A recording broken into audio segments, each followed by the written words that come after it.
lived in buried memory, with fear and self-consciousness. I'm just lone prayer, keep running on the cold track. The hate crazed thoughts just don't stop, as if dream awake from dark. The word deletes all I said to override this pain tearing me apart. Broken day, frozen mind, ray of light, ready for a trip to nowhere. Override this pain tearing me apart. Yasalita, my last prey with no aim, my last let me feel alive. Lived in buried memory, with fear and self-consciousness. I'm just lone prayer, keep running on the cold track. The hate crazed thoughts just don't stop, as if dream awake from dark. The word deletes all I said, you override this pain tearing me apart. Crooked echo, frozen mind, ray of light, ready for a trip to nowhere. Override this pain tearing me apart. Yasalita, my last prey with no aim, my last let me feel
Yo!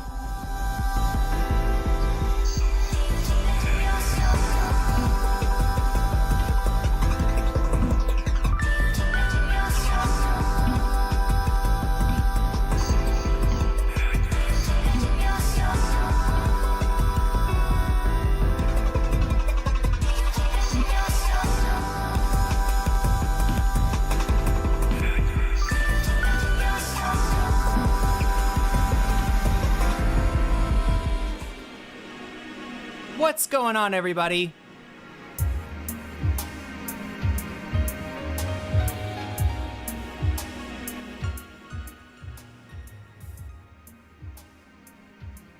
I hope everyone's having an amazing afternoon, evening, morning, or whatever it is in your time zone. What am I saying? It's late as fuck. It is the 24th, the 23rd, sorry, let me give you a date for a few of you, of November 2025. This is NCC TV coming at you live from Amami City. We're live, or at least that's how it appears to me. Could be a brain in a jar somewhere, don't know, don't care. Shouts out to all my weasels out there, all my forest creatures and sea creatures rocking out to the realest of the real synthetic lifeform streamer, trapped in a cyber brain and body like some kind of ghost in a half shell in this late stage hyper-capitalist dystopia, forced to exist in this twilight realm to pay off my debt to society and my student loans. I hope you're having a good day, whoever, whatever, wherever, and however you are. We're about to jump right into it here on twitch.tv, youtube.com. High risk, high reward, high on life, or whatever simulation, simulacrum, simultaneous, spontaneous singularity of consciousness this is, was, or will be sometime in the not too distant cyber future. Yes, there we go. There we go. Oh my god, chat. I've been having a weird one. Yeah, it is the witching hour, isn't it? In some parts it's super late on the East Coast. Fairly late on the West Coast. We need to surround Trump with good-looking leftist men to cool him off. Yeah, he needs a drink of water. He needs a tall drink of water like Zohran Mamdani. What is up with this, chat? I saw this weird meme. Oh, it's the Democrats. It's the Democrats that did this. Here, let me see if I can pull this for you really quick. And by the Democrats, I mean the fucking account, right? I'm talking about the account that's, I think it's just called the Democrats, right? Democrats. See, we all know how the right wing, they love to use and abuse memes. Trump's got a bunch of sweaty tooth groypers working for him. Probably used to work for DeSantis back when DeSantis was campaigning. And the Democrats are, you know, there's like Schumer, right? They don't, what is a meme? A meme? You want me to do a meme? I'll have to look up what a meme is. I'll have to have my grandchildren tell me about these memes. I've not heard, is this a thing that people do on the, oh, it's the thing with the text on top and then the bottom, it's got the bottom text. And then yeah, they're kind of being left in the dust, right? And, you know, like, I mean, that's a bad thing, you know, for the Republican Party to have an advantage over the Democratic Party. But, you know, there's bad things and there's worse things. And we got something way worse out of the Democrats this time. If I got, there it is, the Democrats. It's literally just called the Democrats. Okay. Let me see if I can, how much does the Democrats post? If I can find their meme. Here it is, chat. I mean, here, let me, what? Okay, I typed in snip to get my snipper, and it gave it, you know, suggested something called snip and sketch to me. Anybody use that? I'm sorry. I'm on a weird Windows. I shouldn't even ask, right? Most of you are probably on Windows 11 by now. I'm still on Windows 10. I need to get that upgraded, which apparently is going to require a new computer. I don't know computers, so I don't even know what computer to put on Throne, but I do need to get a new one. At Devicliffe super chatted $9.99. What is Milo going to do with MTG retiring? She did all that work to turn him straight with her stunning good looks. Was it her that did it? Yeah, I mean, I guess that would do it for you, right? If you needed to turn somebody straight, MTG would be the person to go to. Right? MTG. Milo is not the only person that has been turned straight by MTG. Is all I'm saying. Dems meme. All right, let me show you this meme that the Democrats pulled out with, and I'm gonna ask you, what do you think? Do you think this is a good? Do you think this is better? Do you think this is worse? Here, wait, let's go. Throw this up here. Browse and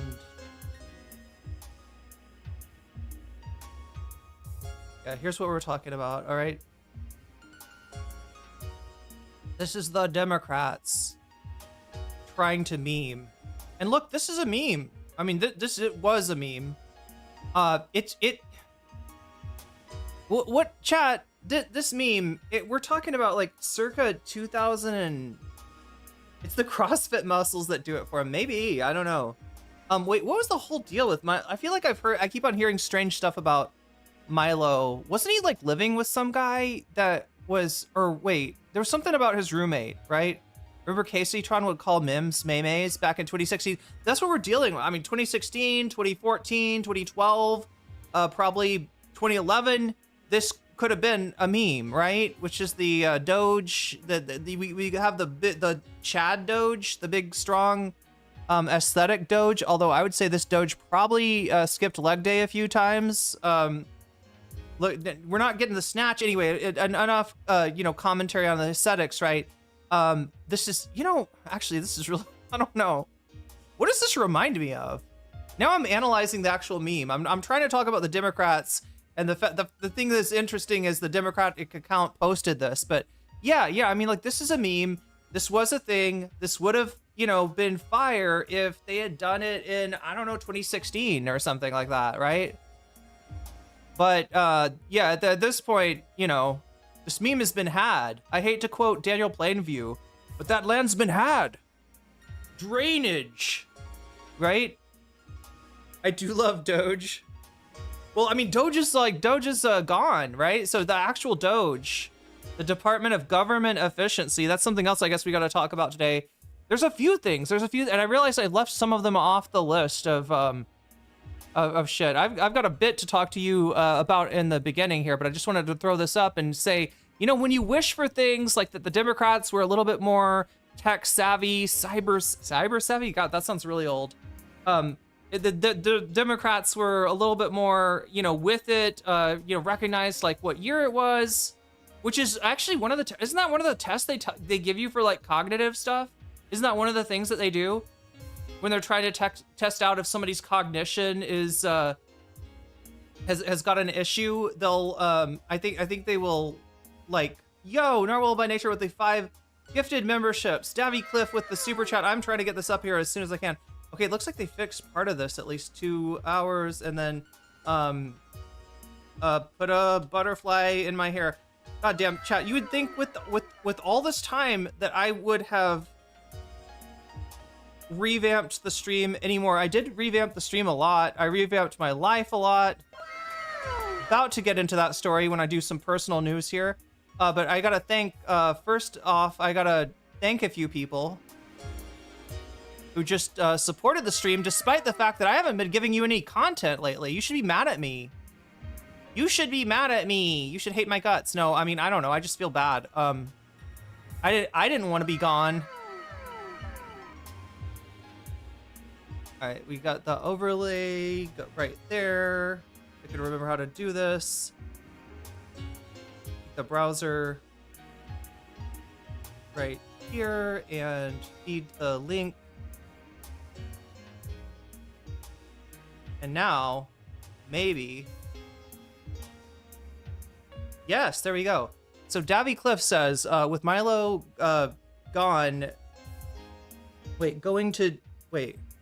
what is Milo gonna do with MTG retiring? She did all the work to turn him straight. Davy Cliff super chatted $9.99. No, I don't want my politicians to be making memes. I want them to make my life easier by giving my mother health insurance. There you go. That's kind of, that would be preferable. And also, like, when the Dems finally do meme, like, this is what they do. This is what they do. So yeah, it says 1 out of 10 on the butterfly goal. I'm gonna count it as 2, that we're 2 out of 10, because Davy did super chat once before I even got to it.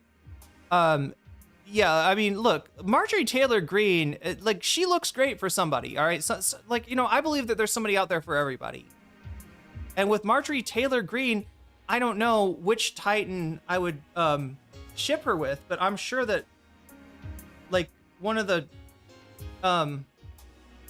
Marjorie Taylor, I keep on wanting to call her Tyler Greene. She's the female Titan, right? See, that's not a bad Titan. As far as Titans goes, she's not bad.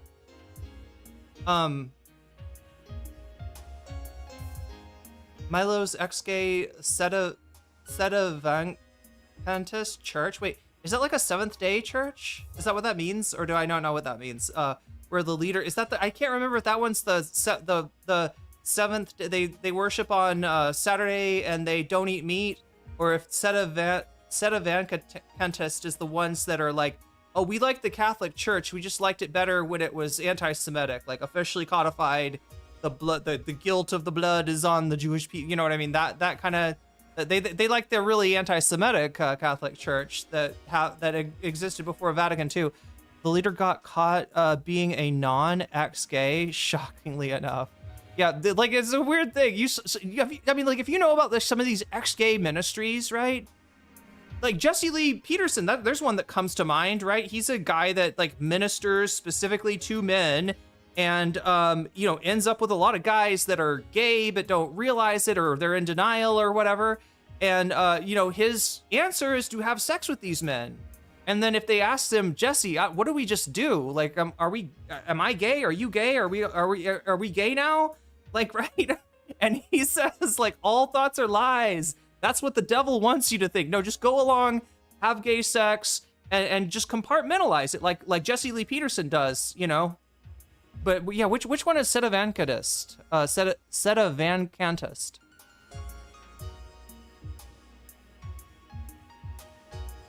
So yeah, also thank you, Narwhal by Nature. I said I was gonna thank people.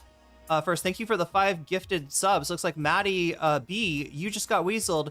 Hazardous Olette, sorry. You just got weaseled. Sky Ebe, you just got weaseled. Christian Strand, you just got weaseled. And Jordan 8603, you just got weaseled, and that's a good thing. Believe it or not. It sounds like a iffy thing, but it's actually a good thing. As I recall, let's see what Davy Cliff has to say here. I don't want my politicians to be making memes, says Davy.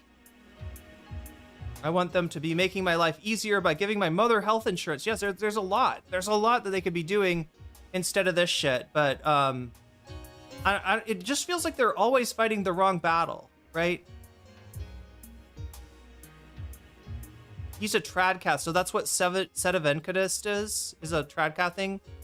Was when you think the Pope is fake, that's the one, right? They also don't believe in Vatican II, right? So that the Catholic Church, the one true church, right? The big one, the original one, the rock that Jesus built his church upon through Peter has traditionally been codified, actually, anti-Semitism, blamed, you know, the death of Christ on the Jewish people writ large. And at some point they realized, I think in the 60s, was it? They realized that's not a good look. So they had a meeting called Vatican II. We're going to go over and we're going to rehash like our, you know, beliefs. And they took out the thing about like, yeah, Jesus dying, that was the Jews' fault, right? They took that out and they were like, you know, right. And some people would rather have the old more racist Catholic Church back. Seventh-day Adventist is Jehovah's Witness? I don't think so. I think that's different, right? Is Seventh Day and Jehovah's 45? Wait, I'm missing a lot here. Apparently, what am I not seeing? Something I'm not seeing. The Vatican II Electric Boogaloo. Oh, you know why it is? It's because I didn't have live chat on. Yeah, I just want to remind you, it's a really good idea to have live chat on. Okay, yeah, it ignored one of Davi's. He looks exactly like Zeke's mom in Titan form. Zeke's mom. Oh god, I'm trying to remember. Zeke, the brother. Wait, no, Zeke is the dad of Aaron. I'm so chat. I need to see it. I need to finish watching Attack on Titan. My roommate was like a huge fan of AOT. Is that what it's called? And so I watched, I don't know what, the first 2 seasons, maybe into season 3, with her. I think it's when they found out that they're on an island. I think that was when I stopped watching. But yeah, there's a whole bunch more, and you know, there's a bunch of controversies. You know, is Attack on Titan fascist propaganda? Some people vehemently think yes, it is, and some people vehemently think no, it's absolutely not. Zeke is a half brother of Aaron.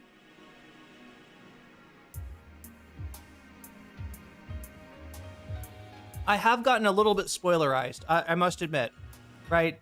Because I was watching this show pretty intently, but this was all before so yeah, I was watching the show with my roommate who really liked it, wanted to get me to watch Tokyo Ghoul. I can't go for the like vampire suck your blood shit. You know, like the stuff that's like literally like, so I was just kind of like, I don't know about Tokyo Ghoul. And so I watched Attack on Titan with her instead. And I think it was before the controversy about like the Rumble, just the Rumble, is Rumble code for genocide? What exactly is the mangaka saying in Attack on Titan, etc. And so after that, I was kind of like, I don't know if I want to watch the anime that might be fascist propaganda. I don't think I want to watch that. Seventh-day Adventists, yeah, I think that they're different, aren't they? The Seventh-day Adventists and the Jehovah's Witnesses. Maybe Jehovah's Witnesses also do the Saturday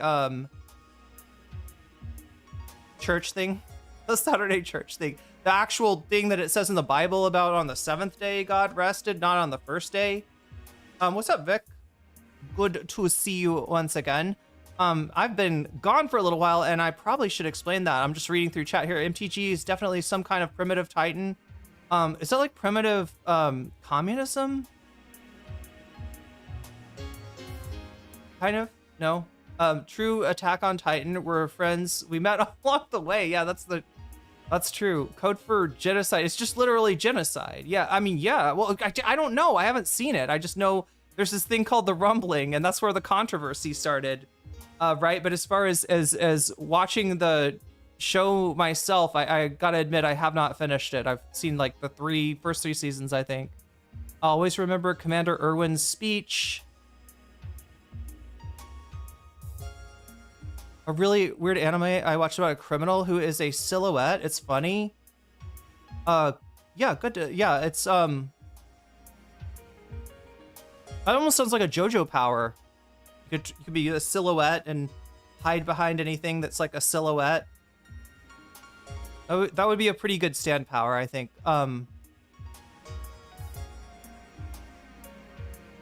So yeah, anyway, what am I trying to say? I need to give you some personal news, right? And the personal news is this. I have been not feeling good for a long time. And it's shown up really acutely with the fact that it's been a week since I last streamed, right? That's not normal for me. And before that, I think I went very close to a week in between streams. That's not normal. That's not good. That's not sustainable. But there is a reason for that. And that's because I've been feeling like shit and I couldn't tell why. I think I have finally figured out the reason. You're not going to hear any noise from my air conditioner today because my air conditioner is off. It's a little bit hot, but I think that the air conditioner needs to be cleaned, right? I think I need to have somebody come in here and do like a professional cleaning on it, because apparently those things need to get cleaned every 6 months, and it's been about 6 months. And also, I think there's like I think I'm in kind of a special situation, like during the hot months. So Thailand basically is like this. Right now, the highs are in the 80s, right? So for the rest of, let's see, for November, December, and January, the weather is actually pretty good. There's not really much of a need for air conditioning. But in, I think it's like February or March, that changes. And you get temperatures like when I arrived in March here, late March, the highs were in the hundreds, right? It was consistently 100 every single day. Days like that, you got to have the air conditioner on, like, 24/7. Then after that, there's a rainy season. The rainy season does cool the temperatures down a little bit, but it also raises the humidity, so it's almost like it doesn't feel like you're really cooling down. And so I've been having the air conditioner run like full blast from, let's see, I moved in here in April. So the end of April, May, June, July, September. Yeah, and like most of October. So that's 5 months at a 24/7 air conditioning. And I think what happened is that like that between that and the humidity from the rainy season, I don't know, some kind of funk got in there. I've had it off for the last few days and I felt better. That's why I think that I think I finally found what's wrong with me, right? Because I was like flipping out. I was trying to figure out, like I was looking up somebody sent me something about Legionnaires disease. That's something you could get from, what is it, like still water? Like, so if you were in a hotel room that somebody hadn't been in a long time, and you turned on the tap to take a shower, and you're like breathing in all the, the droplets, right? That's I think the kind of situation that you get.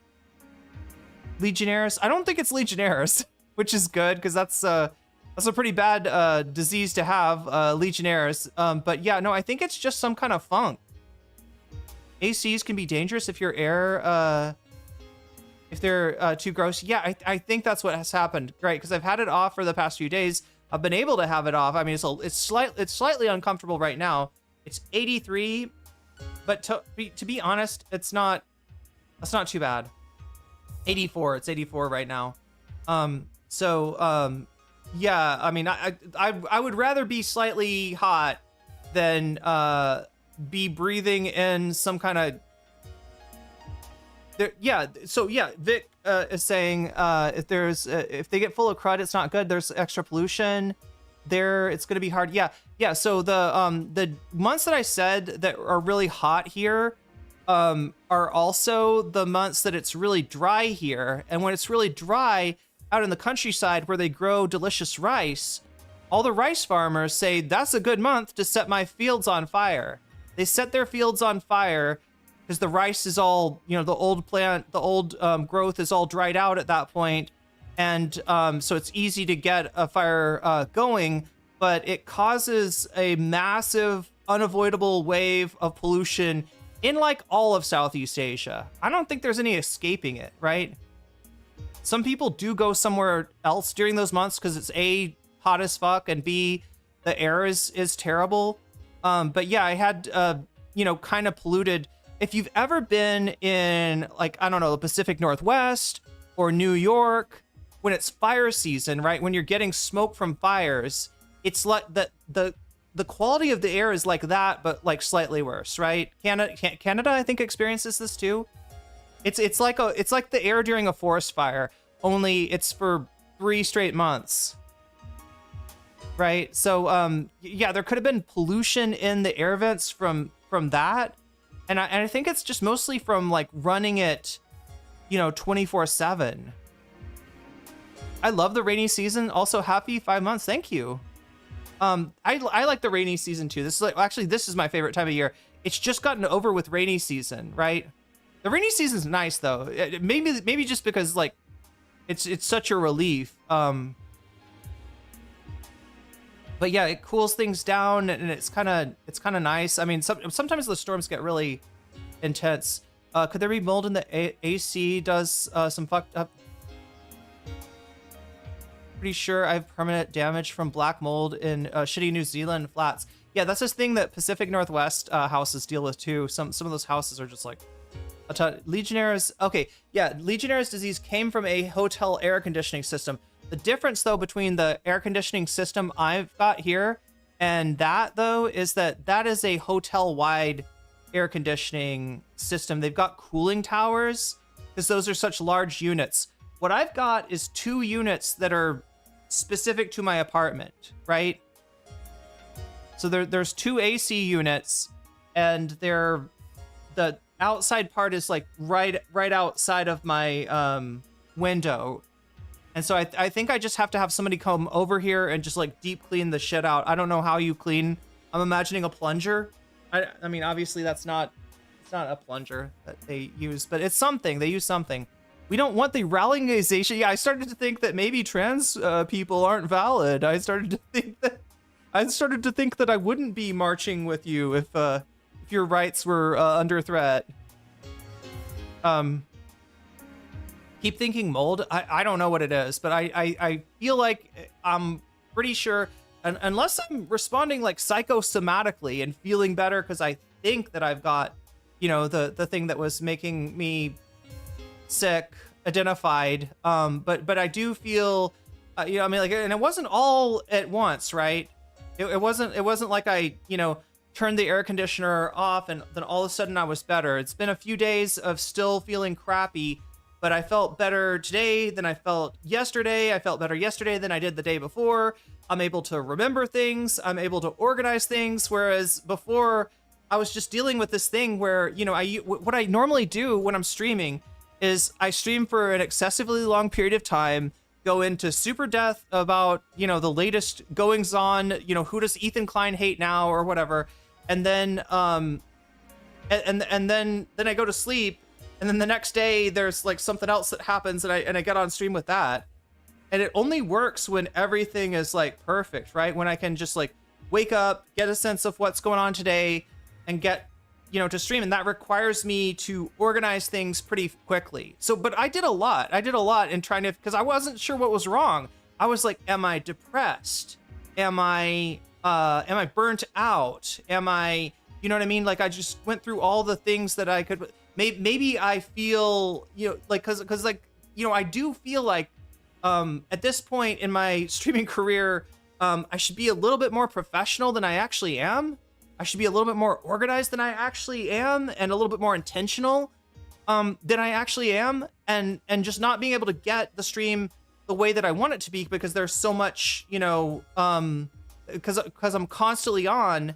I thought maybe I'm just like, you know, I feel bad about the quality of my work, and that's causing me to, I don't know.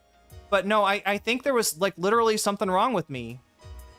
Growing up in dog shit 90s and the 2000s NYC air quality, I think it has done permanent damage to my body. People say that about Gen X and the boomers, right? Not that I'm not sorry, I'm not calling you Gen X or a boomer. I mean, people say that like because of the leaded gasoline that existed, that was somewhat ubiquitous at those times, that people just people of those ages like took on a lot more. Like when people will see like there was a poll recently, what was it, just like support for Trump by generations, and compared to the support for Trump during the election in 2024, and you saw like Trump is down like 35% with Gen Z, right? He's lost 35% of Gen Z, that 35% that was supporting Trump in 2024 now is very negative. It does not approve of Trump, right?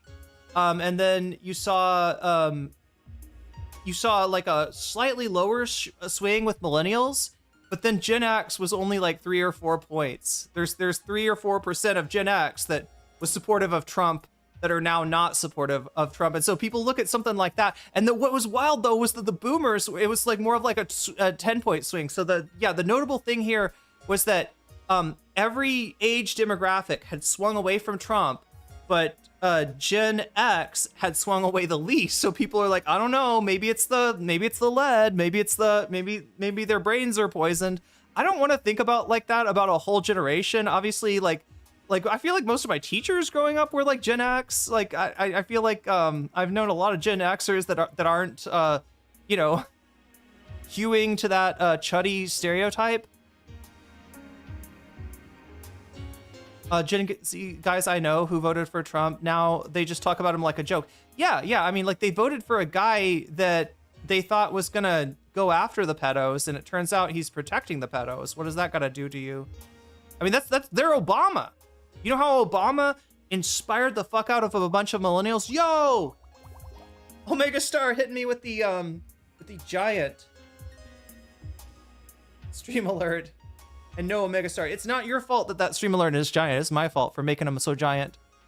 Just as a joke on somebody that's not even another streamer who's not even relevant anymore.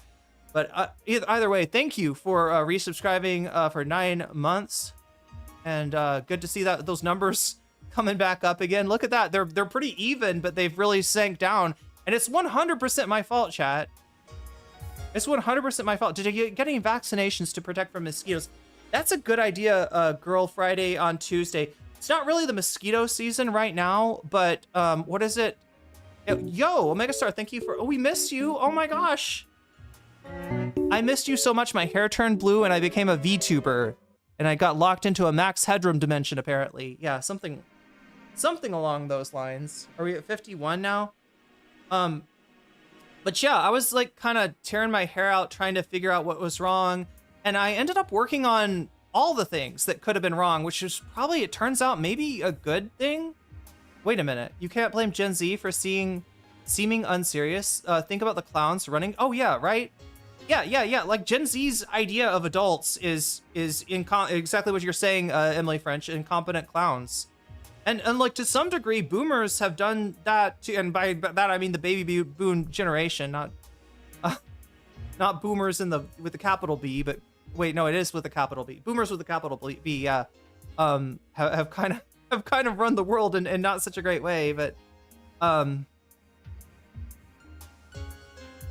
many people can be swayed with weed or at healthcare, in my experience. Narwhalby super chatted $10. We're not mad at you. We're mad at the dirt in your air conditioning unit. Thank you. That's really sweet. I'm glad you're not mad at me. 67. Thank you. I knew that. I was like, wait a minute. There's it's some other number here. 67 is what it should say. There we go. It's our fault. Oh, you own it. Yeah. I don't know. It's weird to think. I mean, I always talk about how the generation discourse is inherently reductive.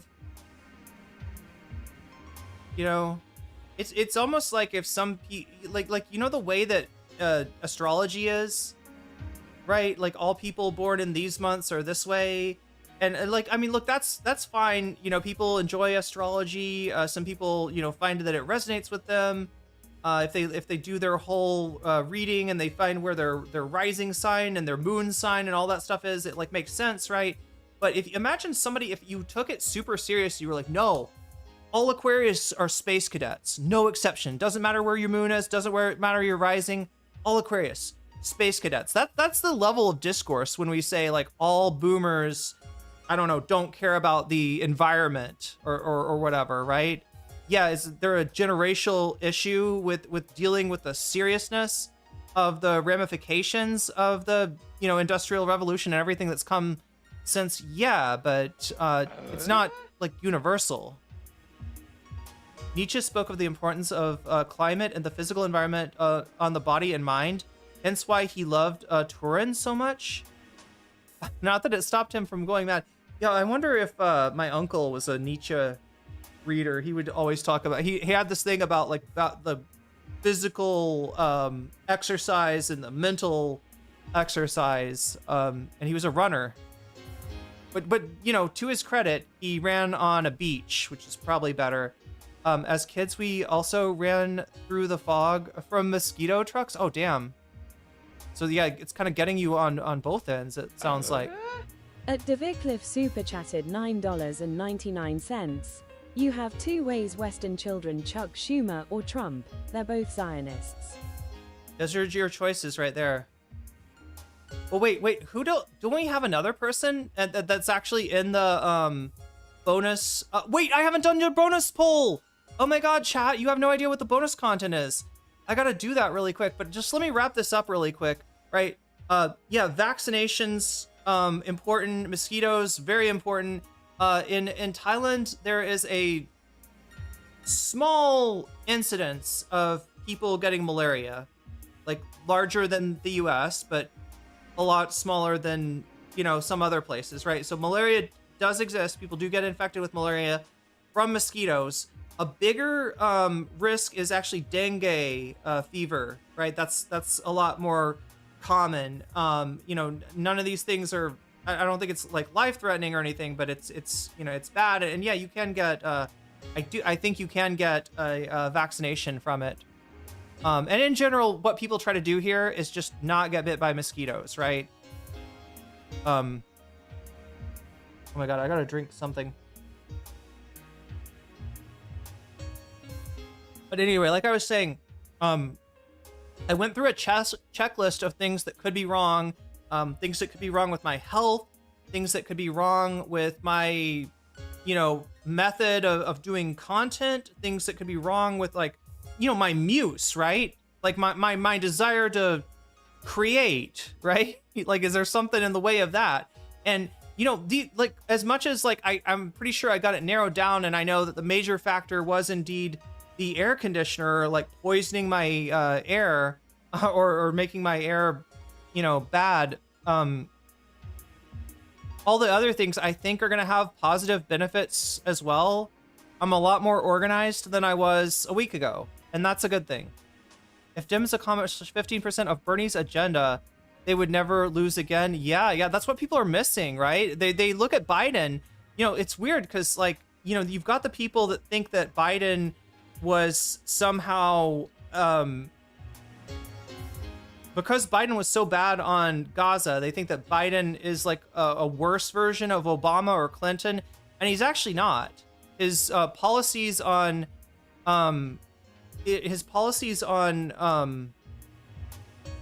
his economic policies were a little bit of a breath of fresh air.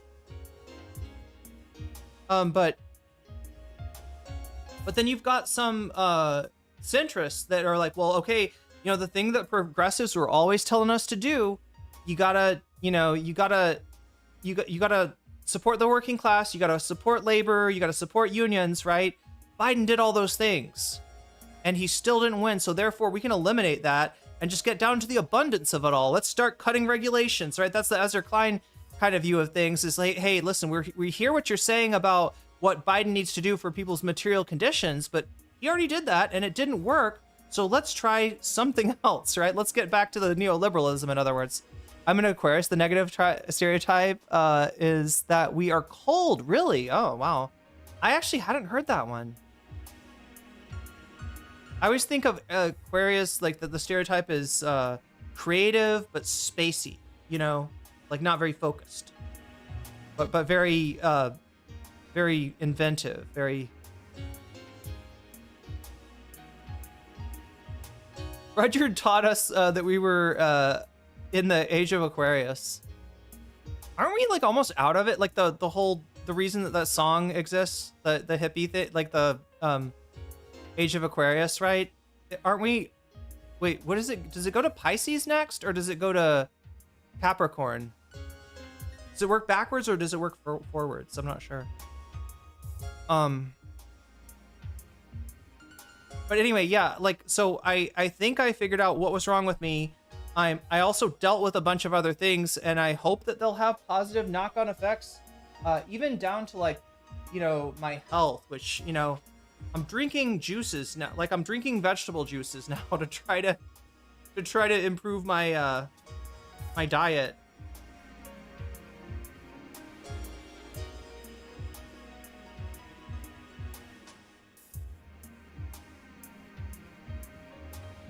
That was kind of fizzy.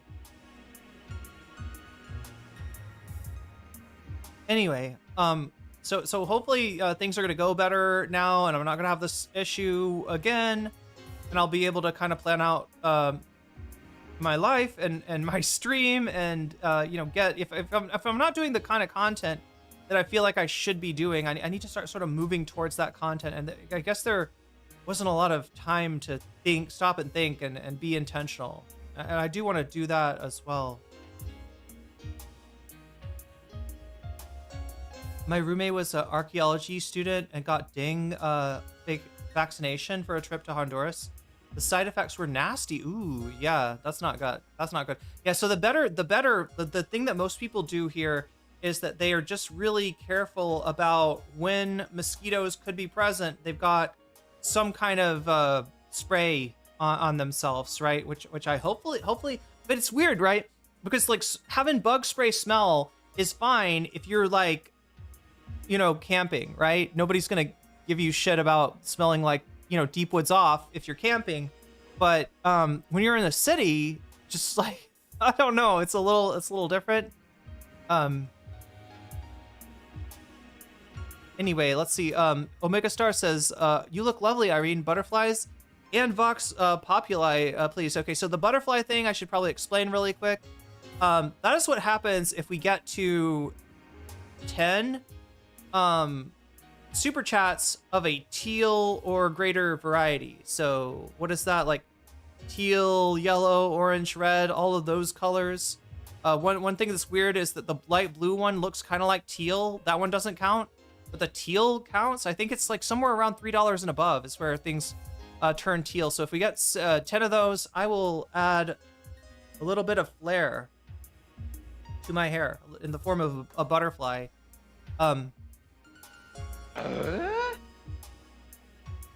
It's not going to read your thing out, so I'm going to read it for you. Happy birthdays, or else ellipsis. Yes, why did I say birthdays? Birthday. Birthday is what I'm trying to say.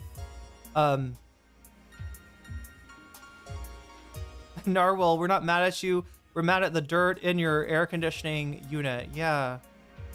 Well, I don't know. I mean, I know what I should have done. At the very least, which is if I'm having a problem, communicate in some way, either through Discord or a community post on YouTube, or I don't know. I don't get the feeling a lot of people. I don't get the feeling. One in chat, if you follow me on Blue Sky, if that's a good way to, because like that's the whole thing. Is like I need a better way to communicate with chat. That's I think important, right? That if something's going on, it's probably better to let you know what's going on ahead of time so that people aren't like worried. And people were worried, and I didn't know what was going on, so I didn't want to like be like, I feel sick and bad, and I feel sick the next day, and like I don't know, I wanted to have something more solid to give you, but all I really had was that, like I was getting an occasional nasal congestion and a little bit of chest congestion too.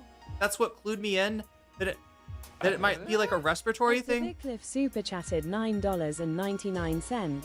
There is a non-zero chance I'm gonna have to go against Lena Khan for work, and I don't know what I'm gonna do when I stan her. Oh my god. Wait, are you talking about like in court? Wait, I'm trying to think of...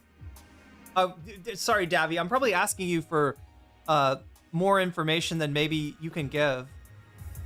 I'm not trying to get you in trouble with your work or anything.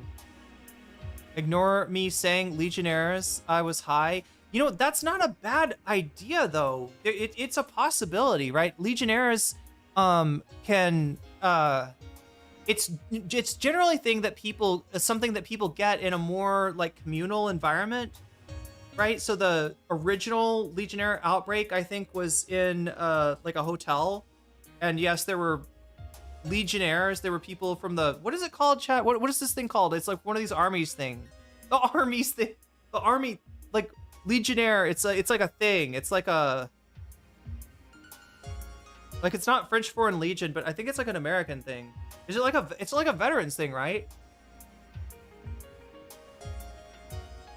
I still haven't made a Blue Sky account. Maybe I should. I don't know. There's kind of like a, Blue Sky's not getting the critical mass that I think it would need to like overthrow Twitter. Because we're kind of hoping would happen is that Twitter would just get replaced, at least on the left. Like people that aren't right-wing chuds, you know, would all gravitate to the same site together, and then there'd be kind of like no more need to use Twitter. That's what needs to happen. It's just never gotten there yet. It's American Legion. Okay. I guess I don't understand.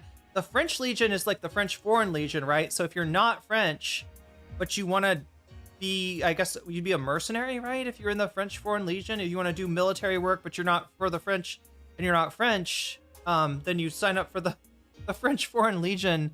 The American Legion, though, what is that? Legionella is the bacteria. Yeah, I think you're right. I think it is called Legionella. The American Legion, a World War II veterans group, huh? Water parks, yeah.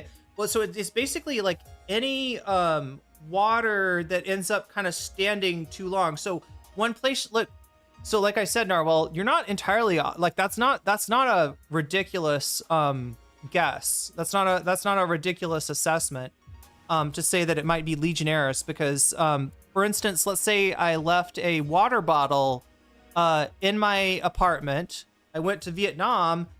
My air conditioner is off now, right? So it's very hot.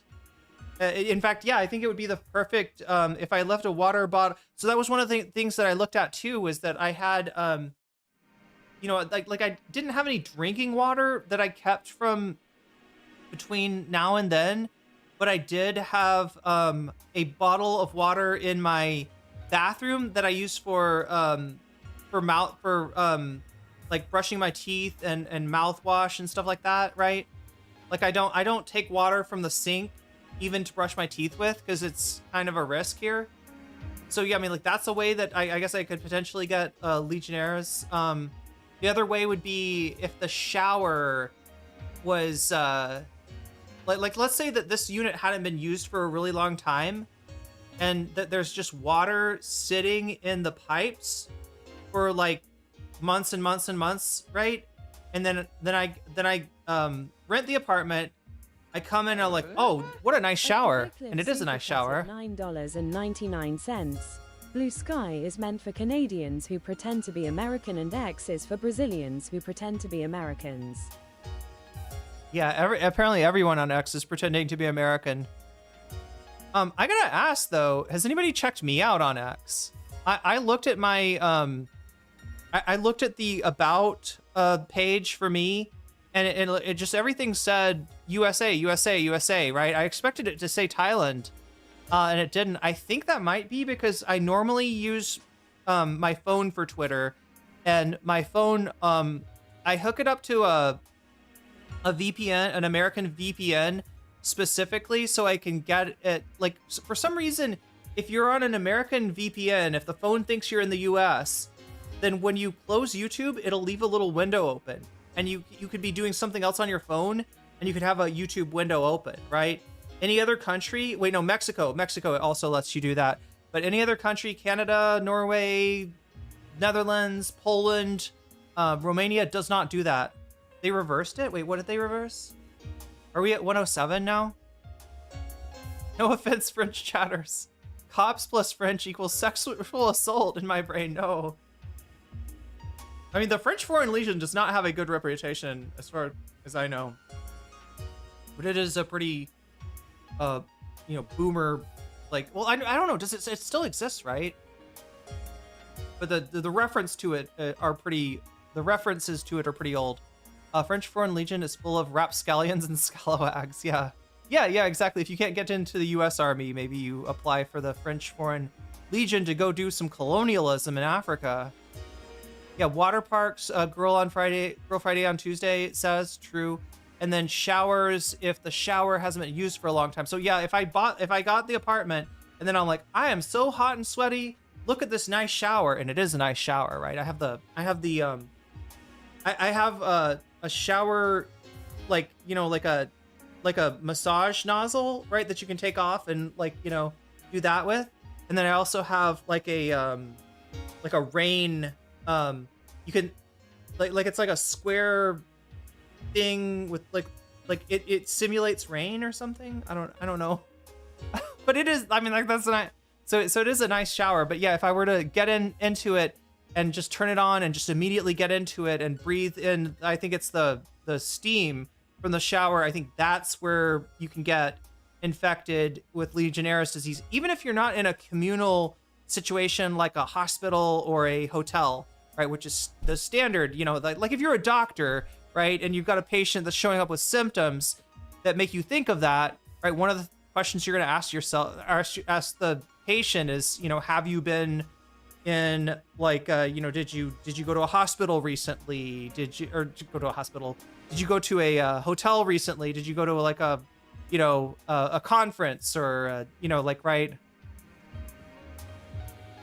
These kind of things. Scallions are delicious. Braised scallions are pretty delicious. I can do that with YouTube here in Norway. Ah.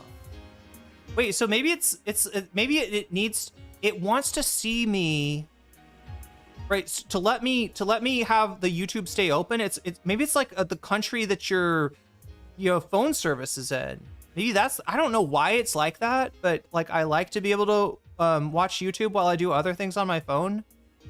Minimum IQ to join the French Foreign Legion is 75, which is lower than a German Shepherd. Oh my gosh. At Devicliff super chatted $9.99. NCC has red hair and she's diseased with butterflies all around you. You've truly become Melania, goddess of scarlet rot. Wait, Melania, not Melania?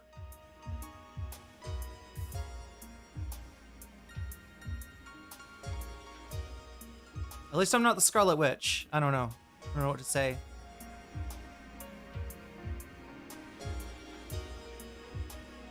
Oh my god.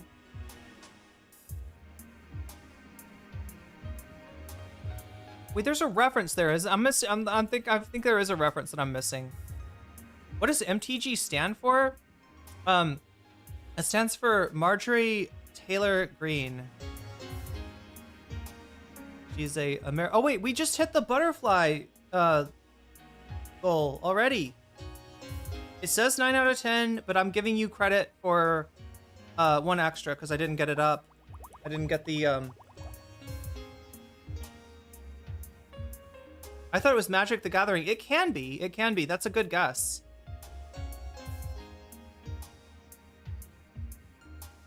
Wait, there is a reference. You defeated Radahn's army? Okay, there is a reference that I'm missing. Also, thank you for... What are the bonus options? I gotta get those to you. Buffy Geek, thank you for resubscribing for 6 months. Let me acknowledge that we hit butterfly status here. Whoa. Okay, let's see. How does this butterfly want to... Maybe be like that? Something like... Yeah, that's a pretty good butterfly. Yeah, Magic the Gathering, probably the preferable type of MTG, but I don't know. I've always been a Yu-Gi-Oh gal myself, so I don't really know Magic. I played Magic the Gathering once with somebody that was really good at it, and he was like, here, I'll give you my dragon pack and I'll use my something else pack. And I was like, okay. And like, it was kind of wild. I think he played games with me, right? Because I was ahead up until the very last move, right? I was totally winning. Like, he was lower life points than I was. And then all of a sudden, he busts out some fucking Exodia Necros. Okay, no, sorry. Exodia Necros is Exodia's Yu-Gi-Oh! But like, whatever the equivalent of Exodia is in Magic the Gathering, he used that on me and one-shotted me or something. Not sure. And I didn't the whole time. I was like, okay, wait, is this how it goes? You bring one from your graveyard, and like, I didn't understand any of it. Not sure it's that either. I have 2 phones with Swedish and Norwegian services respectively.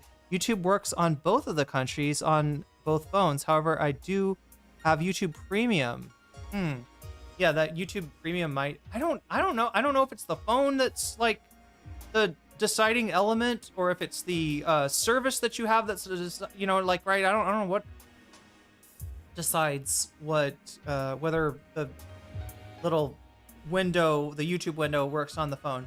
Okay, so like I was saying, I think I've got everything going on. So I am supposed to give you a poll in YouTube. All right, so here we go. Bonus content is the name, question mark, right? And so every day when I stream, I give you the chance to, I program what we start with. I give you the chance to program what we finish with, right? So you know, an extra segment, if you will. And if we get to 100, then I cover 1 extra segment. If we get to 200, I cover two extra segments. And if we get to 300, I cover somehow 3 extra segments. Right, as far as the bonus meter thing right down here goes, right? So we're at 100 already, and I haven't even given you the options. I'm trying to copy paste those over for you right now. Oh yeah, we got another ICE agent getting arrested here.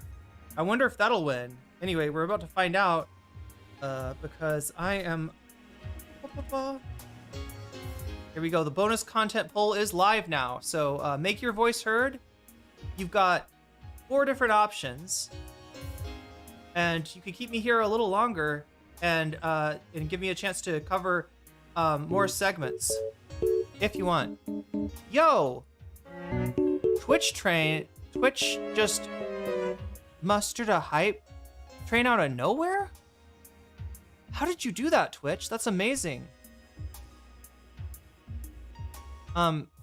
It's okay to be cautious about things happening with Zohran.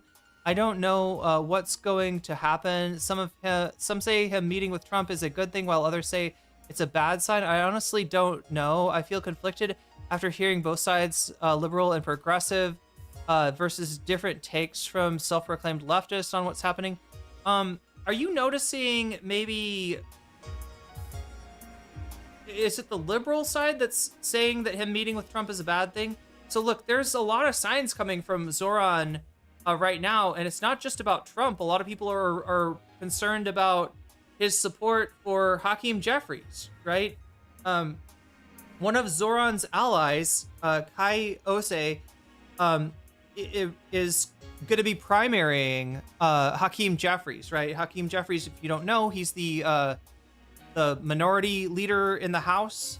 He's Nancy Pelosi. I almost forgot her fucking name. Yo, somebody just got a gift sub. Omega Star, thank you for that gift sub to Brahm. Brahm, you just got jellyfished, and I think that's a good thing.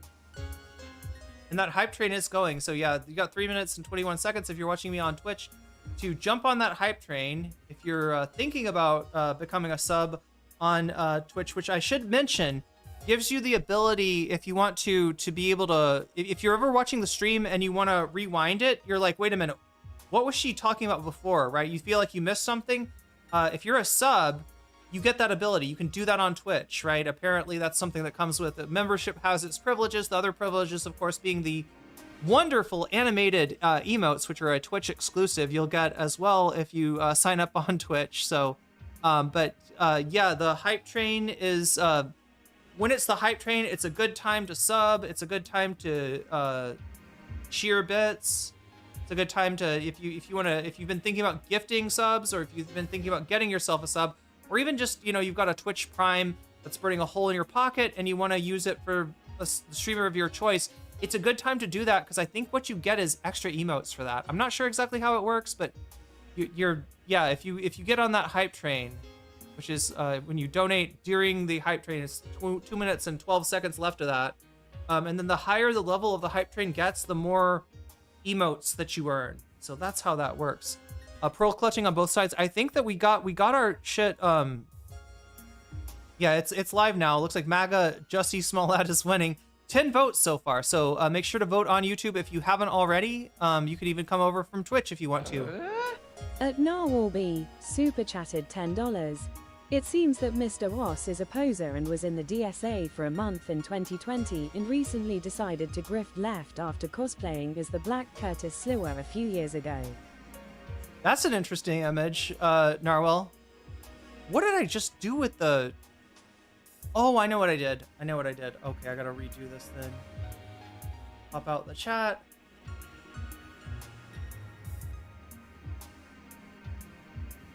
Anyway, the DSA just met and they were deciding whether they wanted to endorse Ose, and it looks like that's a no. Zohran also spoke and advocated not endorsing in that race as well. AOC, same thing with AOC.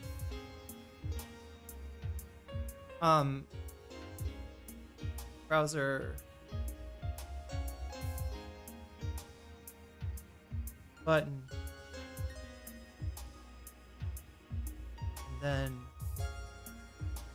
and that is what Omega Star with the 5 gifted subs. Unobtainium X, you just got jellyfished. Megs, you just got jellyfished. Schwinley Baggins. Wait, was your name something different before? Either way, you just got jellyfished. More Bear, you just got jellyfished. Octopus Rhyme, you just got jellyfished, and that is yeah, that's a new lease on life for that hype train. So yeah, if you hit the next level, it gives you more time. Right now we're on level 3 with 4 minutes left, so still open for anybody who wants to jump on board the hype train and get some extra emotes. The liberal side is talking about the Trump meeting. Yeah. I've even heard some people say that, well, they're both communists, of course, right? Those are some really serious brainworms, some serious like not just liberal. Those are like, I don't know, boomer liberal brainworms, right? Because you're Cold War minded as well. If you're saying that if you're worried about the red terror of communism, right? And you are associating Trump with that because of what I guess the intel that his move to to have a controlling interest in was it intel? I'm trying to remember. There's this one little thing that Trump did that people tend to characterize as socialist or communist.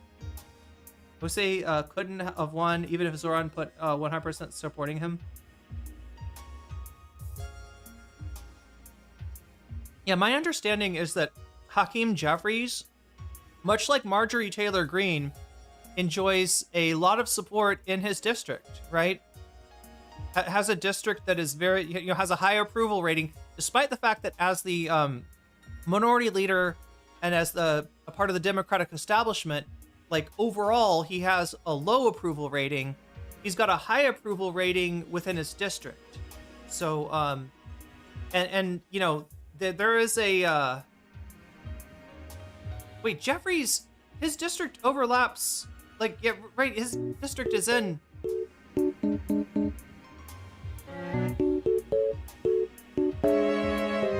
Moinoip, thank you for the 200 bits. And thank you for jumping aboard the hype train. Got 2 minutes left of that if people want to get on board there. We're at level 3 now, so if you want to earn more exclusive emotes and get those emotes as a hype train conductor, you've got 2 more minutes to do that.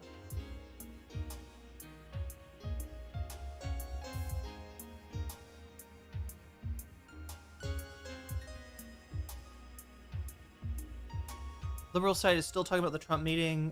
Seems what it seems like when I saw the Anino Turner post. I don't know if she, I was paying attention to her for like the longest time, and then I sort of, didn't see anything from her for a while. But the shit that she's coming back with is a little surprising. Maybe I don't know if she's talked about the speaker thing. I only know about the Hakeem endorsement today from another Twitch streamer. Yeah, it's yo, Narwhal by Nature, thank you for the bits.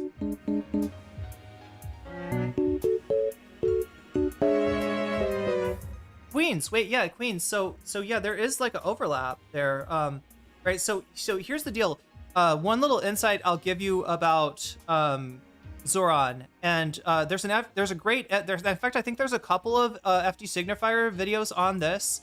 FD Signifier talks about a group of voters that Bernie was never able to reach, and those are like older black voters. They support the Democratic Party because they associate the Democratic Party with yo, Buffy Geek with the gift sub to Moe Noip. Moe Noip, you just got jellyfished, and that's a good thing. And that hype train has come in at level, what the fuck? Yo, Twitch is knocking out of the park today. Oh, Zoops with the 200 bets. Thank you. I guess people are happy that I wasn't like eaten by an amoeba or infected with malaria by an evil mosquito, or I mean, there's so many different things that could happen to you over here, right?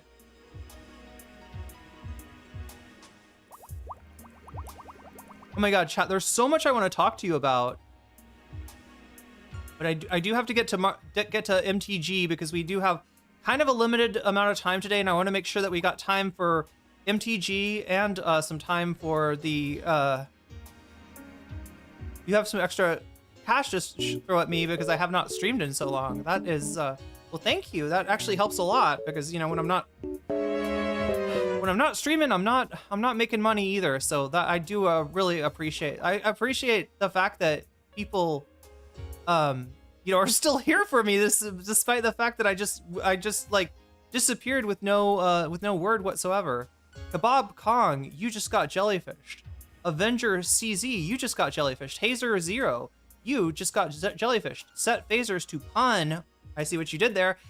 You just got jellyfished. And Bing G, you just got jellyfished, and that's a good thing.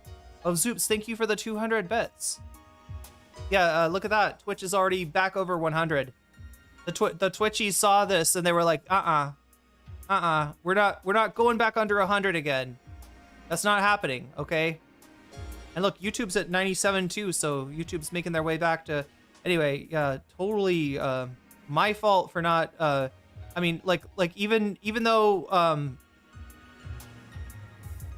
a lot of this was out of my hands, as far as when you're sick and you don't know why, and you know it's hard to do things like communicate. But yo, my Ruby Pearl with the 5 gift subs, getting on that hype. That's a pretty big hype train. Got hit with the Biden blast by the CIA for the crimes against liberalism. Yeah, they gotta hit you with the they hit you with the Havana arrays, right? They give you they hit you with the Havana syndrome machine, and then they give you the drug that makes you dap up Hamas. But I was already dapping up Hassan, so pretty much the same thing, according to Ethan Klein at least.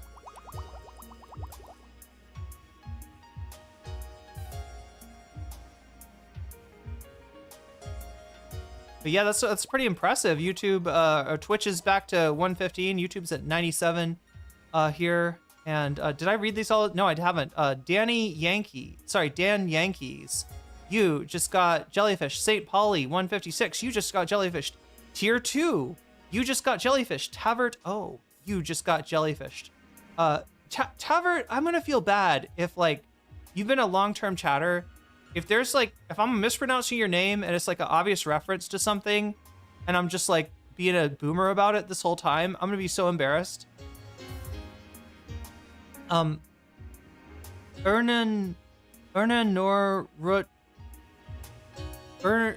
Norutago. I think I pronounced your name correctly, but you just got weaseled or just jellyfished even. So yeah, look at that. And thank you, my Ruby Pearl, for all of those. Yeah, it's the LRAD. I got hit with the LRAD. So what are we? 229. Okay, so we're doing some major bonus content today. What bonus content are we doing? Well, it's kind of up to you, chat. It's kind of up to you. God, I got so many things I want to talk to you about, but I'm also trying to stay on track with my memes. Is this the right one? Yeah, this is the right one. Okay, there we go. Yeah, I think one of the names was like was supposed to be like a reference to tier 2. Yeah, like TYRTOO, isn't that pronounced tier 2? I don't know. I'm probably mispronouncing everything. But we got a hype train going at level 4. You got 2 minutes and 29 seconds to reach level 5. You're 76% of the way there already. So yeah, the next person to donate will probably push it to tier 5 and clean up on those exclusive emojis. So yeah, what are we doing today? We're doing bonus content, right? We're doing a lot of bonus content, and we've got 4 choices to do. So like I said, this number right here is important because whenever we hit, well, in fact, I have to change it again, don't I? If we hit 100, I do 1 piece of bonus content. If we hit 200, I do 2 pieces of bonus content. If we hit 300, I do 3, etc., etc., etc. So, that is, you know, and then what bonus content do we get? Well, like I said, I choose the Narwhal by Nature. Thank you for the 100 bits.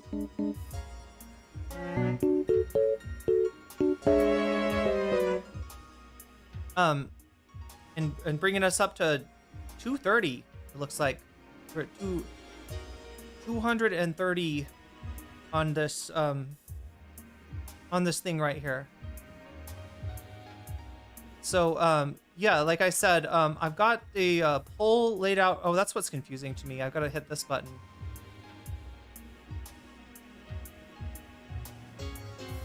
I probably need to get my hair cut too. I've been thinking about that. It's getting long, it's getting tangled, it's catching on everything. It's probably a good time to get my get a little length taken off of it, maybe. Okay, so yeah, what do we have as far as bonus content? So it's a vote, right? 23 of you have voted so far. Holy shit. Joel with the Twitch gifted subs.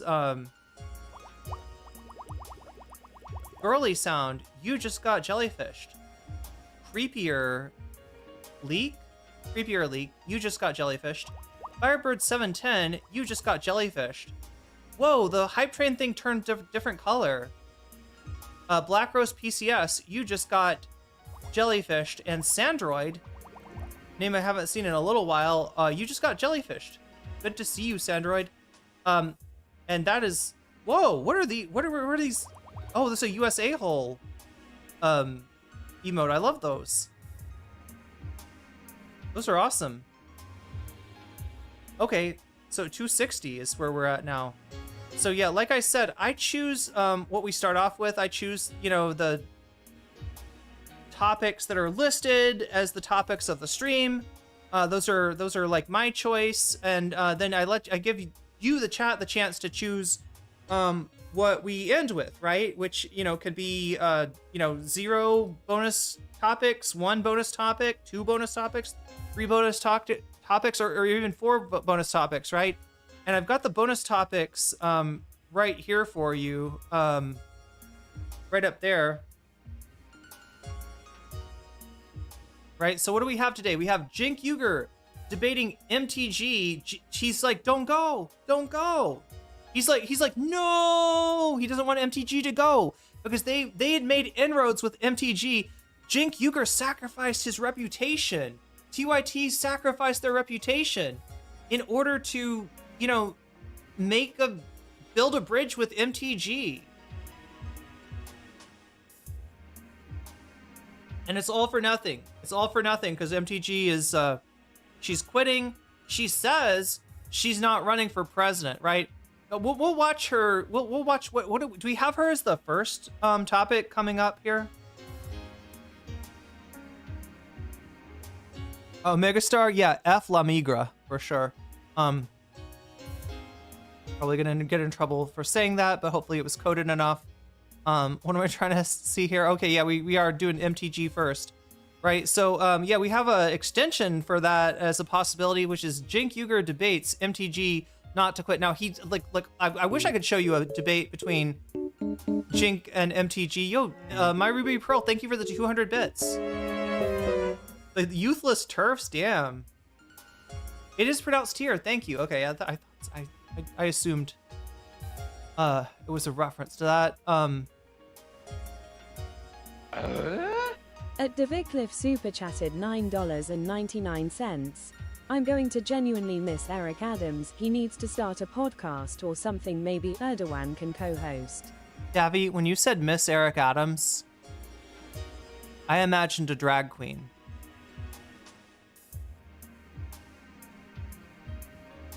I mean,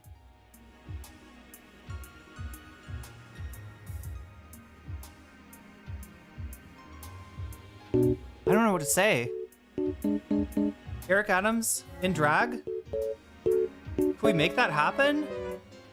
Is that possible? I think we're at 275 right now. So yeah, so basically this thing is kind of important. Yo, Buffy Geek with the 3 community gifted subs. Yo, Twitch is just going nutso mode here. Although I gotta say, Twitch, you know, you've been without Hassan. Wait, have you been without Hassan? What's going on with Hassan? I know he's still streaming while he's in China, but it seems like he's got at least the, like I catch up with Hassan through the industrial complex channels, and I just have not been seeing as much content come out as on those. So I'm assuming maybe that most of Hassan's stream in China is like IRL. Maybe there's just not as much of him. But yeah, you've been missing out on some of the Hassan content, Hassan going over things, and you've been missing out on me. So disparaging hair, Alex, you just got jellyfished. Brown-eyed black dragon. There's a Yu-Gi-Oh reference. You just got jellyfished. The cynical Chris, not to be confused with the naive Chris, right? You just got jellyfished, yeah. And that's a good thing. That's a good thing. So anyway, I think we're Wait, what was awfully quiet? Oh, it was awfully quiet without, yeah, without me. Isn't that weird? Like Hassan kind of takes a break and I take a break at, not really a break. I see you there, Ozoops. Oh my gosh. Where's my good, where's my good Castro quote when I need it? What is it? La historia me, cause you gotta say it in Spanish. La historia me vindic. Oh god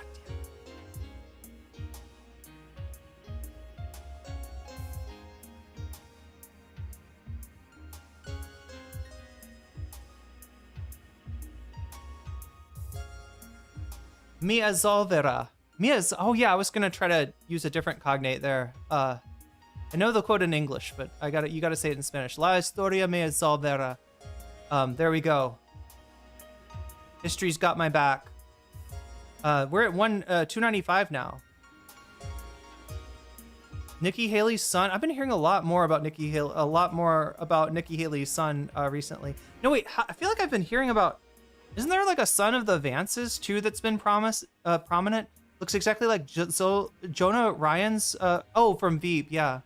I need to watch that at some point.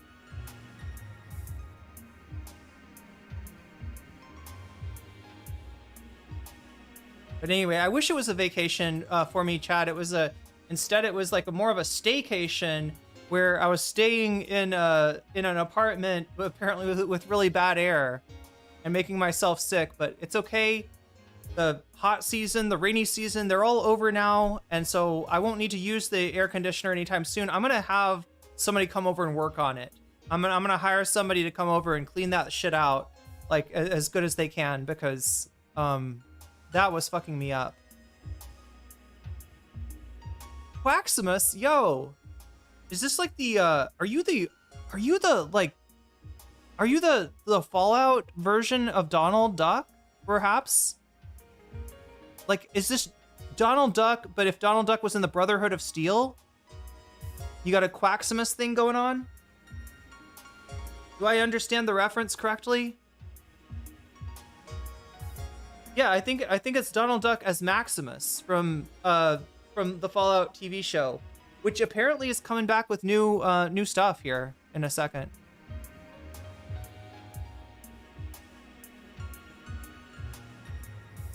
Either way, you got 53. Wow, level 7. What the fuck? This hype train is out of the. God damn. An anonymous gifter just came by to. All-time record. That's an all-time record. That's an all-time record. That means that's more than the one where oh, what was it called? Valorant was giving out subs too. That's a pretty impressive all-time record. But yeah, you got 26 seconds left to try to see if you can get to level 8. You're at level 7 right now, 16% of the way through there. Either way, that's a world record for us, I believe. And thank you, anonymous gifter. Arena, you just got jellyfish. Let's get going here with the content though, because I gotta. So like I said, you get the chance to pick the content that I finish with. I pick the content that I start with, which is MTG, Zohran talking to Trump, and I'll try to answer people's questions. Like, right, Sweetheart's Cats was asking earlier about, like, what do you think about, what's the prognosis look like for Zohran, right? There's some people that are legitimately disappointed with some of the moves that he's been making. He retained the police commissioner that, people were hoping that he wouldn't. He didn't endorse people that, some people were hoping that he would. Some people in similar situations trying to challenge a Democratic establishment figure to him, right? There's some questions that people have about Zohran right now. I'll try to do my best in answering those, covering MTG and how, like, look, as far as MTG goes, she is MAGA. She's more MAGA than Donald Trump himself, right? When he didn't realize it, but when he created MAGA, he was tapping into something that did exist. Those people did exist. They just didn't have a name. They didn't have like a slogan, right? Donald Trump gave them an identity, right? and basically played to that crowd and said, I am one of you, right? Now, obviously he's not, because what MAGA really isn't a fucking billionaire from New York, isn't a fucking Nepo baby loser like Donald Trump, right? He might wear a shitty hat, he might eat shitty fast food, but he is not one of MAGA, right? Marjorie Taylor Greene actually is, from the, you know, susceptibility to conspiracy theories, to the, you know, being proud of her ignorance and you know, everything, right? She is MAGA. And it turns out that when Donald Trump rejected MTG, he kind of rejected MAGA. And some people out there in MAGA world, they recognize that, right? She's still incredibly popular, which is why it's weird that she's quitting. She could probably win her primary even with Trump going against her. But some people hypothesize she's planning on running for president. Some people hypothesize she's going to run for Senate. That was apparently her initial inclination that Donald Trump denied, right? She asked, you know, hey, you know, you need somebody to run against the 2 Democratic senators from Georgia now. I'm your gal. And Trump said, I don't think you're our gal. I don't think you should do that, Marjorie. Don't run for Senate. And apparently that's what set her off, right? According to AOC, at least, that's what set her off against MAGA. So yeah, Trump rejecting MTG, whether he realizes it or not, is the death nail in the coffin of MAGA, right? That kind of seals the deal. MAGA's already running out of energy. There's definitely like a Trump fatigue and a MAGA fatigue at work. People are tired of hearing about it and such. And so, yeah, I mean, like, this is really bad timing. But yeah, I think this is going to be a pretty big deal. Trump formally rejecting MTG. I don't like seeing MTG calm. It is unsettling, isn't it? Yeah, her being calm, her being reasonable, her not being unhinged. It makes one nervous. It does indeed.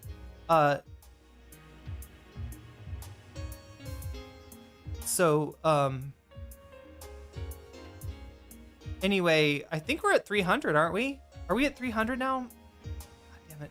If MTG becomes president, then there would be confirmed pegging in the White House? Wait, oh my gosh, I haven't followed the life and times of MTG enough to... I know she was with some... What was the deal? She was like married to one person when she got elected, and I think divorced them, right?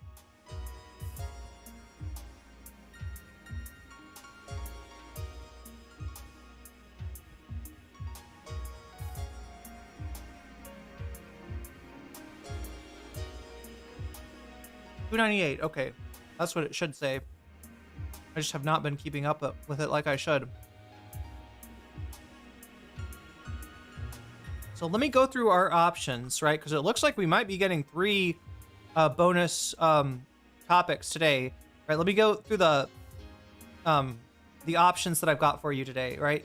So first place, it looks like Obama speechwriter Zionist crash out, which is great because I mean, like, I need to cover that for sure, right? That is, her name is Hurlitz. Wait, why is her first name escaping my mind right now?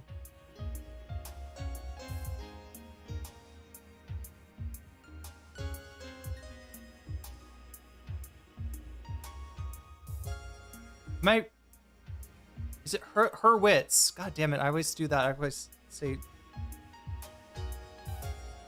But yeah, this is a former Obama speechwriter who was at this conference for the... Wait, I should know.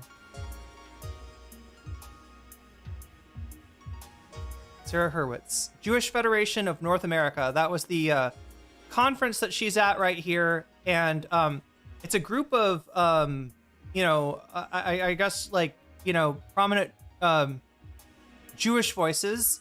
Let me be more specific, right? Zionist voices.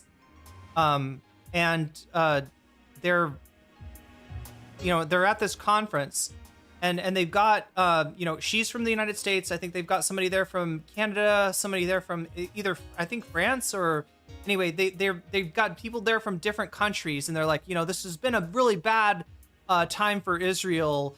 how are you dealing with it in your country? And her explanation is like kind of saying the quiet part out loud of like, I can't talk to younger Jews anymore because, you know, I can come at them with all this like, you know, propaganda and Hasbara, but right there on their phone, they can see what's really going on in Gaza, and I can't get through. We got to figure out how to deal with the cell. Should we ban the cell phones? Should we keep the cell phones away from young Jewish people, right? You know, it's really strange stuff, but in a lot of ways, she's saying the quiet part out loud. So yeah, I definitely want to cover that. We just get rid of the Obama staffers already. You'd have to go up against PodSave. You'd have to convince Hassan what's wrong with PodSave, right? I've been so tempted recently. I don't know why, chat, but I've been going off on people on our own side, right? I've been frustrated by PodSave. I've been frustrated by Ryan Grimm. But yeah. Anyway, that's in first place, which is cool.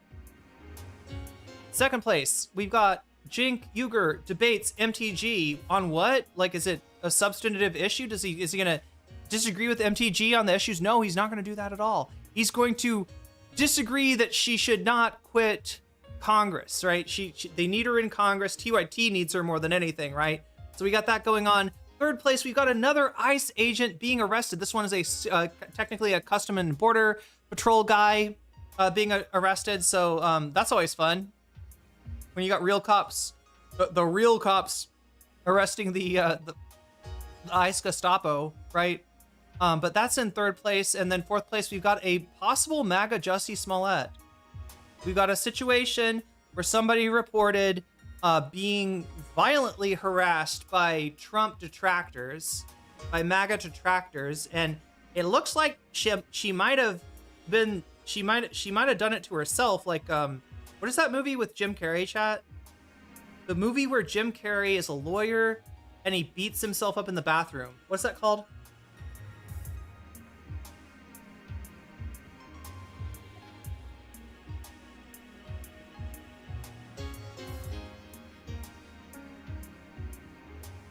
Is it Nicki Minaj? I haven't seen what's going on with Nicki Minaj lately. What is the movie where, yeah, Liar Liar. Yeah. Oh yeah, he gets cursed and he can't lie. And so somehow he has to beat himself up. Oh yeah, he has to beat himself up in the bathroom to get out of court. Is that what happens? It's Fight Club. Jim Carrey was great in Fight Club. I loved Jim Carrey as Tyler Durden. That's my favorite role. Layer.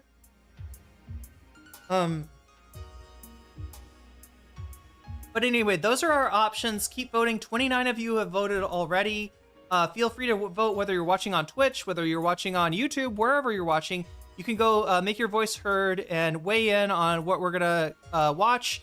You can also know that if you're donating, or if you have donated, or if you do donate, feel free to let me know in the chat if you want to put your money where your mouth is, and you want your she's become Kanye. She spoke at the UN about violence against Christians in Nigeria. Oh my God, that is a very Trump issue right there. That was the other invasion that Trump threatened recently. Nikki, I know about her right wing. Didn't her right wing turn didn't it start during COVID, where she was like, actually, my cousin got elephantitis of the nuts through the vaccine. So maybe like she was like maybe don't use the vaccine, right? His balls got swollen. If you don't have giant balls, right?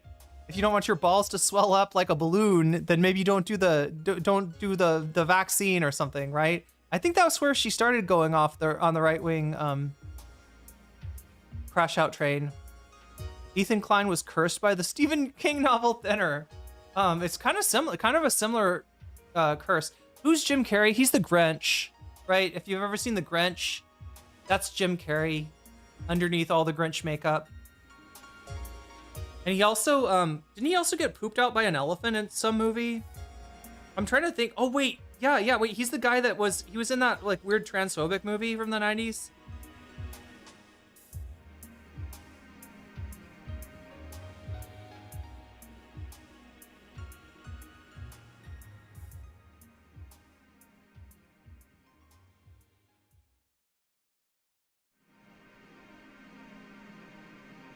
Ethan Klein were a Korean drama, I gotta start watching Korean dramas. He'd have been diagnosed with cancer for that persistent cough and written out of the show by now. Nikki's cousin's balls shrank. Oh, they shrank. Wait, I thought they got big. Okay, I mean, I guess that would be worse, right? For a lot of, I don't know. So some guys would probably get the vaccine just because they want to have huge nuts, but yeah, I guess the cousin's nuts shrank. She's always been a misogynist, but she did show her ass during... Yeah, what if I want gigantic balls? Seriously. Ace Ventura Pet Detective 2, is that the one where he gets pooped out by the rhino?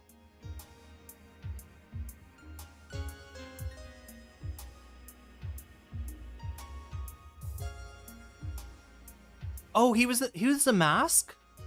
He was the guy from The Mask. Okay, there we go. That's probably the most popular movie that he did. I thought she said one exploded. When she said exploded, did she mean like exploded like... Like, I have to ask, right? There's different ways that nuts can explode. Was this in a way that damaged the nuts, or was this in the way that just produced massive ropes, as they say? Did I miss Jink thanking Candace Owens and claiming that her and Tucker aren't bigots? Wait, what? Creflo $50. If that's true, I gotta check that out. So the first one's all about transphobia. The second one is all about the digestive system of a rhino, that he gets eaten by a rhino somehow, and it... Bruce Almighty. Yeah, that's a good one. Wait, was he Truman Show? Was that Jim Carrey, or is that somebody else? Who is Truman Show? That's Jim Carrey, right?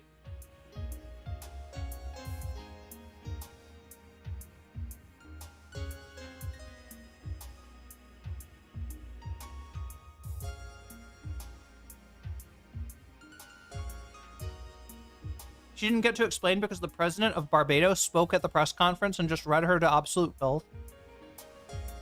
There's guano in the second. Oh, yeah, guano. Eternal Sunshine of the Spotless Mind. Yeah, I had to figure out why people kept on calling me like a manic pixie dream girl. And apparently it's all about that movie. That movie has defined my life, chat. Apparently, or at least when I had blue hair. Anyway, we gotta get going. We got 4 topics. Obama speechwriters in first place. Jink debating MTG not to quit is in second place. Another ICE agent arrested is in third place, and Jussie Smollett MAGA style is in fourth place. That's where we're at right now. And you can add to those. You can help out your favorite topic by letting me know in chat which of these topics you want to see. Just tell me how much you've donated, I guess, and then where you want it to go, and I will put your money where your mouth is. I will add it as a percentage to the topic of your choice. Also, make sure to vote, because your vote will be important today. We're going to get possibly, it looks like 3 of these topics. 3 of these topics. So let's get started with my much better organized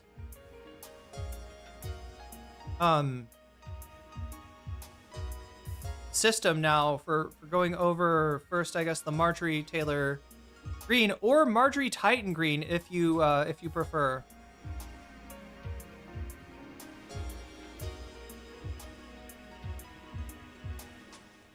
Hi everyone. Hi everyone, it's Marjorie here. Marjorie Titan Greene. There she is, chat. There she is. It's a manic pixie dream girl from another father. You know, like basically Marjorie Titan Greene, the embodiment of MAGA that has now been scorned and chastened and chased out of the movement. So this is the original announcement. Let's get to this. Oh wait, no, I'm supposed to do other things, aren't I? I'm supposed to do... Oh my gosh, chat. Oh.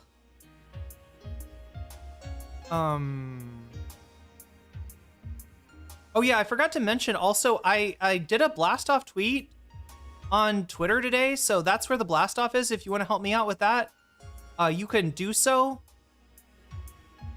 just by clicking the pinned link, which is now the Twitter link, right? I don't know. I'm getting the feeling that maybe Blue Sky is not gonna, pan out. Maybe I'm better off just promoting my stuff on Twitter. So if you want to help me out, get more people get more people interested, you can support me by liking or engaging with that tweet. Oh my god. I missed you too, Omega. Looking at MTG turns me straight. Is that how it works? She's got the power. Comrade Marjorie Tanky Green, member of the American Communist Party. She would somewhat fit in there, maybe. I found a video, The Daily Show covering... Oh, I wish we could watch... Yeah, we're streaming on YouTube, too. So, unfortunately, Daily Show clips are a little... we can get copyright claimed for those. I always wonder, though, about... Jon Stewart's got a podcast. Like, Jon Stewart's got, like, a legitimate YouTube channel that's not affiliate, or it's not showing content from Comedy Central. So I always wonder if maybe you can, like, same thing with Adam Conover, right? People that have had shows and then they have like YouTube channels. I always wonder, could I react to that maybe, since it's not on TV? It's weird because even some like television, some news networks, in fact, most news networks will let you react to their stuff, right? I don't get in trouble for watching CNN, MSNBC, Fox News. That's fine. They like it when you cover their stuff, right? Even local stations, most of the time, will not copyright claim you. But I know that if I show The Daily Show, I'll probably get in trouble. Anyway, let's see what Marjorie Taylor Greene has to say. This is her announcement. Oh yeah, I've got a...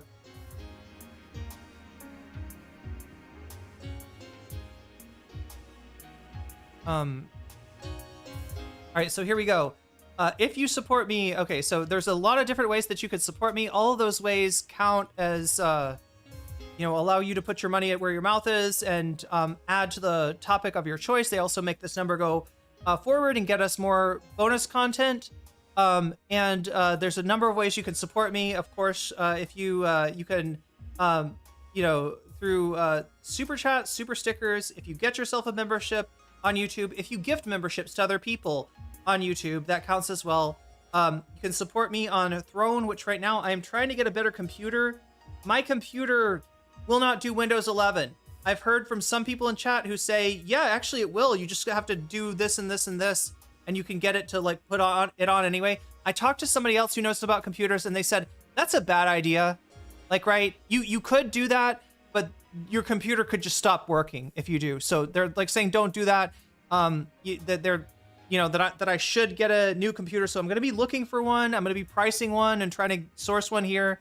And if you go to help me out with that, you can do so on Throne, throne.com/nocommentchick. So you could also support me on Patreon. And if you do so at the $5 level or above, you get me to shout you out like this at the beginning and ending of each stream. So shouts out go to Tracy Eva, shouts out. User shouts out. JMB shouts out. Brian shouts out. Emily French shouts out. Big Al of the Cake Remix and the Cake Mix shouts out. Direful shouts out. Sarah shouts out. Izzy Mandius shouts out. Steven Sayers shouts out. Animus shouts out. Oral Ellipsis shouts out. Nadia Yvette shouts out. Choki shouts out. Noe Noe shouts out. Funky Monkey shouts out. Temporal Insanity shouts out. Good for Gabby shouts out. Jules K shouts out. Buffy Geek shouts out. And a fancy shout out to Sherry Safira, to Rachel K, to Omega Star, and to Zara Xerix. There we go. Those are my Patreons. And if you want to get your name shouted out, then you can support me on Patreon at the $5 level or above. That being said, yeah, I think I've got everything covered that I need to get covered. Let's go on with the Marjorie Taylor Greene and try to do as much of this bonus content as we can today. I've always represented the common American man and woman as a member of the House of Representatives, which is why I've always been despised in Washington, D.C., and just never fit in. Americans... So we got to dissect this immediately. The common man and woman, the folks, okay? You may or may not know this, but in Hitler's Germany, the term Volk, V-O-L-K, which is indeed a cognate to our English word folk, was used to denote the true Germans as opposed to the Jews, Catholics, homosexuals, Freemasons, Roma, right? Anyone that didn't fit into like Hitler's paradigm was the At DeVicliffe super chatted $9.99. MTG is really hitting all her fans with the true MAGAism kism has never been tried before. Trump is counter-revolutionary globalist. It's so funny you say that, Davi, because like, you know, like there are literally fucking liberals out there that are trying to sell Trump as what's wrong with Trump? He's a communist. He's a social, like, right? They are the like literal. I mean, there's some people are saying that, you know, this, but unironically. So, but thank you for the super chat. She represents a common floozy, but listen to what she said, like the common people, right? What does that actually mean? Like, what is she actually saying there? Because here's the thing, there's people like Jink Uger that want Marjorie Taylor to be good. Maybe we were mean to her, right? Maybe she thinks that leftists and liberals are all super meanie butts and we're gonna bite her head off, and that there's no point in like reaching out to us or being nice to us, and that like some of her, you know, frankly, like fascist beliefs, some of her bigoted beliefs are due to, you know, like, I don't know, people weren't nice enough to her, right? And I just want to disabuse people of this notion. I want people to understand exactly who Marjorie Taylor Greene is. Is Trump shitting on her, you know, exemplary of what kind of scumbag he is? Yes, it absolutely is. How reactive he is, yeah. How fragile he is, absolutely, right? But please don't get confused and think that like she's actually good or she's actually principled. She just needs a few tweaks. We can fix her. No, you can't. No, you can't. She doesn't want to be fixed, right? And I'm going to show you why right now. Hi, everyone.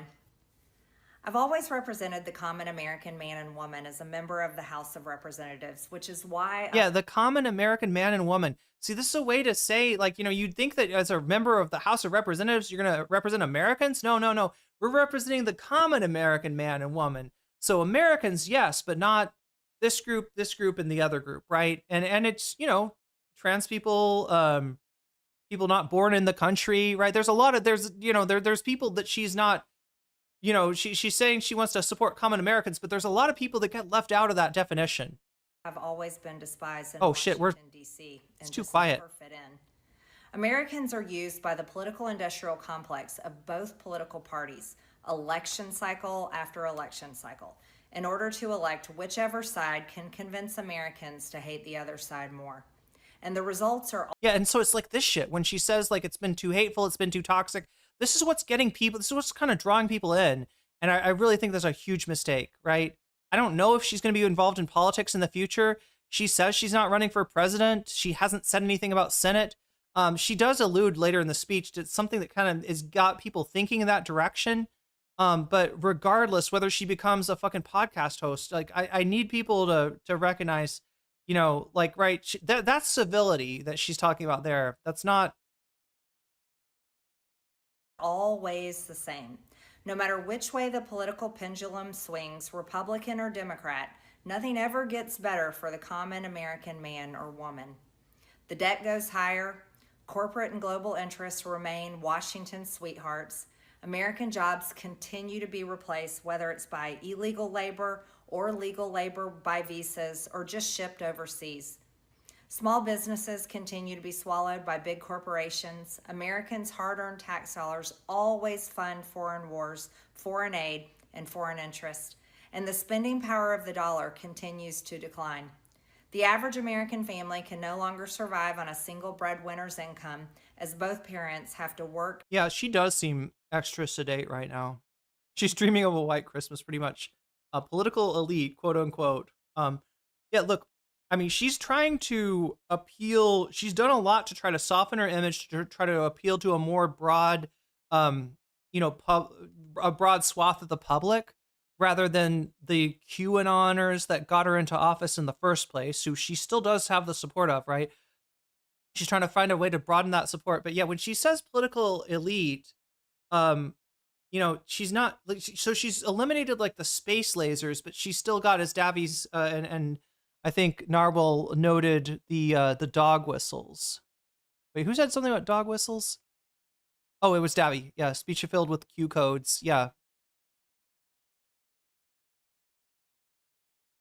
There's a to the 2018 YouTube apology video. She's kind of just missing a ukulele. Speaking of which, chat, Colleen Ballinger popped up again. Do you want me to cover her? Let me know in chat. One if you want me to cover. If you want me to cover the Colleen Ballinger thing, it's kind of long. I don't know if people are still interested or still care about Colleen Ballinger, but she did pop back up. In order to simply survive. And today, many in my children's generation feel hopeless for their future and don't think they will ever realize the American dream. And that breaks my heart. I ran for Congress in 2020 and have fought every single day believing that Make America Great Again meant America first. I have one of the most conservative voting records in Congress, defending the First Amendment, Second Amendment, unborn babies, because I believe God creates life at conception, and I love to fight for the little guy. And the littlest guys out there are fetuses, so yeah, that's... Strong, safe borders, I have fought hard for that. I've fought against COVID tyrannical insanity and mandated mass vaccinations, and I've never voted to fund foreign wars with your hard. Do you see how she's trying to box up and put away her crazy? Do you see what she's doing here? Right? Oh, that's all. File that under COVID, and because there were mixed messages in public health, right? Then you can just throw your hands up and say, "Hey, everyone was crazy back then. Both sides were crazy. Everything. It was a crazy situation, right?" We can't blame her for the Jewish space lasers or the, QAnon shit or following around like Parkland High School shooting survivors. Oh my god! Oh my god! Chat. I just inhaled spicy solid juice. Holy shit! Wow, that's gonna clear out my Let's gonna clear out my sinuses real quick. Oh my gosh. So that's what I'm saying. Is it's like she's got this box of crazy sitting out here. At 0mega_star super chatted $9.99. I'm not at all deceived. She may not be as stupid as I thought, but MTG is dangerous. And probably more dangerous than if anybody that's classing her as just being a know nothing, right? Probably a little bit more. The fact that she has the capacity to reel it in like this and to try to put the crazy away actually makes her more dangerous. But yeah, that's what I was saying. She's more dangerous. Adam Colleen video. Good idea.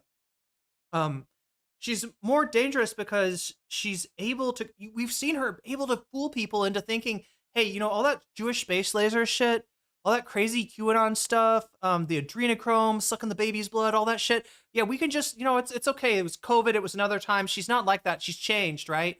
She hasn't changed. She's just trying to appeal to another audience. But she's trying to put that all stuff away and make it so that, like, okay, don't pay attention to this anymore. Like, what I'm on now is, I don't know, a less toxic political environment, which honestly, like, a lot of people probably appreciate that. With how toxic it has gotten, yes, 100% because of MAGA, and the only appropriate reaction that Democrats can have to that doesn't redound to their detriment is when they match the tone, when they match that toxicity, right? So that the turning down the heat is a little bit appealing to people. And have fought every single day believing that Make America Great Again meant America first. I have one of... Okay, so America first, America great again. Obviously, America First is literally the name of Nick Fuentes' movement, but it's also a very vague term, right? It's a very old term. It's a very obvious thing to say. It does signify the Groypers, right? They call themselves America First. But there've been fascist forces in the United States that have used that slogan. I believe that Reagan might have used that slogan during, right? It's kind of, in some ways it's too general, right? So she kind of gets away with, like, what does she mean by America? Oh no, I just mean putting America first. I don't know about this Nick Fuentes feller. Everybody's always saying bad things about him, but if he wants to put America first, how bad can he really be? I don't know. It's just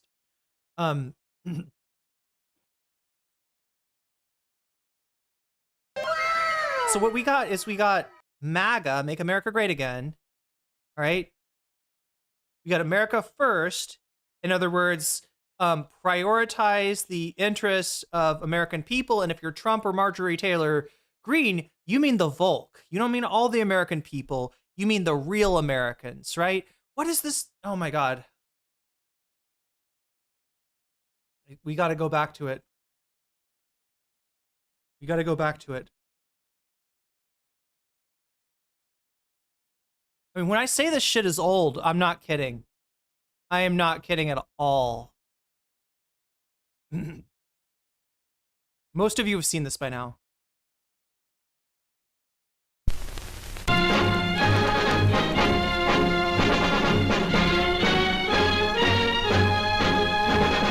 So it's right after World War II. This is propaganda, right? It's American propaganda, but it's propaganda to try to sort of immunize people in the United States against the appeal of fascism. And people, lots of people, and accents, making all. You want to know why you're not getting the breaks? But there are guys who stay up nights figuring out how to take that away from him. I want to give you the truth, folks. The truth about America. I know you've got a lot of questions. You want to know why you're not getting the breaks you deserve? Well, I'm not a politician, but I've made it my business to study these things, and I happen to know the facts. Now, friends, I'm just an average American. Yeah, what did she say? She didn't use average American. She used some other phrase, right? Republican or Democrat, nothing ever gets better for the common American man. Common American man and woman. There we go. But I'm an American. And some of the things I see Yeah, the real Americans, right? Exactly what she's saying. Exactly what she's getting at there. in this country of ours make my blood boil. I see people with foreign accents making all the money. I see Negroes holding jobs that belong to me and you. Now I ask Compare this to the discourse about immigrants these days, yeah? you, if we allow this thing to go on, what's going to become of us really? Or the DEI discussion, right? That's really at the heart of what the kind of like racist like scab that they're picking at when they, you know, with the DEI discourse. I've heard this kind of talk before, but I never expected to hear it in America. This fella seems to know what he's talking about. Yes, he knows all right. What's the answer? What are we real Americans going to do about it? You'll find it right here in this little pamphlet. The truth about Negroes and foreigners. The truth about the Catholic Church. Now, friends, these books are free.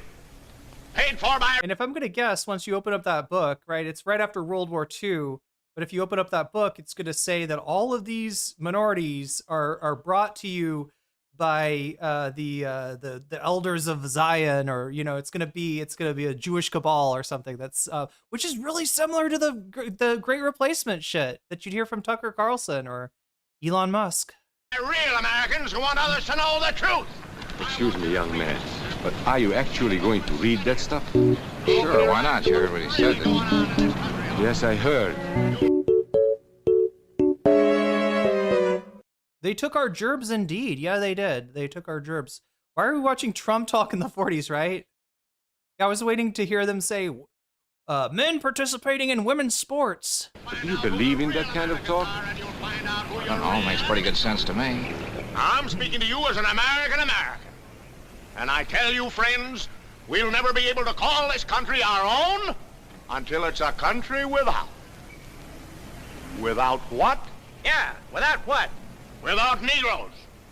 Without alien foreigners. Without Catholics. Without Freemasons. You know these people... What's wrong with the Masons? I'm a Mason. Hey, that fella's talking about me. And that makes a difference, doesn't it? These are your enemies. These are the people who are trying to take over our country. Now you know them. You know what they stand for. And it's up to you and me to fight them. Fight them and destroy them before they destroy us. Thank you. So right after World War II, this kind of shit was probably pretty easy to recognize, right? People knew what Hitler was. They had a vague notion of how he came to power. And when you see enough of the red flags, you know, you're like, yeah, this guy's trying to do fascism, isn't he? And indeed, this is why the government put this piece of propaganda out, to try to be like, hey, if you see a guy talking like this, he doesn't have your interests in mind, right? He's trying to take something away from you. He's not trying to give you back what the, you know, these minority groups have supposedly taken, you know, from you. And this is the United States being anti-fascist, because the fascists in Italy and Germany and Japan were the enemies of the state, right? Being anti-fascist, but not for ideological reasons per se. Although, you know, this is like the Truman administration by this point. So, you know, it's not, not a right-wing administration by any means. But it's,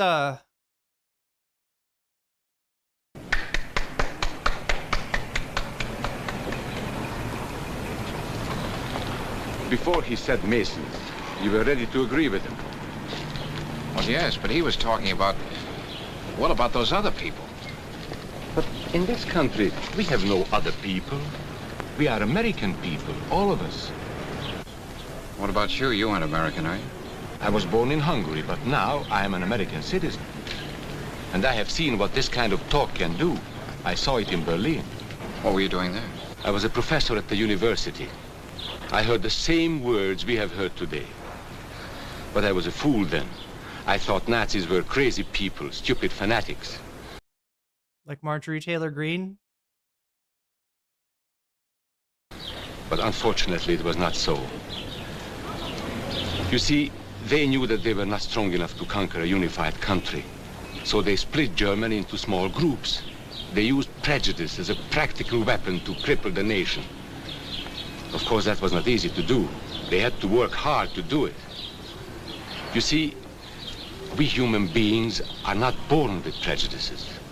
Always they are made for us, made by someone who wants something. Starting from a point of discontent, though, starting from a point of you not having the resources that you need to live your life. Anyway, watch this if you have time. This is on the YouTube channel U.S. National Archives.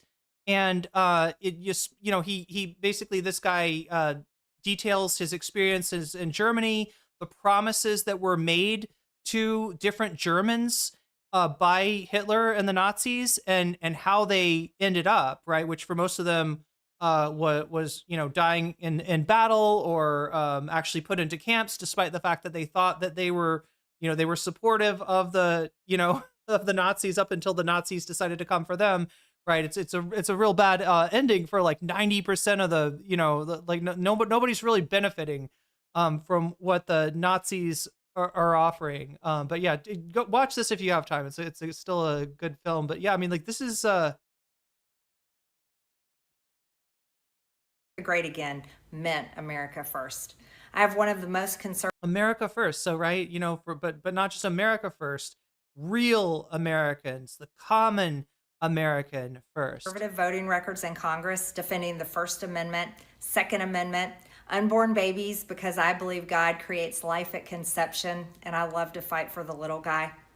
Strong, safe borders, I have fought hard for that. I've fought against COVID tyrannical insanity and mandated mass vaccinations, and I've never voted to fund foreign wars with your hard-earned tax dollars. However, with almost 1 year into our majority, the legislature has been mostly sidelined. We endured an 8-week shutdown, wrongly, resulting in the House not working for the entire time, and we are entering campaign season, which means all courage leaves and only safe campaign re-election mode is turned on in the House of Representatives. During the longest shutdown in our nation's history, I raged against my own speaker and my own party for refusing to proactively work diligently to pass the plan to save Americans' health care and protect Americans from outrageous, overpriced, and unaffordable health insurance policies. So this is what I'm guessing Jink and probably a lot of the people that are giving Marjorie Taylor Greene her flowers right now are hitching that on. The fact that she's making a principled stand for affordable healthcare, essentially, right?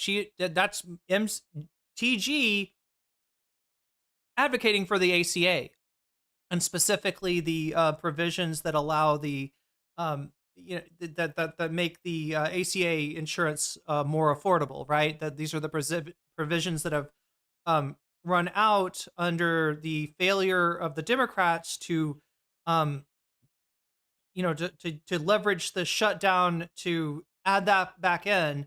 And MTG was, along with the, a surprising number of Republicans who realized that being against affordable health care in the upcoming midterm elections is kryptonite for them.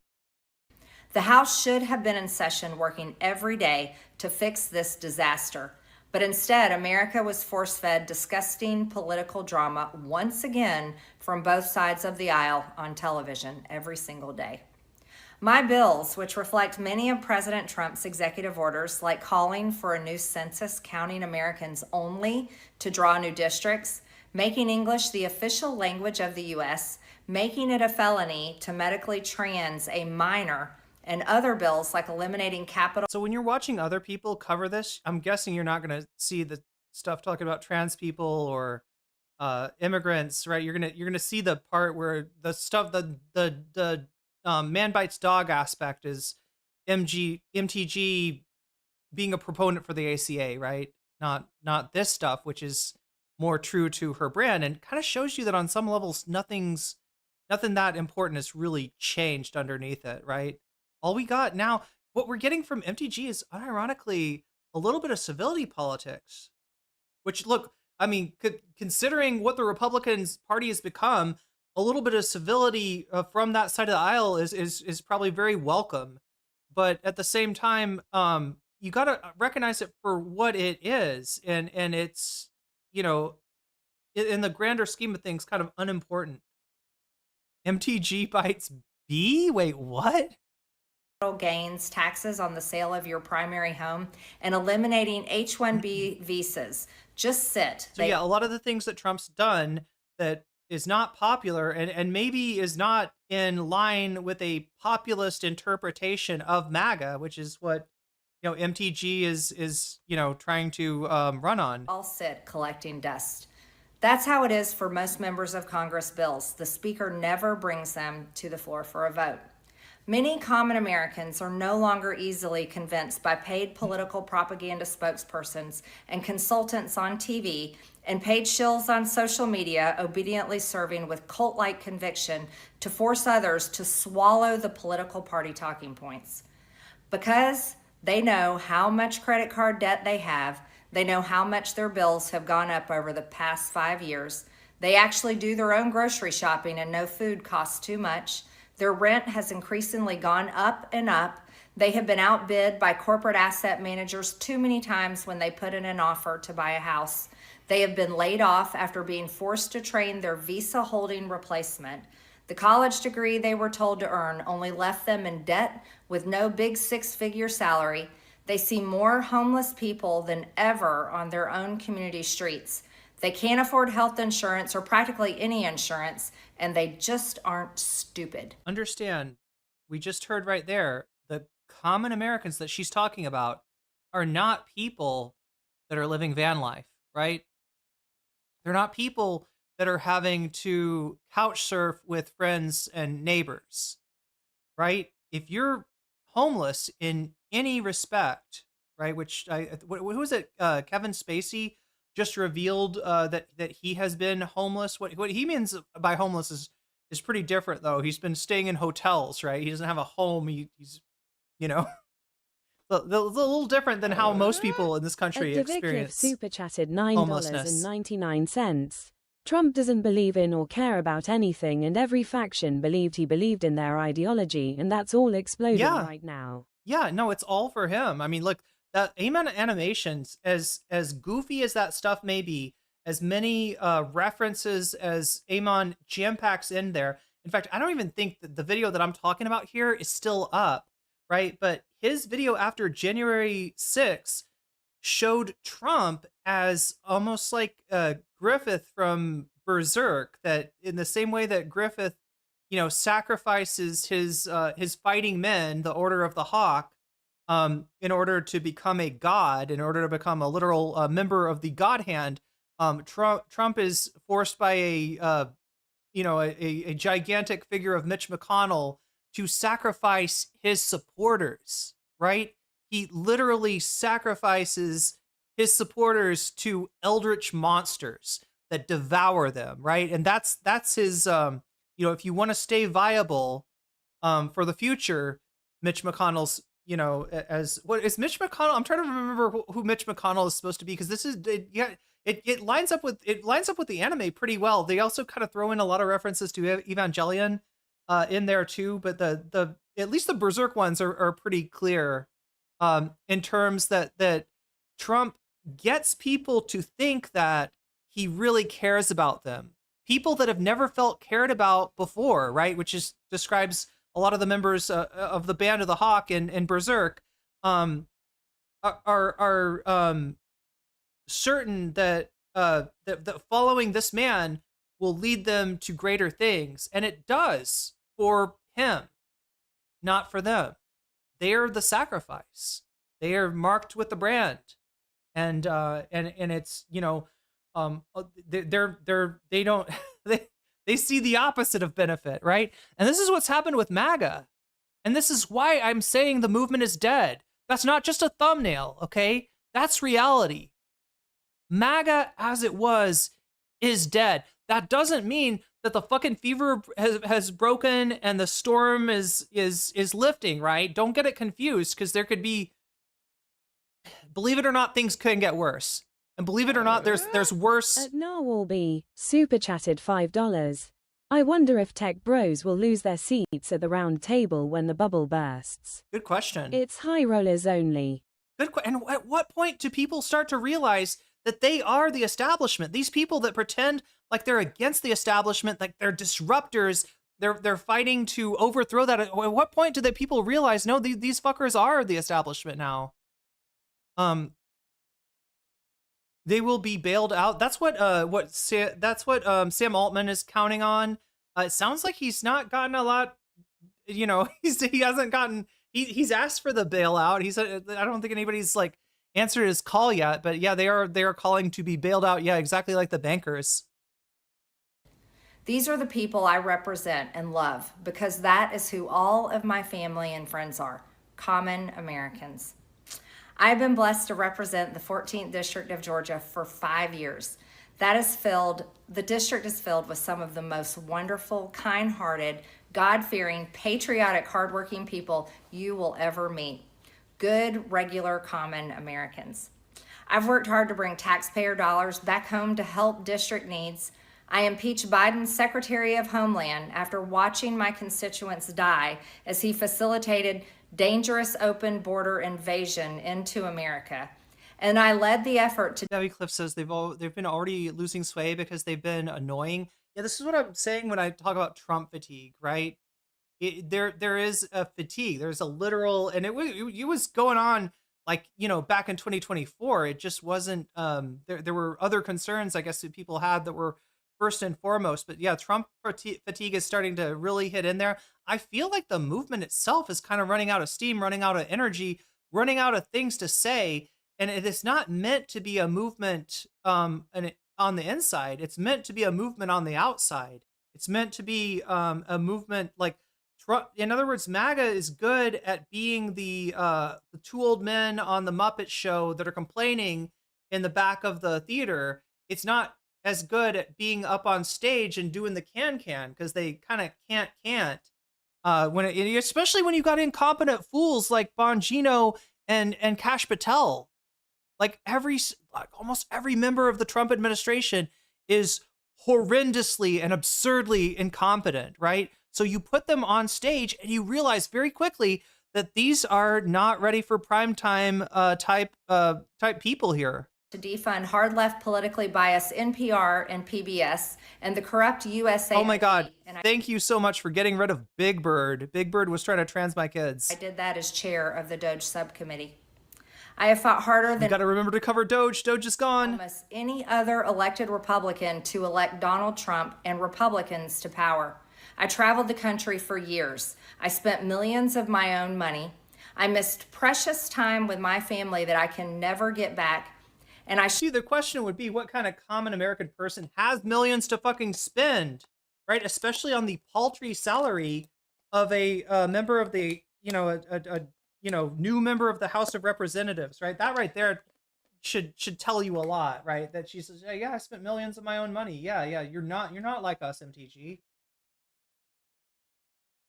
Stuff a lot focus has made you trans. Showed up in places like outside the New York courthouse in Collect Pond Park. But no, she's serious about this. I do believe that she was a true believer, at least at one time, in Trumpism, and I do believe that this is the whole thing of meeting your heroes, right? She met her hero, and it turned out he wasn't that into her.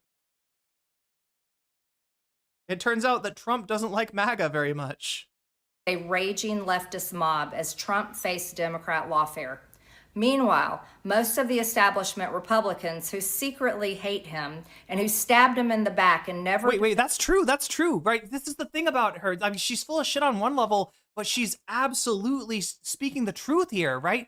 No, there's a ton, like I would say most of the people, most of the Republican politicians, they don't actually like Trump, but they're in a situation where they have to kiss his ass. And they can't let people know that. Like Tucker Carlson, right? Has all those quotes about Trump. JD Vance. The list goes on and on and on of people on the Republican side of things that are not very positively disposed to Trump, but yet right now they're absolutely like residents of his ass. This mob as Trump family that I can never get back, and I to power. I traveled the country for years. I spent millions of my own money. I missed precious time with my family that I can never get back. And I showed up in places like outside the New York courthouse in Collect Pond Park against a raging leftist mob as Trump faced Democrat lawfare. Meanwhile, most of the establishment Republicans who secretly hate him and who stabbed him in the back and never defended him against anything have all been welcomed in right after the election. And I will never forget the day. Megastar, thank you for the bits. She's so full of vitriol. Absolutely. I had to leave my mother's side as my father had brain surgery to remove cancerous tumors in order to fly to Washington, D.C. to defend President Trump and vote no against the Democrats' second impeachment in 2021. My poor father and my poor mother, it was way too much for all of us. Through it all, I never changed or went back on my campaign promises. Yeah, Quacksmith, you're right. She wouldn't, look, she would have gotten primaried, all right? And she would have had Donald Trump breathing down her neck, but I don't think he could have gotten her out of there. I think that her constituents see that she is more MAGA than Trump is. It would have been bad for Trump, right? To fight that fight.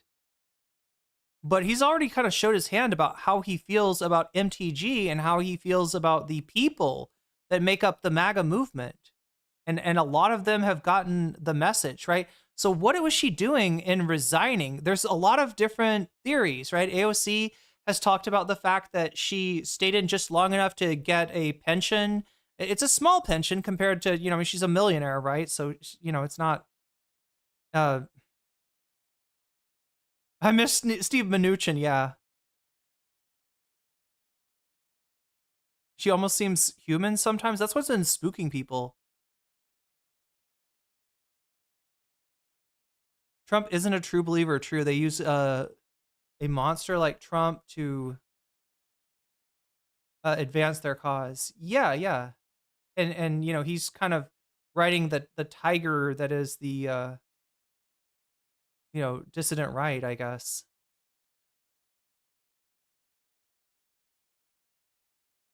She's like John Locke finding the hatch. Okay, that's a Lost reference, I think.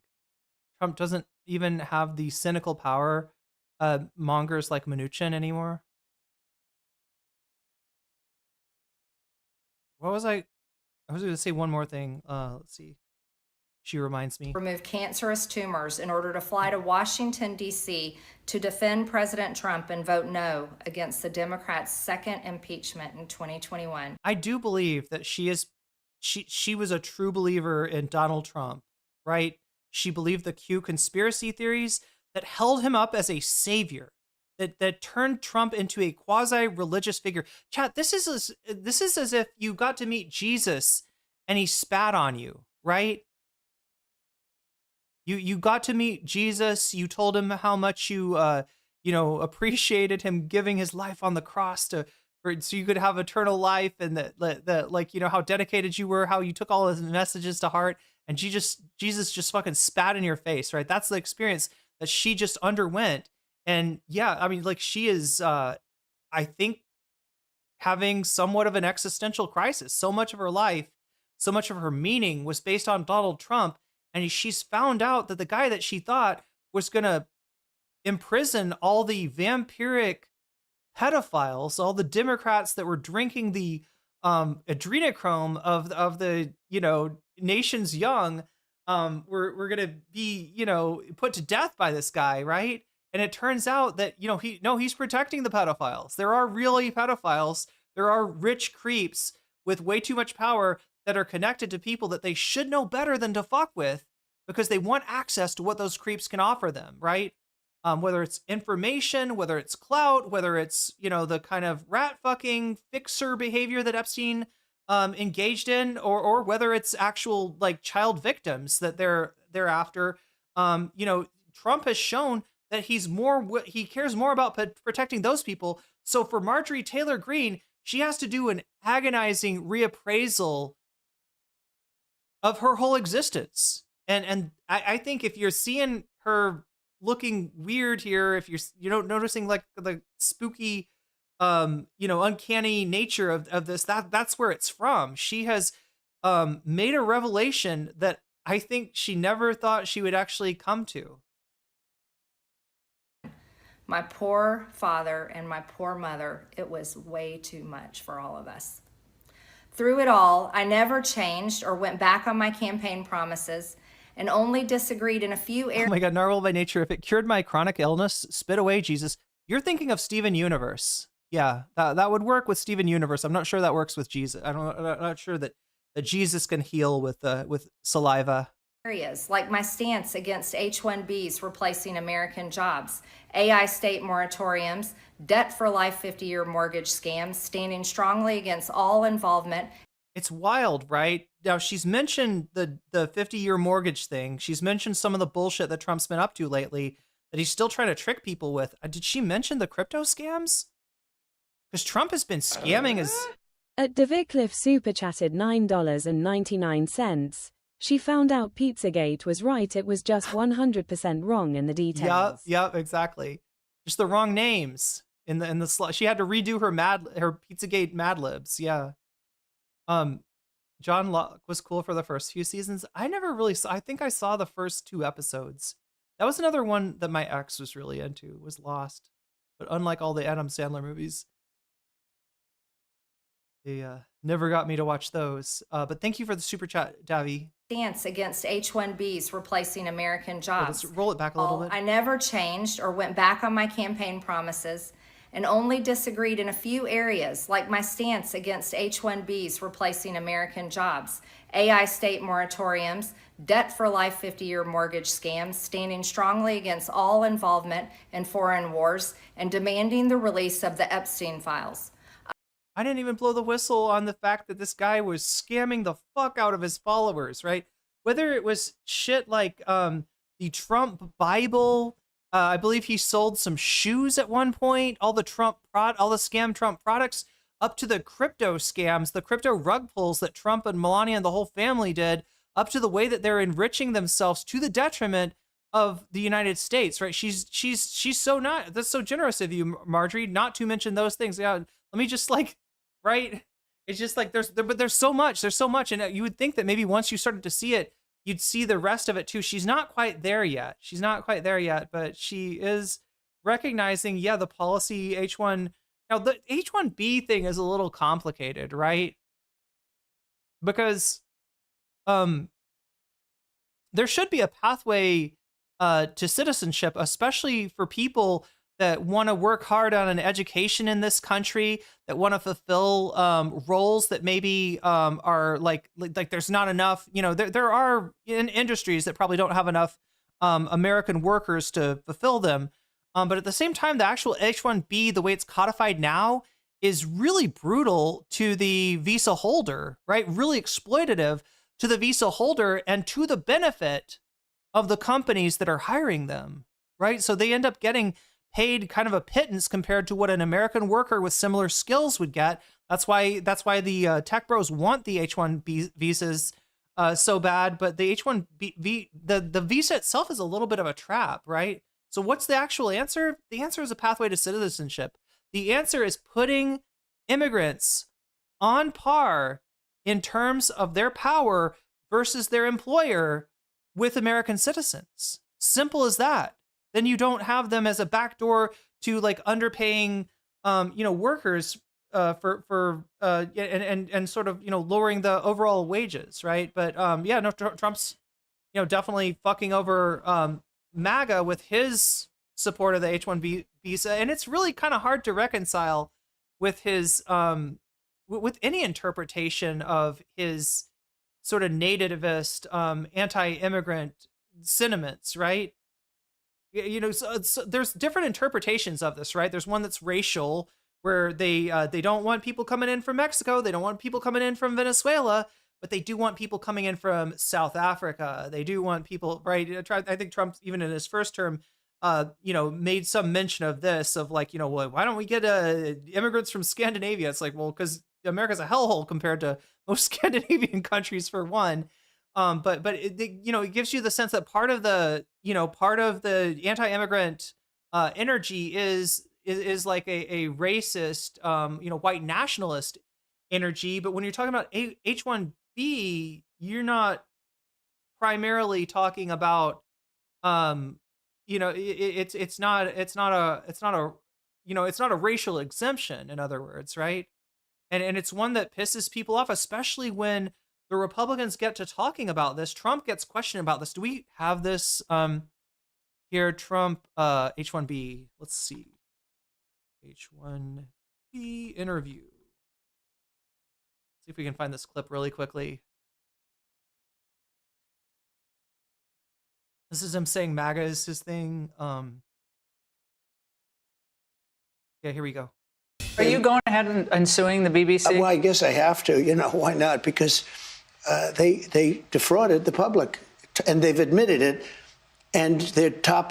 Damn it. Is there like a shorter clip than this? I just want the... Yeah, Forbes usually... God damn it, what the fuck? Really? Are we going to do one of these? I hate these videos, by the way. You're not going to show a clip? That makes me nervous, because that makes me think that Forbes didn't want to show the Fox News interview. Oh my God.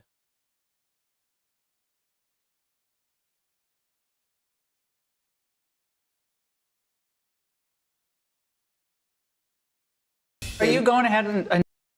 Very dishonest, and the head man... But tonight you are saying to our viewers that you will go forward and file a defamation lawsuit against the BBC. Well, I think I have an obligation to do it, because you can't get people... You can't... Well, they wanted them to get out of the country. You're going to need that, Laura. I mean, I know you and I disagree on this.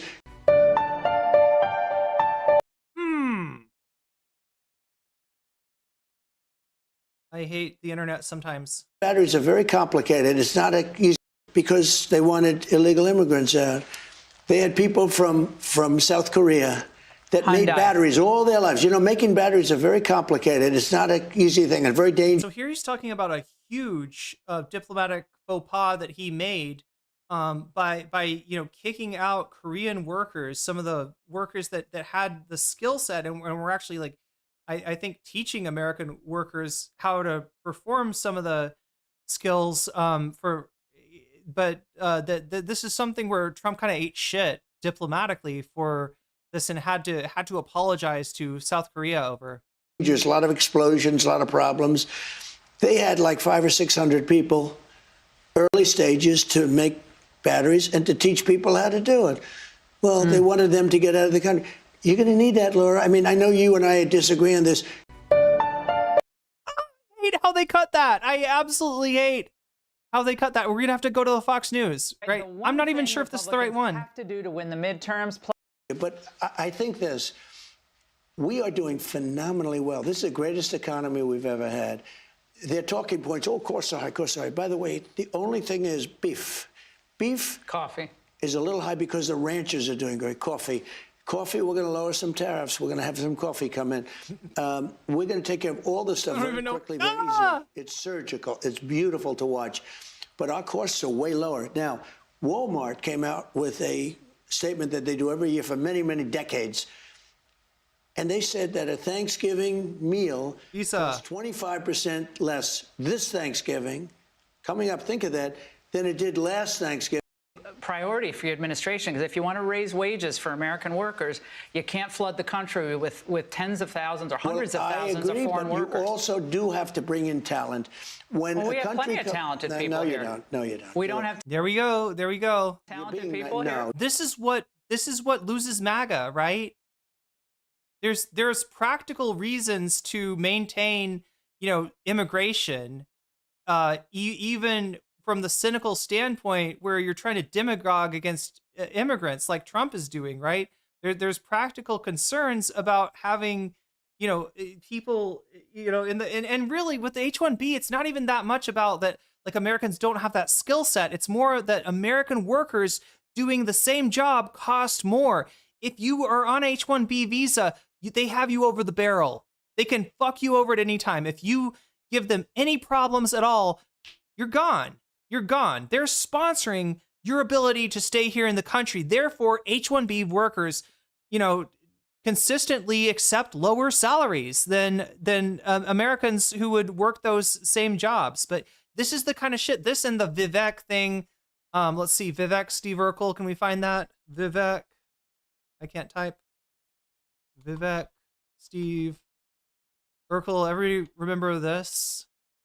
I'm not sure if I spelled Urkel correctly.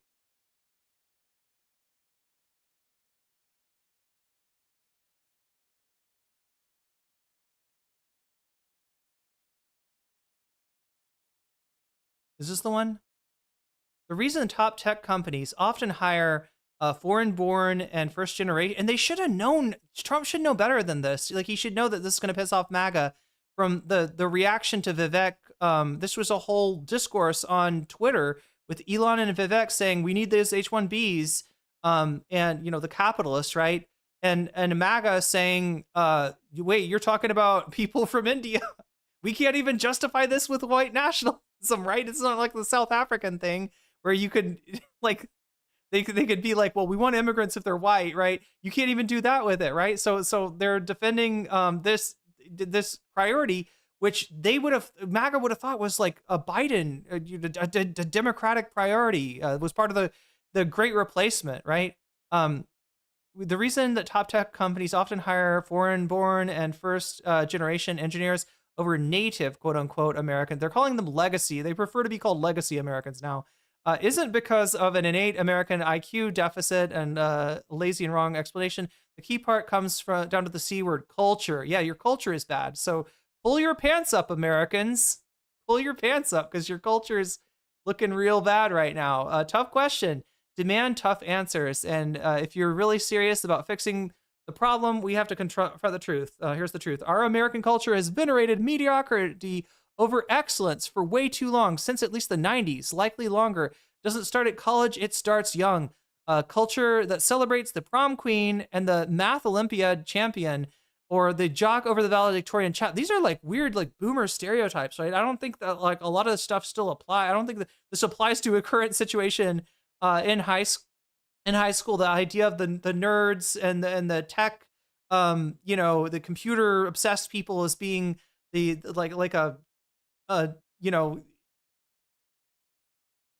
being the lower part of the social hierarchy. I'm not sure how much that even applies anymore, but this is how it was when Vivek grew up in the 90s, apparently. A culture that venerates Corey from Boy Meets World, or Zach and Slater over Screech from Saved by the Bell, or Stefan Urkel. This is the smooth version. This is a Chad version, I guess, of Steve Urkel versus the nerd. Steve Urkel is kind of like a nerd archetype from the 1990s show Family Matters? Yeah, Family Matters. Yeah, Family Matters. Okay. will not produce the best engineers. Fact, I know multiple sets of immigrant parents in the 90s who actively limited how much their kids. So even like letting your kids watch, the shows that you grew up with, I guess, he's saying is like a bad thing. Don't expose that to them, because that's getting them to venerate mediocrity when they should be, venerating, I don't know, STEM, I guess. But this is what got Vivek kicked out off of the island, the MAGA island, right? The Trump people, they knew enough to like throw Vivek to the wind when this happens. Now he's supposedly running for governor of Ohio, so we'll see how that works out. But he doesn't seem to have the support of MAGA, and he's definitely not being featured in the MAGA stable of like stars and influencers anymore. And it's because of this shit. He pissed the these people are racist, right? These people are white nationalists, and he's not just saying your white nationalism is wrong and we actually do need immigrants. He's saying that these immigrants have a better culture than you do, and you, who have been telling all kinds of minority groups to pull up their pants, proverbially, you are the ones who actually need to pull up your pants, right? And if you want to have your kids do high-paying STEM jobs, then you're gonna have to compete with I don't know, the Tiger Moms or whatever in terms of your parenting. But I mean, this is just it's brainworms from all directions. Anyway. Other than that, my voting record has been solidly with my party and the president. Loyalty should be a two-way street, and we should be able to vote our conscience and represent our district's interests, because our job title is literally representative. America first should mean America first and only Americans first, with no other foreign country ever being attached to America first in our halls of government.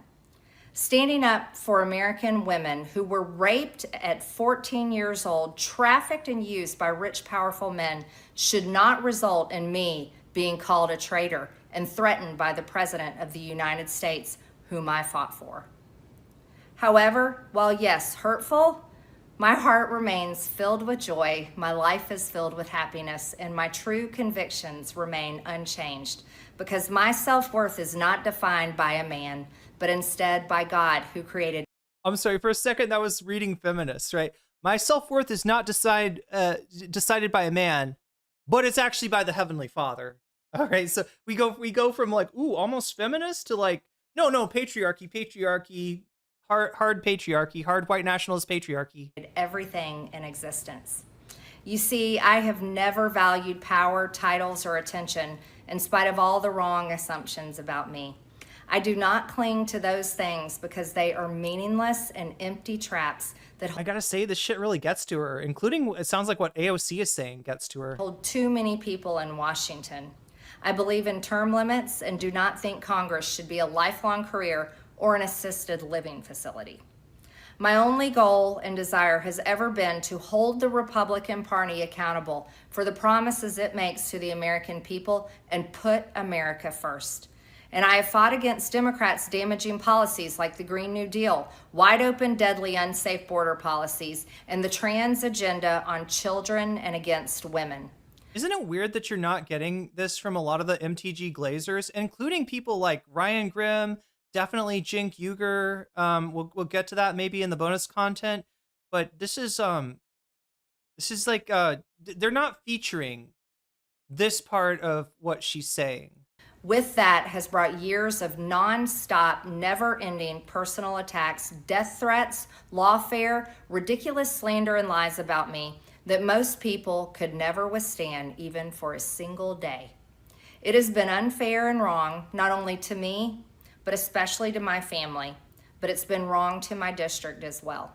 Okay, so maybe she's downplaying this a lot, but my understanding is that she and her family are getting death threats, right? When Donald Trump comes for you, when he makes you a target, when he calls you Marjorie Taylor Greene, or like, what is he saying, Marjorie Taylor Brown now? Is Brown bad, I guess? Super chatted $9.99. Well, I mean, Protestant Christian God is just your own thoughts, so I would say that's pretty feminist of her to say that's the only person who judges her.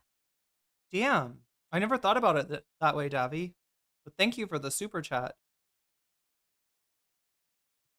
There's got to be JK mold on her walls. Be careful, Chad. I was like worried. I'm worried about mold in my own house. Like, if you ever catch me saying transphobic shit, like, you know, you gotta, I don't know. I'm gonna have to do an intervention. No, you know, the mold I think is in the air conditioner, and I'm not turning that sucker back on until I fix it. Too much Until I get a good cleaning of that. self-respect and dignity. I love my family way too much, and I do not want my sweet district to have to endure a hurtful and hateful primary against me by the president that we all fought for. So here's one theory, right? Here's one theory, because I'm trying to make sense of this. You know, people think very different things. Some people, like AOC, seem to think that she's just cashing out here. She's got her, you know, kind of bag secured as far as her pension. I'm not sure if I'm convinced of that, considering how wealthy she is and how small that pension actually is in the scheme of, you know, her overall retirement. But, you know, one of the theories is this, that she wants to run for president in 2028. And if she has a visible, lengthy blow up with Trump where they're at each other's throats, i.e., she runs for Congress again, he endorses her primary opponent and campaigns against her, that she might get high enough negatives with the Republicans, not in her district but elsewhere, the rest of MAGA, right, that it might make a primary, you know, hard for her to win, right? So it, you know, is she avoiding the flack that is coming her way now and that would continue to come her way up until the at least the primary in 2026?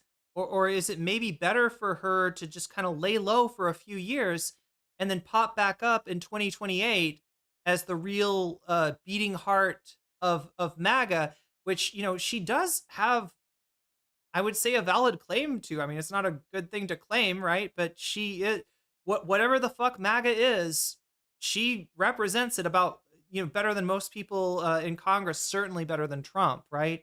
And so, you know, that sort of situation, you know, Trump might not have as much pull over a presidential campaign. He might be able to let bygones be bygones. I kind of don't think so. I think she's really off the island, right? I think they have, I think they want to, you know, rat fuck her, you know, out of political existence. But yeah, that's the only theory that really seems to make sense to me, is that she doesn't want to get negatively. She doesn't want to have more of MAGA have a negative association with her as being anti-Trump, and that the only way that she sees clear to avoid that is to not run in 2026, and then either run for president in 2028, or I guess what we've got, let's see, Warnock and Ossoff in Georgia. They're both Democrats. I'm trying to remember. Did one of them won in 2018 and the other one won in 2020? Is that correct? So it's 2018, and it would be. I know one of those seats is up, and that's what she was talking about running for. So I can't remember whose seat it is. Megastar, thank you for the bits. She's gonna sail away with Alex Jones. Damn. I mean, or maybe RFK. Chat. That's one of the stories that I just realized I should have been. This is not the last time we see MTG in politics. I think you might be right, Cozy Gaming.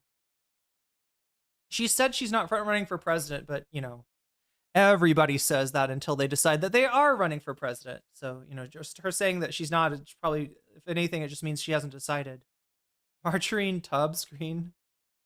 Oh yeah, hot tubs. That's one of the other places you can get Legionnaires disease from. Yeah, I looked this stuff up. She's going covert to the glorious light of Islam. She's going to convert to Islam. Wait a minute. Didn't Hassan joke about that? I'm trying to remember. There was some joke about that, for real. Is RFK actually dying? No, well, I don't know. The story that I've read about RFK Jr. is that his text with Olivia Nuzzi leaked, and this guy is into some stuff, right? RFK Jr. is into the drinking of fluids from your lover. And I guess I probably shouldn't get into it more deep than that, because I'm still confused. I'm still kind of confused, right? Yeah, I guess that's the reason I'm not covering that, is because it's fucking gross. It's fucking gross. RFK Jr.'s sexual proclivities are something that I really wish I didn't know, and I definitely am not trying to share with any of you that are lucky enough to be ignorant about the things that that man said to Olivia Nuzzi in over text. Hot tub, standing water, Legionnaires, symptoms of Legionnaires. Ethan Klein, it's Ethan Klein. Only to fight and win my election while Republicans will likely lose the midterms, and in turn be expected to defend the president against impeachment after he hatefully dumped tens of Speaking of drinking some fluids, chat. millions of dollars against me and tried to destroy me. It's all so absurd and completely unserious. I refuse to be a battered wife, hoping it all goes away and gets better.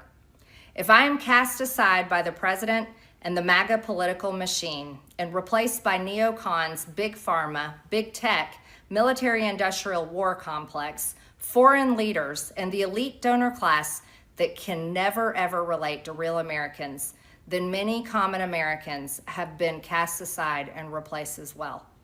There is no plan to save the world or a 4D chess game. Okay, so I agree with her on that. Like I said before, she represents MAGA probably better than anyone in the Congress and in the Republican leadership right now. And yeah, if there's no room for her, you know, there's kind of no space for them either, right? This is Trump killing his own party, killing his own political project. Being played. When common American people realize and understand that the political industrial complex of both parties is ripping this country apart, that not one elected leader like me is able to stop Washington's machine from gradually destroying our country, and instead the reality is that they, common Americans, the people, possess the real power over Washington, then I'll be here by their side to rebuild it. There we go. There we go. Now that's what's got people saying that she'll be back, right? That very likely was what the statement was meant to indicate. But she's not showing her hands yet. Is she going to run for Senate? Is she going to run for president? Will she become a podcaster? All of those could be lucrative careers for her. And there's definitely a part of MAGA that's recognizing this, that has seen, you know, Nick Fuentes, for instance, said MAGA is dead. Long live America first, right? So there's a lot of quarters of the right that are just a greater or lesser extent over Trump in a way that they're probably not over Marjorie Taylor Greene. Until then, I'm going back to the people that I love, to live my life to the fullest as I always have, and I look forward to a new path ahead. I'll be resigning from office with my last day being January 5th, 2026, and I look forward to You're not going to celebrate the anniversary? Come on, Marjorie, you helped that happen. Didn't she brought in some of the Jan 6ers into her office like the day or the week before, and she was showing them like the lay of the Capitol building, right? She was showing them where stuff. She was giving them a tour that they very likely used to to go after elected officials when they broke into the Capitol. seeing many of you again sometime in the future. May God bless. What if they do another January 6th but against Trump? Could they do that? Could MAGA muster that weird champ to be able to Jan 6 Trump? That, I mean, who knows, chat? Who knows? But no, very likely she's going to be back in like a future election, not 2026 but 2028 or something like that. So that's what we got from MTG. Let's see how Trump reacts. And late Friday, Georgia Congressman Marjorie Taylor Greene announced she plans. Marjorie Taylor, okay. I mean, that's I'll take it. I'll take it. So sometimes it's hard to read a teleprompter, chat. I have trouble with that myself too. plans to resign in January. As CBS Christian Benavidez reports, it was a surprise announcement that came on the heels of a falling out with President Trump, who recently unendorsed her. We're going to re-elect our favorite president. Republican Congresswoman Marjorie Taylor Greene was elected to Congress as one of President Trump's fiercest backers, but now it's Trump who's driving her from her seat.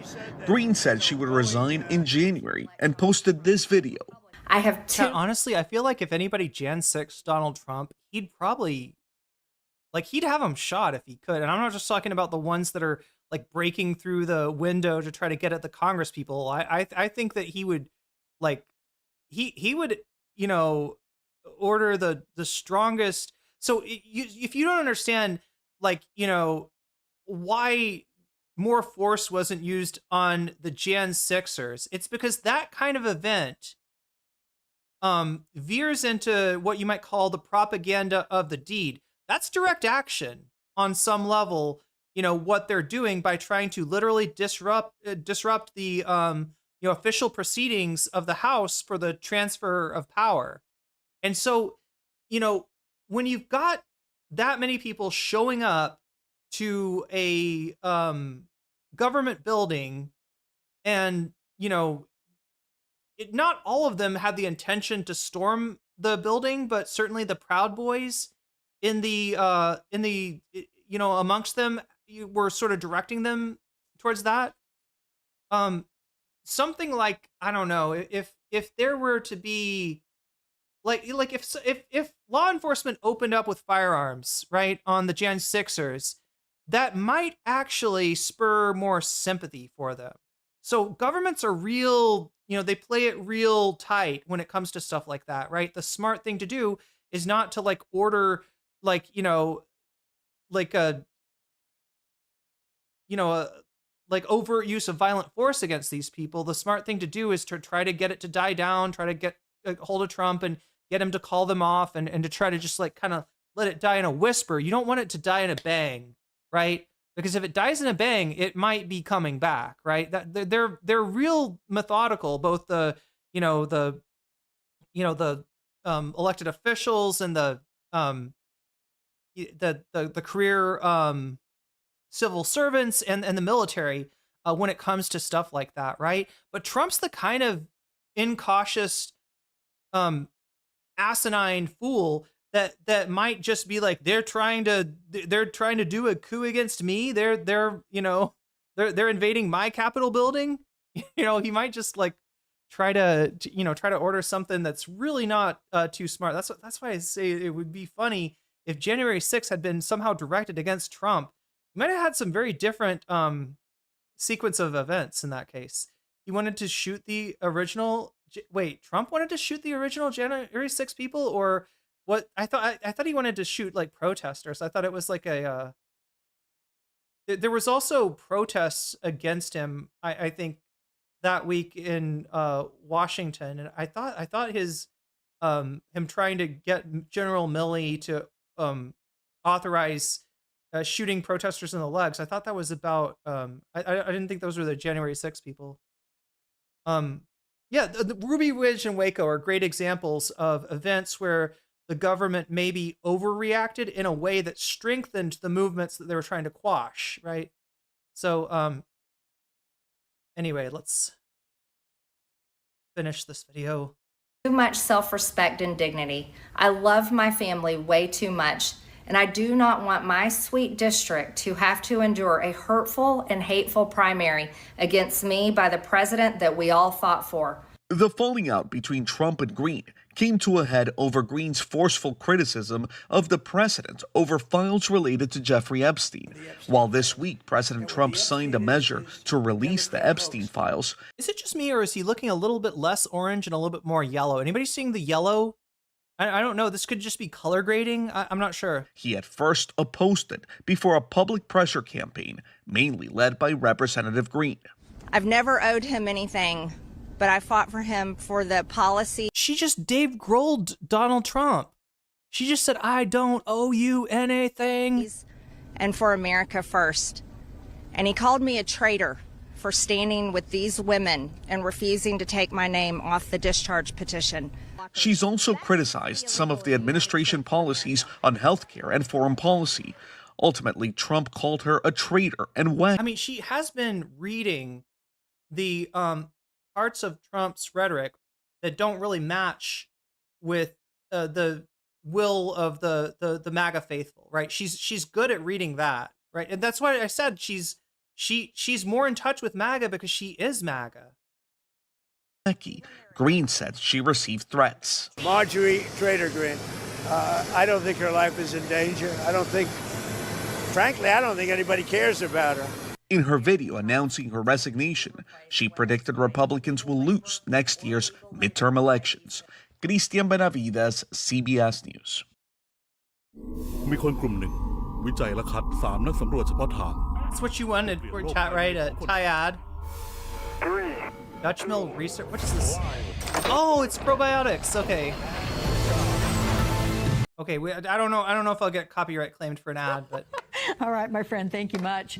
So let's bring in MS Now political analyst and chief White House. So what do the voters in Georgia think about Marjorie Taylor Greene's decision to forego not just her re-election in 2026, but her last year as a representative? Correspondent for the New York Times, Peter Baker, and MS Now political contributor and chief political reporter for the Atlanta Journal-Constitution, Greg Bluestein. We're going to start with you, Greg, because this is your hood. This is what you cover. And in this morning, a Truth Social post. Look, I know that the term hood has been appropriated probably for like 30, 40 years now, but it just like, I don't know. This is what's happening in your hood, John. Why don't you tell us? Okay, I don't know. Trump accused the Congresswoman of resigning because she'd lose a primary to a candidate that he would endorse. Is that the case? Is this a political calculation by MTG? Is it not a principled stance? Or is she just sick of the external issues that come with being in Congress right now, like safety if you make the wrong people angry? Alex, that's such a good question. I'm here in Marjorie Taylor Greene's district in Northwest Georgia right now, where I interviewed a lot of voters this morning who were just as shocked as those lawmakers that Kevin spoke with.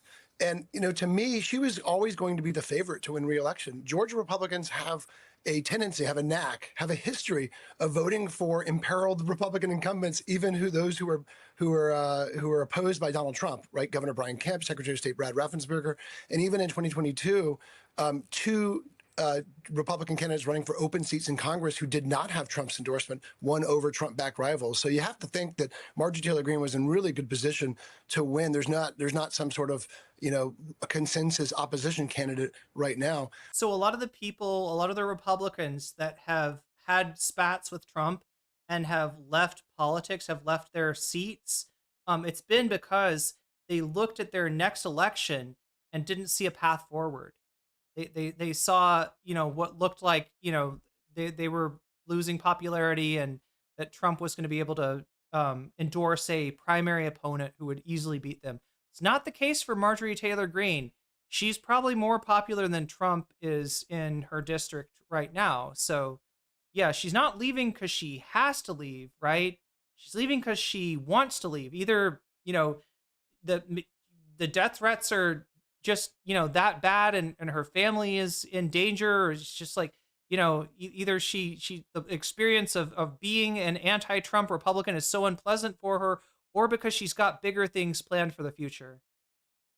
I just think she was frankly tired of it. And as she said, and as Kevin just mentioned, this whole battered wife syndrome, she didn't want to win and then spend the next 2 years in office defending everything Donald Trump did and getting questioned about everything that the president said or did about her.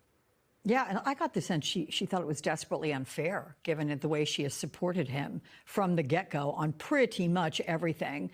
So, Peter, because of that, this is a relationship you would have never predicted would deteriorate to this level. And apparently Greene's announcement, you know, as we're hearing here, came as a surprise to Speaker Johnson, President Trump as well. Did they really have no idea she was going to step down? Do you know anything about that? Not that I know of. I don't know of anybody who had any prior indication of that. It certainly came out of the blue on a Friday night, like you said. none of us, I guess, has much of a social life. But the but the fact is that you're seeing something that's a change in what we've seen before. But before, we saw members of Congress leaving Congress out of opposition to Donald Trump, but from the other side of the political equation, from the Republican establishment, the people like Jeff Flake and Bob Corker and so on and so forth. Liz Cheney was defeated in a Oh yeah, Bob Corker. That's primary. These are regular Republicans, conventional. a fairly conservative Republican that I think came in during the Bush administration. And wait, did he make it to the Senate? But yeah, he was not with Trump's agenda and had to leave for the reasons I was describing earlier. Good night, Narwhal. Have a good sleep. Republicans, conservative Republicans, but not MAGA Republicans. Now, with Marjorie Taylor Greene, you're seeing something different, right? You're seeing a MAGA Republican who had been a very strong ally of the president, calling it quits out of either intimidation or sick and tired of it, or whatever motivation we want to ascribe to it. And that's a really interesting change. It's MAGA versus MAGA rather than MAGA versus the establishment. But just to confirm, Peter, typically, traditionally, if someone's going to resign, I got to go you one better, all right? This is just starting to happen in the consciousness of what did she say? The everyday Americans, the everyday MAGAs out there, right? Trump is the establishment. I've been saying it for a long time, but Trump isn't going to drain the swamp. He is the swamp. That's been true since, he came down that escalator, but it's just connecting, probably because of the Epstein things, with a lot of his core supporters, right? They may have been, they may have venerated Donald Trump, but their first loyalty is kind of to each other. Their initial loyalty is like as much as we say it's a cult of personality,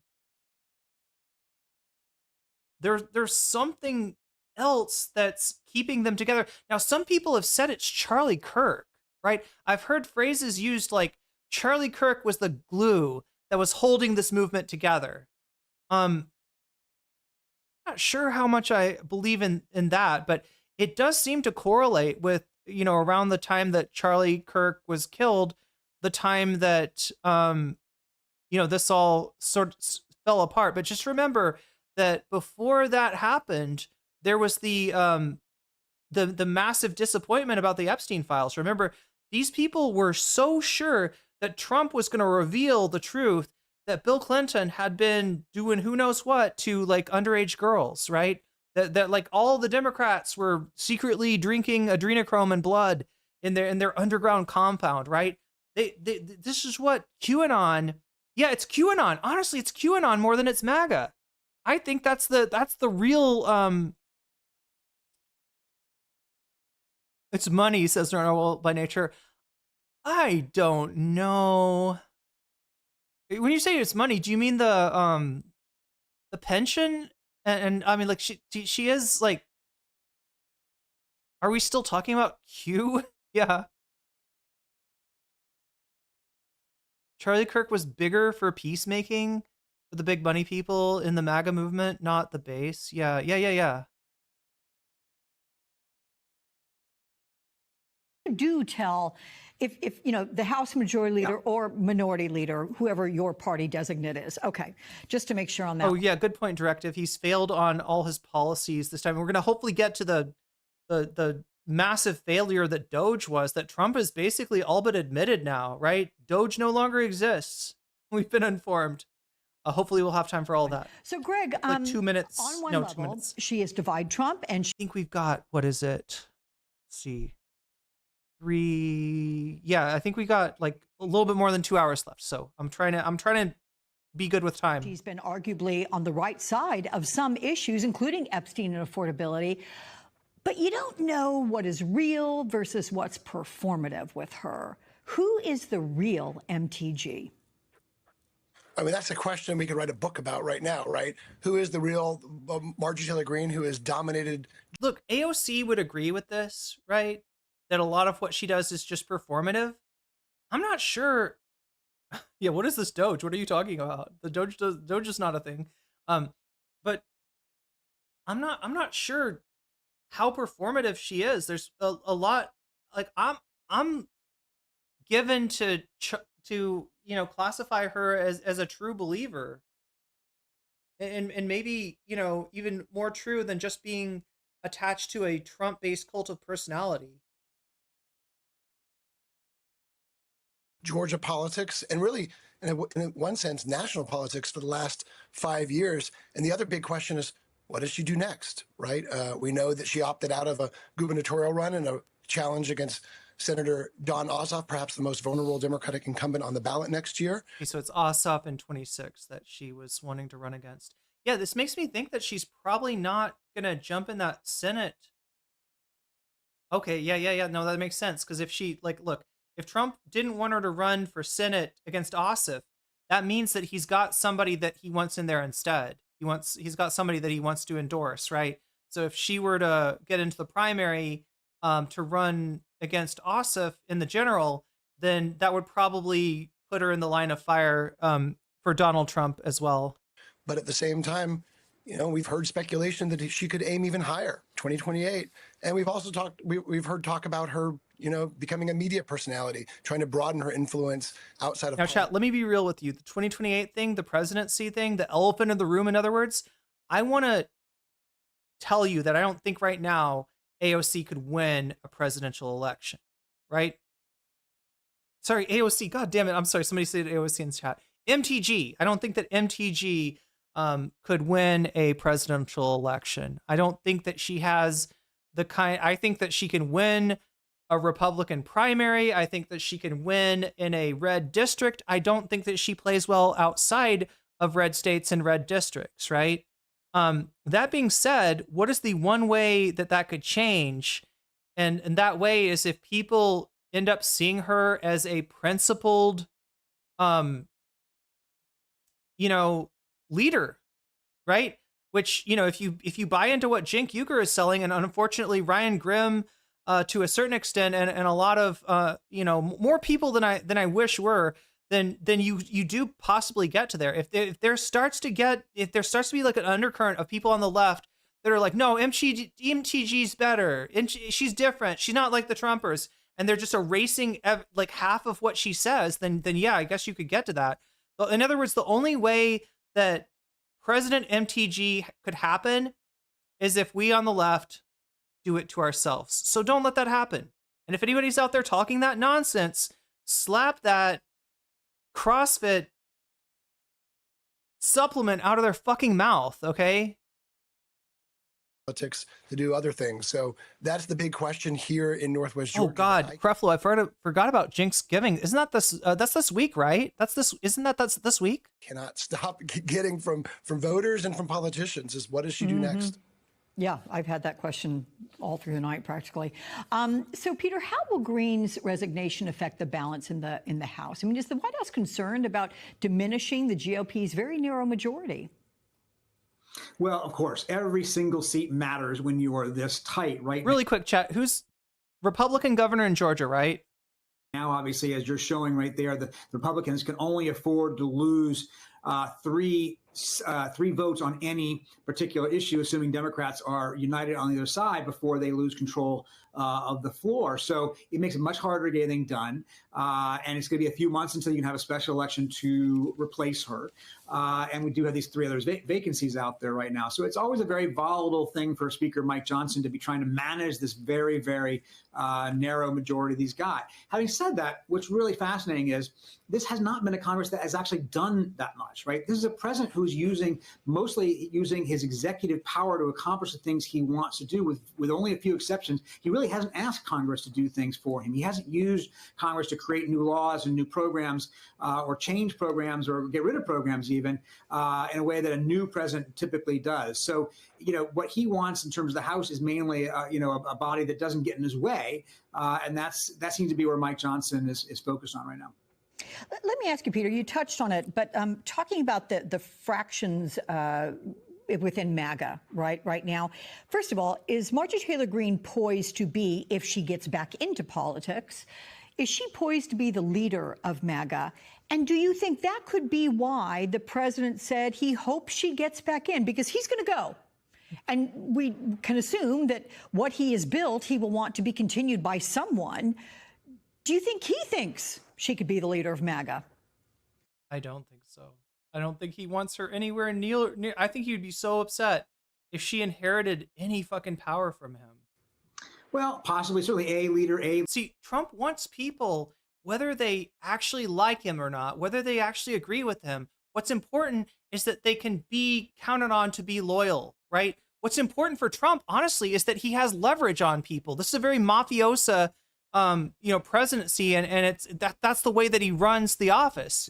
And since he can't control Marjorie Taylor Greene, since she does either have aspirations that don't give a fuck about Trump, right? She wants to achieve higher office, or she has some real beliefs that don't comport with what Trump is doing. She has been, labeled a loose cannon at this point. And if a loose cannon is anybody that Trump doesn't have leverage on, then, that label absolutely, makes sense. But yeah, I don't think he's looking for that. I don't know who his heir apparent is. I'm sure he'd like to have one of his kids take over, but you're talking about Beavis and Butthead, right? Or Ivanka? I'm trying to think. I'm trying to think who in his family actually could take over. I don't think there's anybody. I don't think I don't get the feeling that he's particularly warm towards Vance. Yeah, I mean, this is a good question. Leading voice of MAGA, could she actually win the presidential nomination? I think that she could wrest control of MAGA from Trump and his cronies. I think that there's probably a path for that, but I don't think that she's going to get into a position where Trump is now like eating out of her hand. Nomination 2028 against J.D. Vance. That seems harder to see. She would be an underdog, but you never know. What's interesting about Trump's, mixed reactions, right? Online, he's saying she's a traitor, trashing her. In that video clip you showed, a little bit more gracious, a little bit more measured in his reaction. Mm-hmm. Well, look, with Trump, there are very few permanent enemies. A lot of people who fall out with him or he falls out with suddenly show back up again. How do we know that? Well, it was just a few months ago that Elon Musk fell out with Trump, and he was the one who raised. You got to understand, though, Trump rejected her before she rejected him. That's what I think this guy's missing, right? Trump doesn't like MAGA. When he actually looks at MAGA in the face, it looks an awful lot like MTG, and he doesn't like that. He doesn't like to see that is in some way his reflection, right? MAGA's a loser philosophy. They're losers because they let themselves be taken in by this fucking con man, and he doesn't respect a mark, just like any good con man. Like, just does not have they don't have respect for the people that they're conning, and she's that person. Yeah, no, he hates her gut. He despises her. He looks down on her. That's what I think these people don't get, right? Yeah, did he get shit on by J.D. Vance and then, get convinced by Peter Thiel that to take him in as vice president? Yes, Marco Rubio, Lindsey Graham, you can name a million such things. But the difference between these people and Marjorie Taylor Greene is that Trump's got leverage on all these people. They're in Trump's orbit because he can control them. He destroyed them, he broke them down, and then he gave them like a little bit of his energy, like Goku, like so. DBZ fans are getting fed today. He shared a little bit of his energy, like Goku at the end of the Frieza arc, with people like Lindsey Graham and Marco Rubio, but they don't have that independent. They don't have the ability to go it on their own anymore, right? They are beholden to them. Any of their power, any of their relevance is dependent on Trump. That's the way he likes it. That's the kind of organization that he wants to run. He wants to have control. Marjorie Taylor Greene, for whatever reason, does not give him that control. The Epstein matters. He was the one who went online saying Trump is acting the way he is because he's afraid of Epstein. Well, he set off quite a landslide there. And guess what? Where was Elon Musk this week? Back at the White House in a tux for a lavish dinner for the Saudi crown prince. So with Trump, you never know. I mean, he's not breaking ties with her in a permanent way. You could always see them finding a way to get back together potentially. Greg, I want to ask the same question to you regarding if MTG does get. I think we've got. Did we get Trump's reaction yet? We're gonna do that, I think, and then maybe move on to the Zohran thing, because again, at the whims of time right now. Back into politics. Does she see herself as a potential leader of MAGA? She might, right? No one here is counting her out. She is a lead. She is MAGA. She embodies MAGA, right? Return from politics. Whether or not Donald Trump, kind of puts out the red carpet for her remains to be seen. But clearly, from he made those statements on air, but clearly from those tweets, those social media posts, he still called her Marjorie Trader Brown, right? Right. So he's not kind of backed off that messaging. But look, she has universal name recognition in Georgia, and she's still beloved by many, many people in her district and across the state. So she could still become a. See, I'm not sure if I buy across the state. My understanding is that she's hated in Atlanta, she's hated in like college towns like Athens, but she's adored in the red districts of Georgia. Yeah, I think this is the reason that they didn't want, part of the reason at least, they didn't want her running for Senate, because they want to win. I'm not sure if she can win statewide. I'm a leader of the MAGA movement here. What do you, in terms of what you heard, Greg, out there talking with her constituents, what's the most remarkable thing you heard today? Well, a lot of them want her to run for governor in Georgia.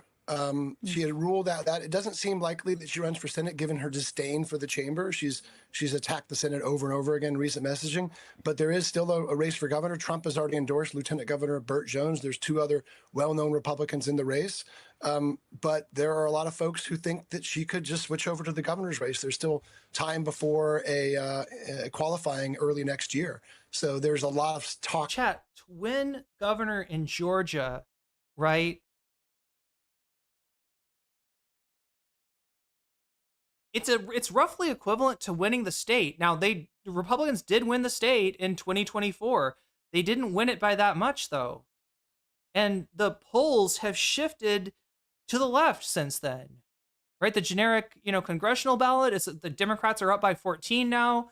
That's looking to be a pretty big blue wave going on next year. And so to say that she would win statewide in 2026, I am not sure that any Republican is going to be able to win statewide in 2026 unless they're up against somebody that's just, fundamentally flawed. I'm not sure if I'm buying into this MS Now analysis. You just notice they changed their logo. They're now officially spun off from NBC. And buzz up here about that. All right, there we go. So did I have one more? I think I did. Thing to show you on this.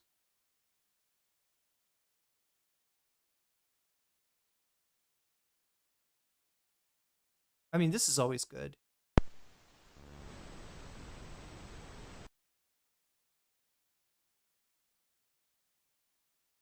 Is that a weasel?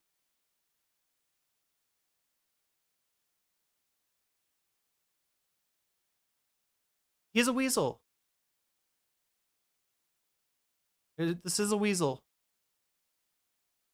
We're not sure if these creatures actually exist. They definitely, you can see them in folklore or something, but I don't think anybody's actually seen a real weasel up close and personal. But this, if it doesn't turn out to be AI, maybe our first footage of a weasel. Maybe weasels are extraterrestrial in nature. That could explain a lot, right? Maybe weasels were the aliens that initially imbued Earth with its spark of life. That got the whole evolutionary chain going. But I don't know. What am I trying to do? I'm trying to find you one more video about Marjorie Taylor Greene before we go to Zohran. Calling Trump a traitor. Trump calls her a traitor. What?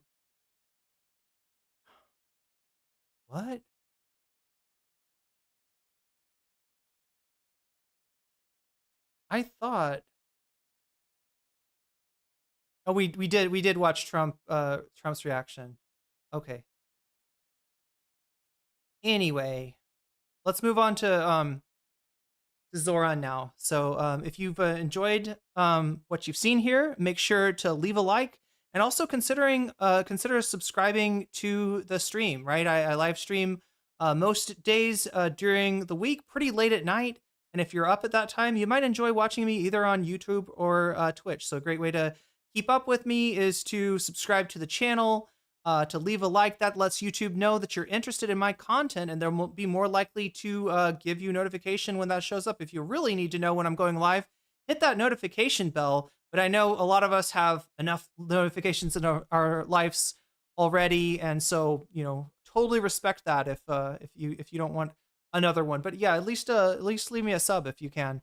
Anyway, let's get to our second segment. That is on Zohran Mamdani, who met with President Trump this week. A lot of people on Fox News were hyping this up to be like Zelinsky Part 2. Trump was going to dress him down, call him a communist, maybe have him arrested by the, I don't know, Secret Service or whatever. Nothing like that happened. We got a very different outcome. In fact, let's take a look. Let's take a look at what happened now, since we're kind of limited on time. I don't have too much. I can't set this up too long.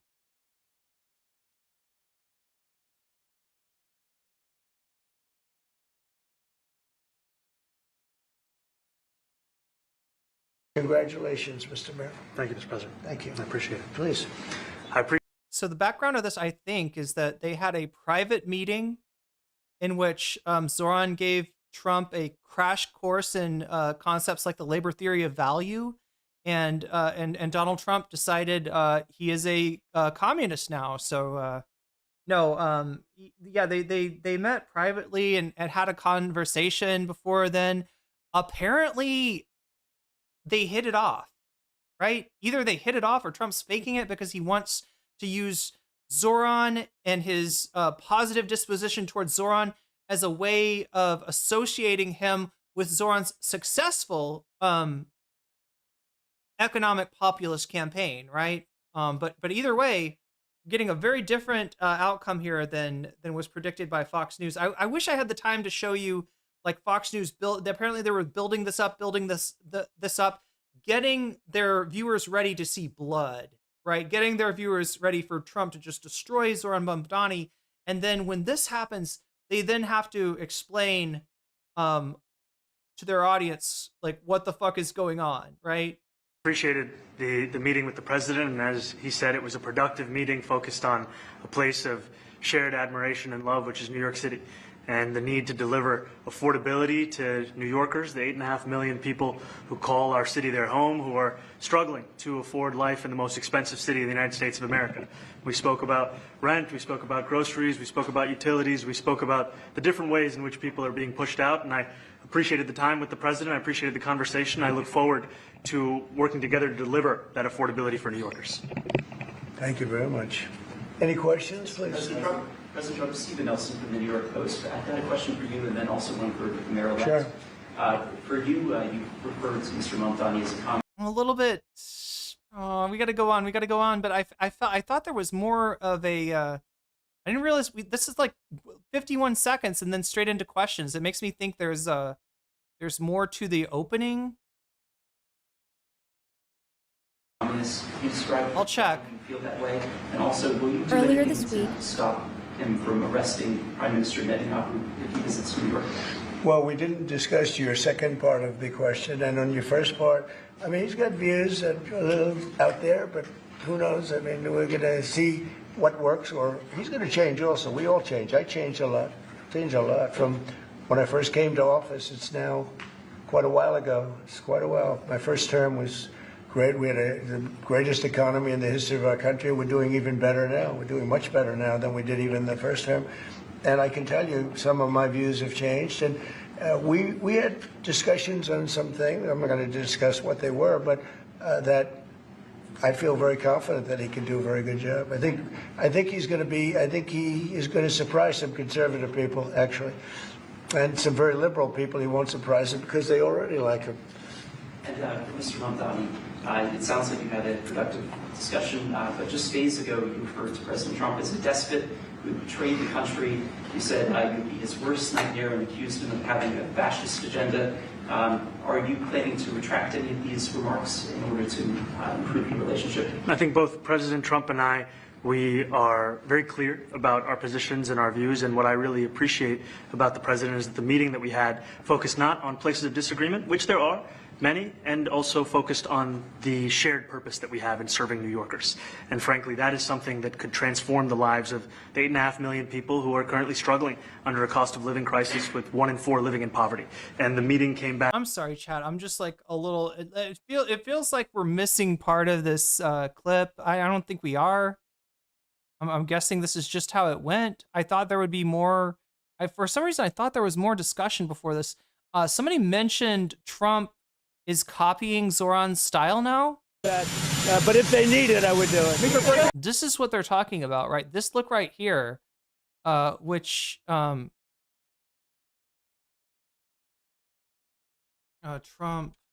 Zohran. Let's see if we can find the picture of.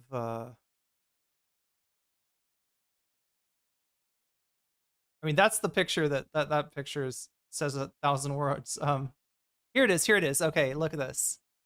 Literally a look that Zohran rocks. Now, there's the boomer brain rot. Oh, no, it's not. It's just joke. It's a shit post. Sorry. I can't tell anymore, chat. When I see Trump and a hammer and sickle, I think boomer brain rot, but I think that one was a self-aware shit post, actually. Trump after 20 minutes with Zohran. May Allah awaken the people. Yes. And help them Yes. to see the evil doings of Israel. Wait, what? No, this is. Oh my God! I was like, wait a minute. When did he say that? But anyway, that's what people are talking about. The look that he is, which we've really never seen Trump do anything like. This is a very big departure from any look that we've ever seen from Donald Trump. Who told him to wear a turtleneck? Turtlenecks do look good on some people. Donald Trump is not one of these people. But I don't know. I mean, this is. Here, let's roll it back a little bit. I really thought there was going to be more discussion before the questions, but I guess not.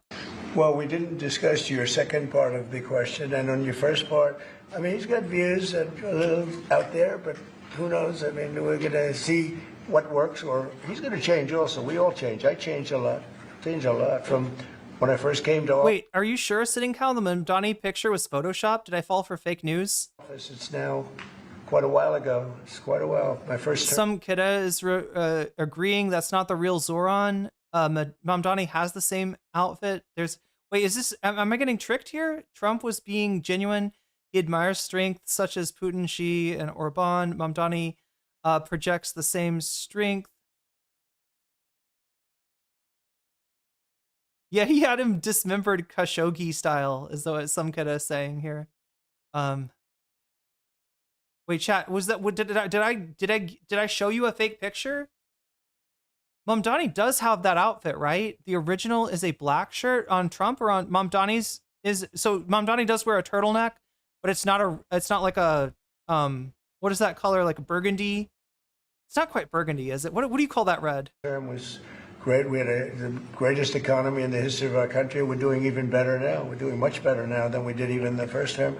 And I can tell you, some of my views have changed. And we had discussions on some things. I'm not going to discuss what they were, but that I feel very confident that he can do a very good job. I think he's going to be. I think he is going to surprise some conservative people, actually, and some very liberal people. He won't surprise them because they already like him. And, it's a line. It sounds like you had a productive discussion, but just days ago you referred to President Trump as a despot who betrayed the country. You said you would be his worst nightmare and accused him of having a fascist agenda. Are you planning to retract any of these remarks in order to improve your relationship? I think both President Trump and I, we are very clear about our positions and our views, and what I really appreciate about the president is that the meeting that we had focused not on places of disagreement, which there are many, and also focused on the shared purpose that we have in serving New Yorkers. And frankly, that is something that could transform the lives of the 8.5 million people who are currently struggling under a cost of living crisis, with 1 in 4 living in poverty. And the meeting came back again and again to what it could look like to lift those New Yorkers out of struggle and start to— Ooh, wait, good point, Sitting Cow. It does keep his nussy warm. Deliver them a city that they could do more than just struggle to afford it, but actually start to live in it. And I've been called much worse than a despot, so it's not that insulting. Maybe I think he'll change his mind after we get to working together. Yes, please. Mr. President, from MTV Lebanon. Good. I would like to ask you a question about the Middle East regarding Sure. you said that Hezbollah in Lebanon is not in a good position. And Lebanon now is the final unresolved after Gaza and Syria. Given your assessment, like what do you say for the Lebanese today? It's the independent state in Lebanon. And what is your next move to push toward disarmament? Sure. Well, we are pushing for total disarmament of Hamas and, frankly, everybody else. And we actually have peace in the Middle East. As you know, the King of Saudi Arabia just left yesterday. Yeah. Tell that to the people that were just killed by Israel in Gaza. Yeah, the peace. You really did a good job negotiating a ceasefire, which apparently requires nothing of Israel. Some great meetings, and he's made a contribution toward the United States of more than $1 trillion. We have now over $20 trillion coming in. No country has ever had anything like that, not even close. If you go to 2 trillion or 1 trillion, it's a lot. We have 20 or 21 trillion dollars. I think that he's talking about the tariffs, right? Where is he fucking getting these numbers? The estimations I've seen put it in the tens of billions. And this is all hypothetical, given that the tariffs are going up against the Supreme Court right now, and they seem very likely to roll them back. And if they get rolled back, chat, understand it's not just that the tariffs get canceled and they stop being tariffs, right? It's not just that. It's that everybody that paid a tariff, all the importers that paid a tariff on anything, they get their money back. The U.S. government has to cut a check for every cent of tariffs that it received and give that back to the importers, right? So what's happened is actually this creates a market, right? A market on the speculation of whether the tariffs will be allowed to stand or not, right? And so if you're believing that they won't be, a great way to make money off of that belief is by buying, I guess they're like futures, right? They're prospective futures from the people that pay the tariffs on the possibility that they're going to get paid back. You can purchase those rights from importers, and then if the tariffs do get refunded, they'll be refunded to you. So you buy for, pennies on a dollar, you buy for a fraction of the amount that they could be due, and that way the importers get their money up front, and then whoever buys that from them, if they are indeed rejected by the Supreme Court and they're forced to pay it back, they make even more money, right? Now, you want to guess who's buying those? It is apparently relatives of Trump administration officials are purchasing those futures, right? So there's people involved with the Trump administration that also think that the tariffs are not going to stay. Hezbollah has been a problem in Lebanon, big problem. We're working with Lebanon. We're working with everybody in the Middle East. That's another thing I think we have in common. We want to see peace in the Middle East, and we actually have now, for the first time, peace in the Middle East after 3,000 years. And now we're going to refine it, and I think you're going to see some very positive things happen. Yeah, Howard Lutnick, and I think some of Lutnick's kids, or maybe that's how they're doing it, is through the kids, maybe. Oh, sure.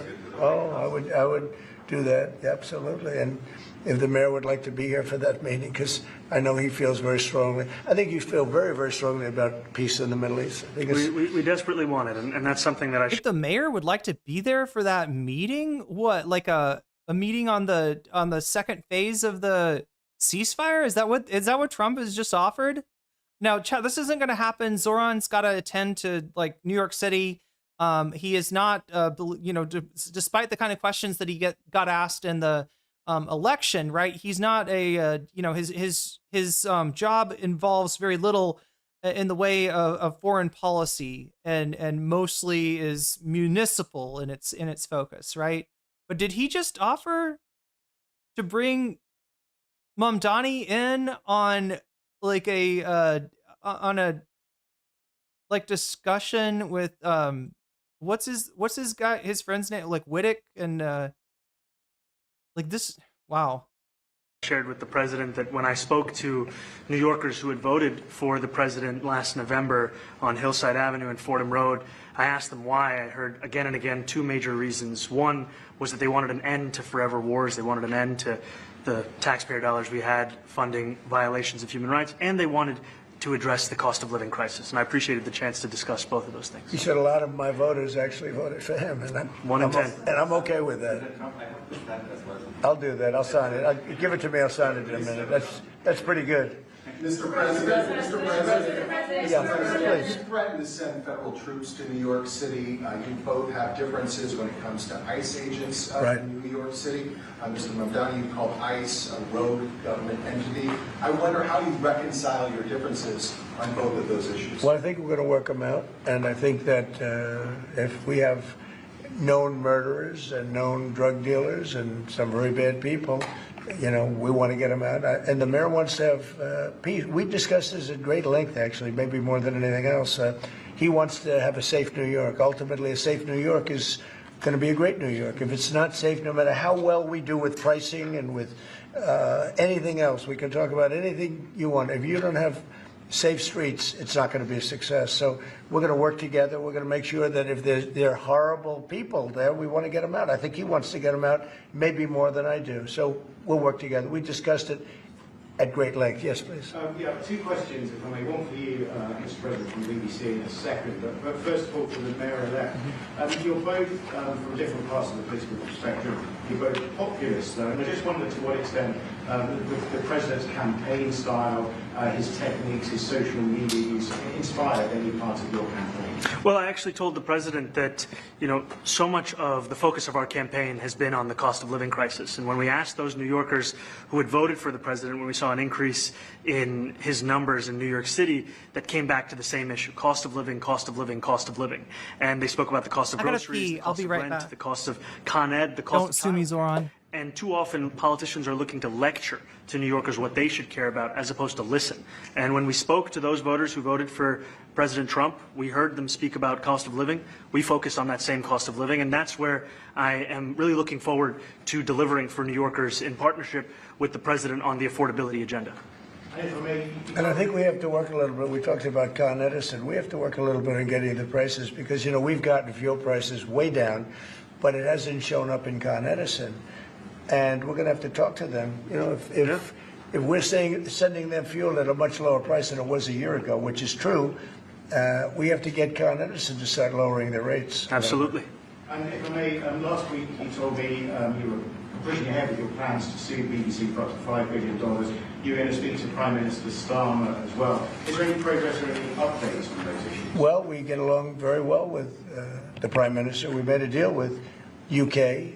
I like him. He's a fine person. And, you know, I think they have some big energy problems. You know, they've got windmills all over the place. They're going to have to start using other methods because their energy is out of control. Talking about in the UK, it's out of control.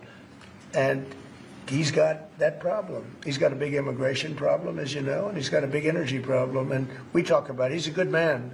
Prime Minister's a good man. You had a chance to speak this week. I haven't spoken this week. Mr. President, have you spoken to President Zelinsky, or do you intend to meet Who? President Zelinsky about your plan? Are you going to meet with him? I've spoken with their people. We have a plan. It's horrible what's happening. It's a war that should have never happened. It would have never happened if I was president, and it's a shame. And I thought they should have acted quicker. But it's a cold winter, and a lot of the you talk about utilities, but a lot of the big energy producing plants have been under attack, to put it mildly, to put it nicely. Yeah, we have a way of getting peace, or we think we have a way of getting peace. He's going to have to approve it. Just so sad, so many people. You know, last month they lost 25,000 soldiers. This is something, we haven't seen anything like this since the Second World War. And they're averaging six. Ligala says, shit, I think he's trying to sabotage him. Are you saying that Trump's trying to sabotage Mamdani? I thought about that too, right? There's something called like a, wait, is it called a Judas kiss? What is the phrase for this? It's like a, the kiss of death, right? Like, so in other words,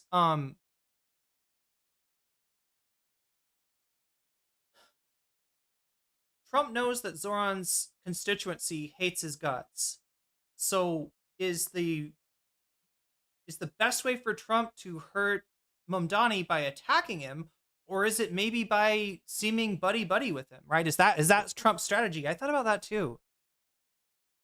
New York City does house the UN building, so their mayors. Oh yeah, there are in New York City there are some foreign policy considerations. It's just like, not it's overblown in terms of like, is Zohran going to decide whether the United States arms Israel? No, they're not, right? But yeah, something like, what do you do if Netanyahu shows up?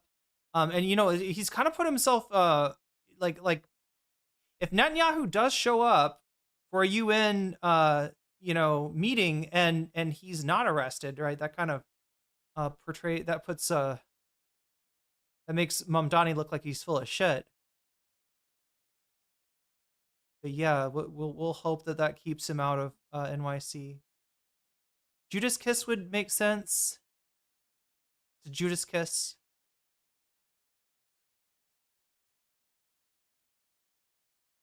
In this fucked up timeline, I think it's just proof that Trump simply agrees with whoever got to him last. Yeah. I mean, that is definitely a that's if you're looking for a connected thread between the first and the second administration, there it is, right? So a lot's changed since the first the first 4 years, but maybe that one has not. 6,000 or 7,000 a week between the two of them, dead soldiers, and it goes on, and I think they're getting reasonably close. But I don't want to predict. I would have said that would have been one of my early ones. I did 8 peace deals of countries, including in India, Pakistan. You could even go. In fact, so for instance, here, right, this would be a great place to interrupt Trump, tell him he's full of shit because he's lying. He's straight up lying now. His record on peace is abysmal. It's not good. Obviously it'd be a little awkward to do that. And, Mamdani, like I said before, is not here to talk about foreign policy. But yeah, there are people in the centrist and liberal left, right, that are trying to use they're trying to use this to hurt Mamdani. They're really portraying this as like, well, look at that. He's on, he doesn't support XYZ like Democratic candidate, but he does support Donald Trump. I don't know. They're trying to use this against him. I'm not sure how well that's going to work. coming here in a week or two, go to the Congo and Rwanda. That was 10 million people dead. And we worked something out on that, but so many. And we're going to try something. I thought would have been, not sure if it'll work. For me, because I have a very good relationship with President Putin, I thought that would have been maybe quicker. But it does take two to tango. And now you just see all the death. And, it doesn't affect us other than the fact that we don't want to see all those people that really, it's on the other side of the ocean. It's a war that should have never happened. It did happen. I blame the person also sitting right behind this desk. This is a war that should have never happened, and it wouldn't have happened if I were president. But we're trying to save a lot of lives. They're losing 25,000 lives over the last short period of time. That's Ukrainian and Russian, and it's a shame. What happens if President? I want to ask the mayor-elect about a House resolution just passed overwhelmingly to condemn socialism, including with 86 Democrats, all of House Dem leadership, and the minority leader, Hakeem Jeffries, despite his endorsement of you. What's your reaction to that? I have to be honest with you, I focused very little on resolutions. Frankly, I've been focusing... Socialism. I understand. I think the focus is on the work at hand. I can tell you I am someone who is a democratic socialist. I've been very open about that. And I know there might be differences about ideology, but the place of agreement is the work that needs to be done to make New York City affordable. That's what I look forward to. And I want to clarify your answer to Stephen Nelson. He asked about your comment calling the president a fascist. And your answer was, both President Trump and I have been clear about our positions and our views. Are you affirming that you think President Trump is a fascist? I've spoken about... That's okay. You can just say yes. Okay. All right. Okay. It's easier. It's easier than explaining it. I don't mind. And Mr. President, I wanted to ask you also about this Ukraine plan. Yeah. President Zelinsky said today that. So look, there's two moments in this. There's two moments in this press conference where things that Mamdani has said about Trump, including calling him a fascist and a despot, is brought up. And the first time Mamdani says, "Hey, Mr. Trump and I have been very clear about our views. We've said what we've said." So essentially, he's saying yes without saying yes there. The second one, like Zohran starts to offer some kind of explanation. It doesn't sound like he's necessarily walking it back, but Trump is low-key giving him good advice here. And this is a lesson that Democrats in general need to learn, right? Something that Trump has modeled pretty well is that it's easier to double down than it is to explain. And especially when you've said something that's not wrong, and calling Trump a fascist is not wrong. So yeah, ironically, he's getting some good advice from Trump here. Let's see if I can find the first one. Yes, please. Mr. President, from MTG Lebanon. Good. I would like to ask you a question about the Middle East regarding you said that Hezbollah in Lebanon. Where's the first one? I think he is going to surprise some conservative people, actually. Is it right here? Or he's going to change also. We all change. I changed a lot. From when I first came to office. It's now quite a while ago. It's quite a while. My first.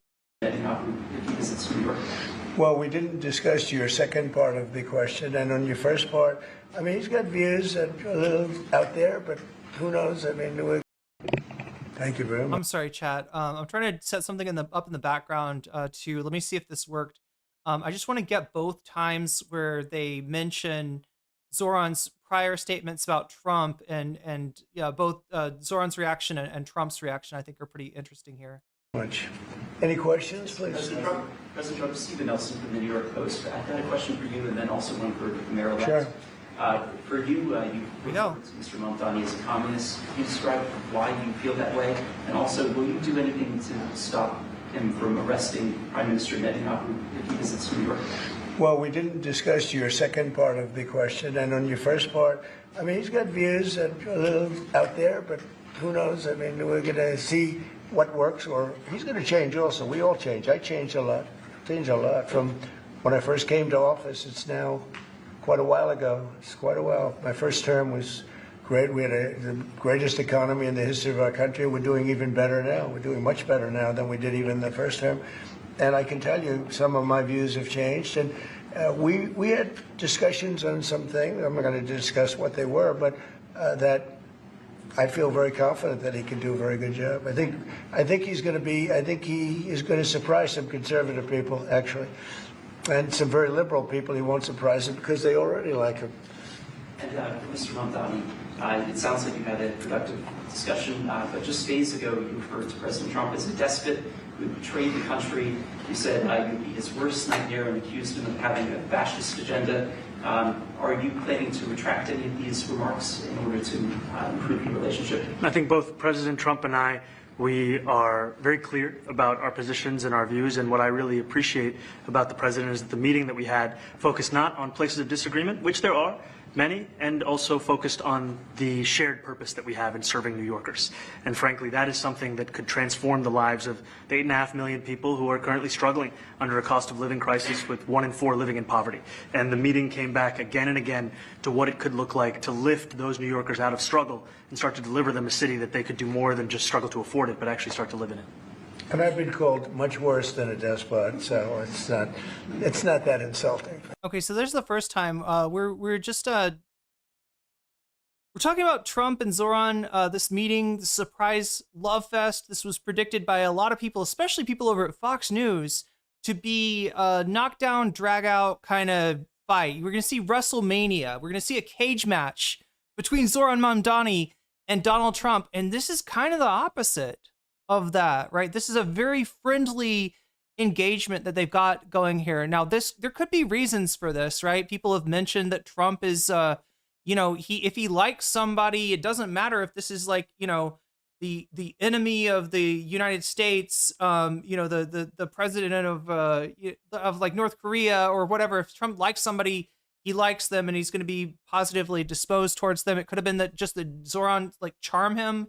Is it the Zohran Riz that's got Trump acting this way? It could also be that Zohran has done well and has navigated an issue that Trump has had a lot of trouble with lately, that being affordability, right? The results of the 2025 elections, right? Not the midterm elections, but the few elections that we've had in 2025 went just overwhelmingly towards the Democrats.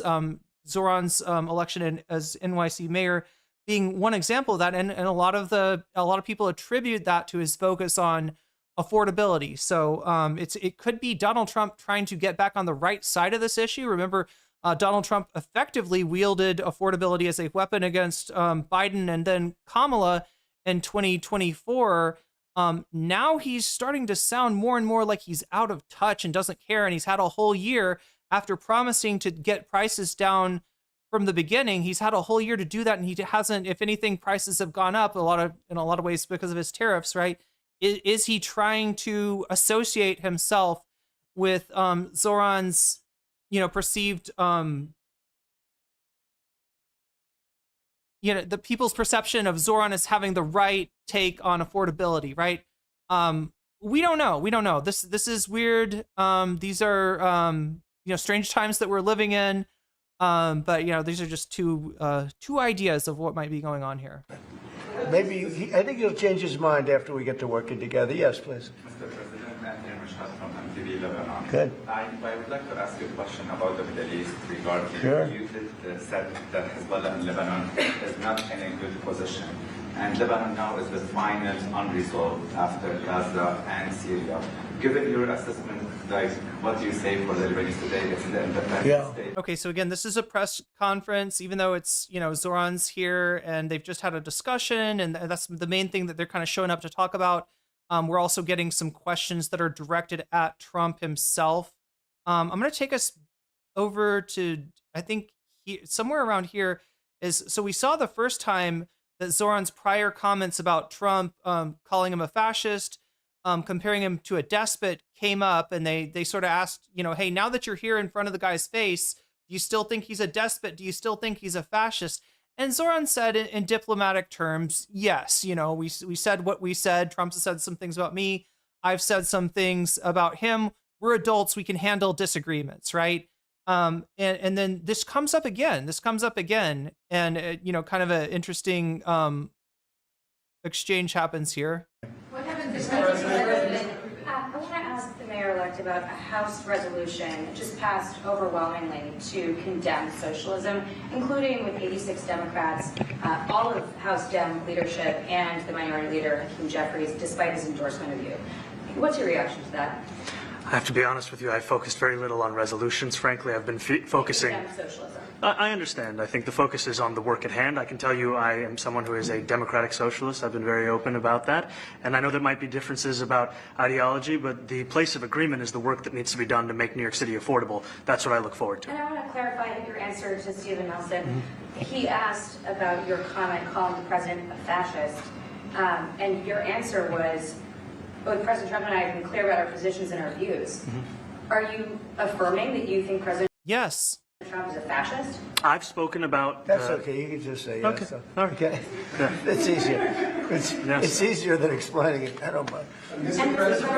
So yeah, again, this is the one time I'm going to credit Trump as giving Democrats actually good advice. In general, you shouldn't take advice from your political opposition. They don't want good things for you, right? And there's a lot of advice being offered by the right wing towards the left that is very much not in their best interest electorally.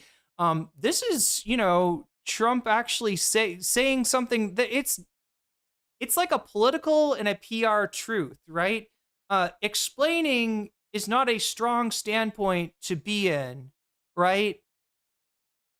And like, trying to, throw in some nuance or something like that, or give an explanation. Sometimes it's a better move to just be like, yeah, I fucking said what I said. The guy's a fascist, right? And yeah, no, that's That's absolutely true. And a lot like Zoran's actually pretty good on this. He generally doesn't make those mistakes that other Democrats do, but this is a classic Democratic mistake. People always think that, well, you know what the people want to hear is an explanation, right? It's a tough thing when the truth is kind of complicated. That you want to give an explanation, but you got to realize that, especially in a debate, it makes it look like you're on your back heels, right? When you're explaining things. You know, what is it? Is it L. Ron Hubbard who said, always attack, never defend? I think Roy Cohn has said something similar. It's a very sort of Machiavellian, you know, point of rhetoric, I suppose. But, you know, to some degree, it holds true. So there he is. Yeah, don't be afraid to call me a fascist. I can take it, I guess. Which is wild because, like, it's so 180 from his reaction to Kamala, you know, calling him a fascist, to like a lot of, like, he's gone off and said basically, you know, he's blamed like rhetoric like that for you know, events like Charlie Kirk's assassination, right? You're like, hey, you better not call us fascists now, because somebody's going to hear that, they're going to believe it, and if they think that, you know, this person's a bad fascist and they're ruining the country, and, you know, they're going to turn it into Nazi Germany, then isn't it your, you know, duty to, you know, take care of the threat, right? He's tried to use that logic that by calling him or MAGA or Republicans in general fascists, you're essentially, you know, drawing like a crosshairs on them, and therefore you are culpable for political violence, when all Trump's done since coming down that escalator in 2015 is stochastic violence, by which I mean saying things that, yeah, could lead somebody to, you know, take matters into their own hands. And there's a lot of unhinged people out there, and it only takes one person to, you know, change the course of history, to, you know, take a elected official or, you know, influencer like Charlie Kirk out of the equation. And so, you know, that's why, in general, at least pre-Trump, people tried to avoid statements that could that could be classified as stochastic violence. But here, Trump is absolutely okay with this. Like, he's made up, this is what gives me the feeling, he's made up his mind that he's going to have a pleasant interaction with Mamdani, as much as he may have made up his mind about Zelinsky, that he was going to, you know, embarrass him, that he was going to make him look bad, that this was going to be an ambush for Zelinsky. It's kind of like the opposite. It's like a happy ambush. It's like it's like a hug ambush or something that he's doing here. So yeah, he's not going to let any reporters question or anything that Zoran says, you know, perturb that, set that, you know, off the rails. And so, you know, that's why we get this, like, no, it's okay. You can go. This reminds me, what wasn't there, like Bambi, the rabbit's like, you can call me Thumper if you want to. Right, he's like, you can call me a fascist, you can call me Adolf if you want to. Anyway, let's see that again. I called the president a fascist, and your answer was, both President Trump and I have been clear about our positions and our views. Are you affirming that you think President Trump is a fascist? I've spoken about... That's okay, you can just say yes. Okay, So. all right. Okay. It's easier. It's easier than explaining it. I don't mind. And Mr. President, I wanted to ask you also... I don't think he was going into like a long-winded response or anything, but yeah, you know, the general keeping it concise is a good thing to do when you're speaking in politics. About this Ukraine plan. Yeah. President Zelinsky said today that his country would risk either giving up a partner or giving up its dignity. There's been criticism that this deal... You mean he doesn't like it? It's unclear. He was sort of Well, tenuous. he'll have to like it, and if he doesn't like it, then, you know, they should just keep fighting, I guess, you know. The suggestion that he made, though, was that if he doesn't accept it, that the U.S. would pull back its support for Ukraine. Is that Well, at some point he's going to have to accept something. You know, he hasn't accepted. You remember right in the Oval Office not so long ago, I said, you don't have the cards. Don't forget, I inherited this war. I would have never, this war never would have happened. I inherited this war. And I thought he should have made a deal a year ago, 2 years ago.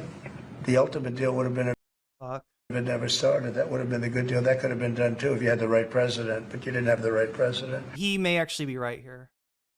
There was a specific time, I think, where Ukraine could have gotten, their maximum. Look, Ukraine's a tough one, right? Because Russia invaded Ukraine. Ukraine is a sovereign country, and Russia, just straight up, is doing old school, strong arm tactics, right? So don't get me wrong in thinking that I'm saying that Russia's got any moral leg to stand on when it comes to Ukraine. I'm talking purely from a perspective of maximizing the interests of the Ukrainian people. Probably negotiation should have happened earlier. Probably there was a maximum inflection point. Now, it's just like stock, though, right? Just like stock goes up and down, and unless you're insider trading, unless you're like a member of Congress or a relative of the Trump administration, you're not going to know necessarily where the top of the the curve is and where the bottom of the curve is. You're not going to know where the best place to sell is. You're not necessarily going to know, being Zelinsky, that you have defied expectations in pushing back an invasion of Russia, which, remember, they targeted Kiev. They targeted the government of Ukraine. They weren't just trying to get, one or two oblasts that have a high percentage of Russian speaking population or Russian affiliated, citizens, right? They wanted to take the whole thing, right? And surprisingly enough, Ukraine was able to push them back. They never really, they got pushed out of Kiev and pushed back to the lines around the territory that they had previously, played little green men, as Vladimir Putin likes to say, played army games in, right? But there probably was a better time to do those negotiations. That being said, that you can't really, they didn't know that at the time. But yeah, it would have been good to have maybe made a deal earlier. Mr. President, cost of living is something that you... Oh, it was Flower? Okay, sorry. The rabbit's name is Thumper in Bambi, right? And Bambi calls him Flower because Bambi's like a baby or something, right?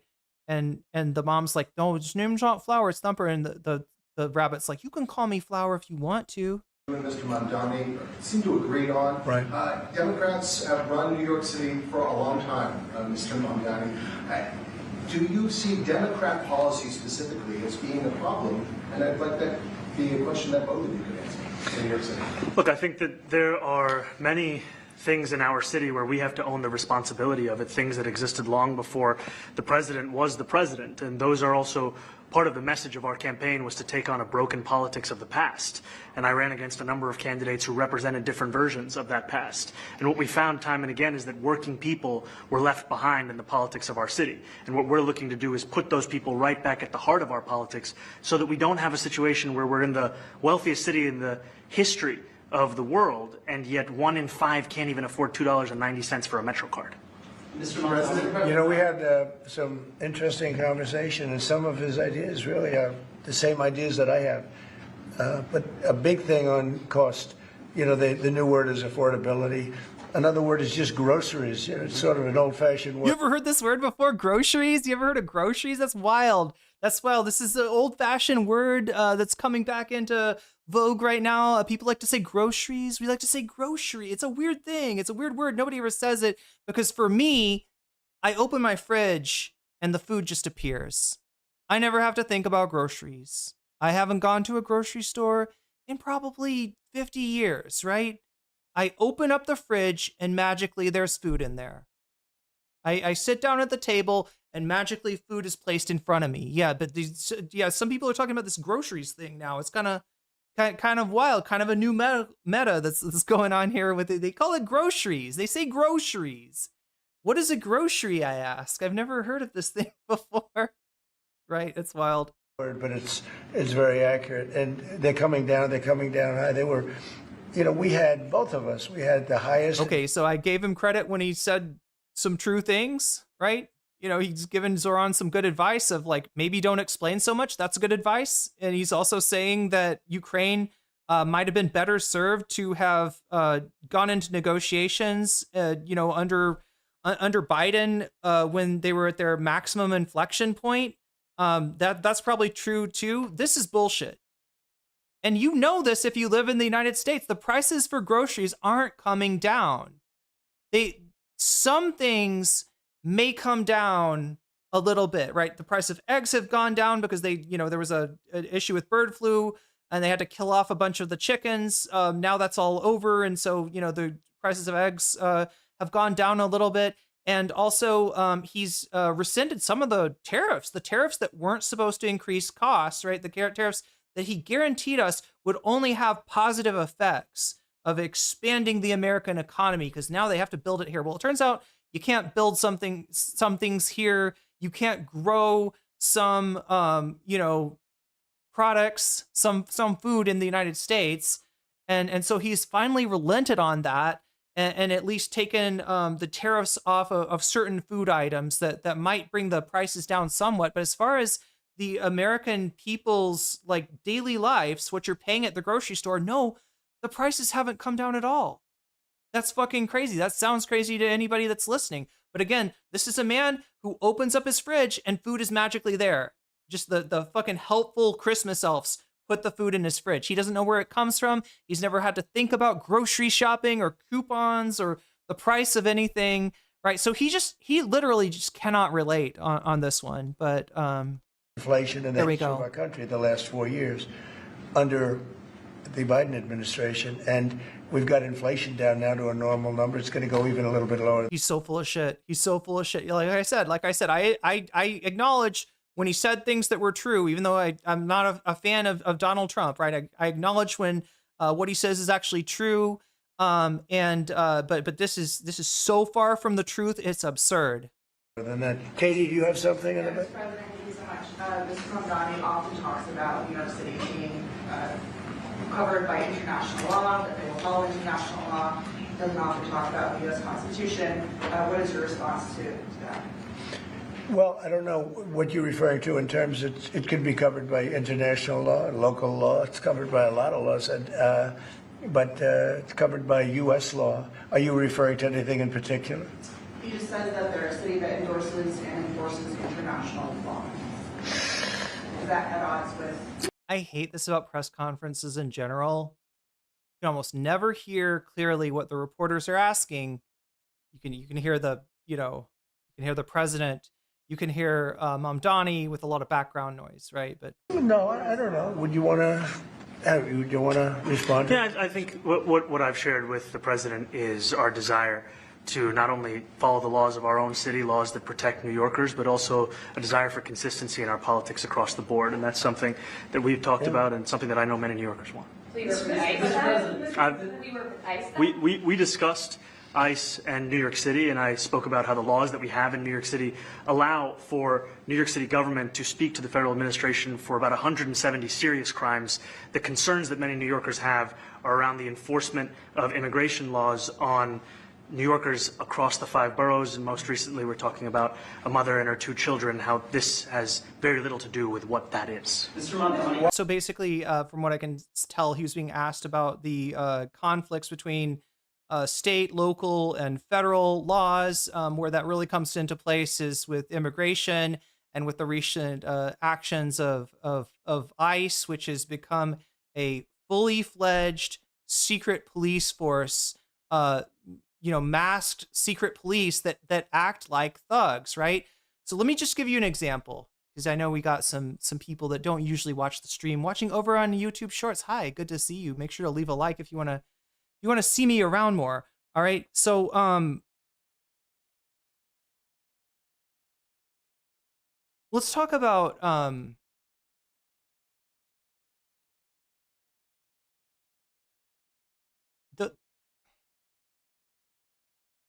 God damn it, I'm trying to remember where I was going with that. Fuck. Allow for New York City government to speak to the federal administration for about 170 serious crimes. The concerns that many New Yorkers have are around the enforcement. Yeah, the current operation of ICE. All right, so if you don't know the history of ICE, let me give you a quick rundown.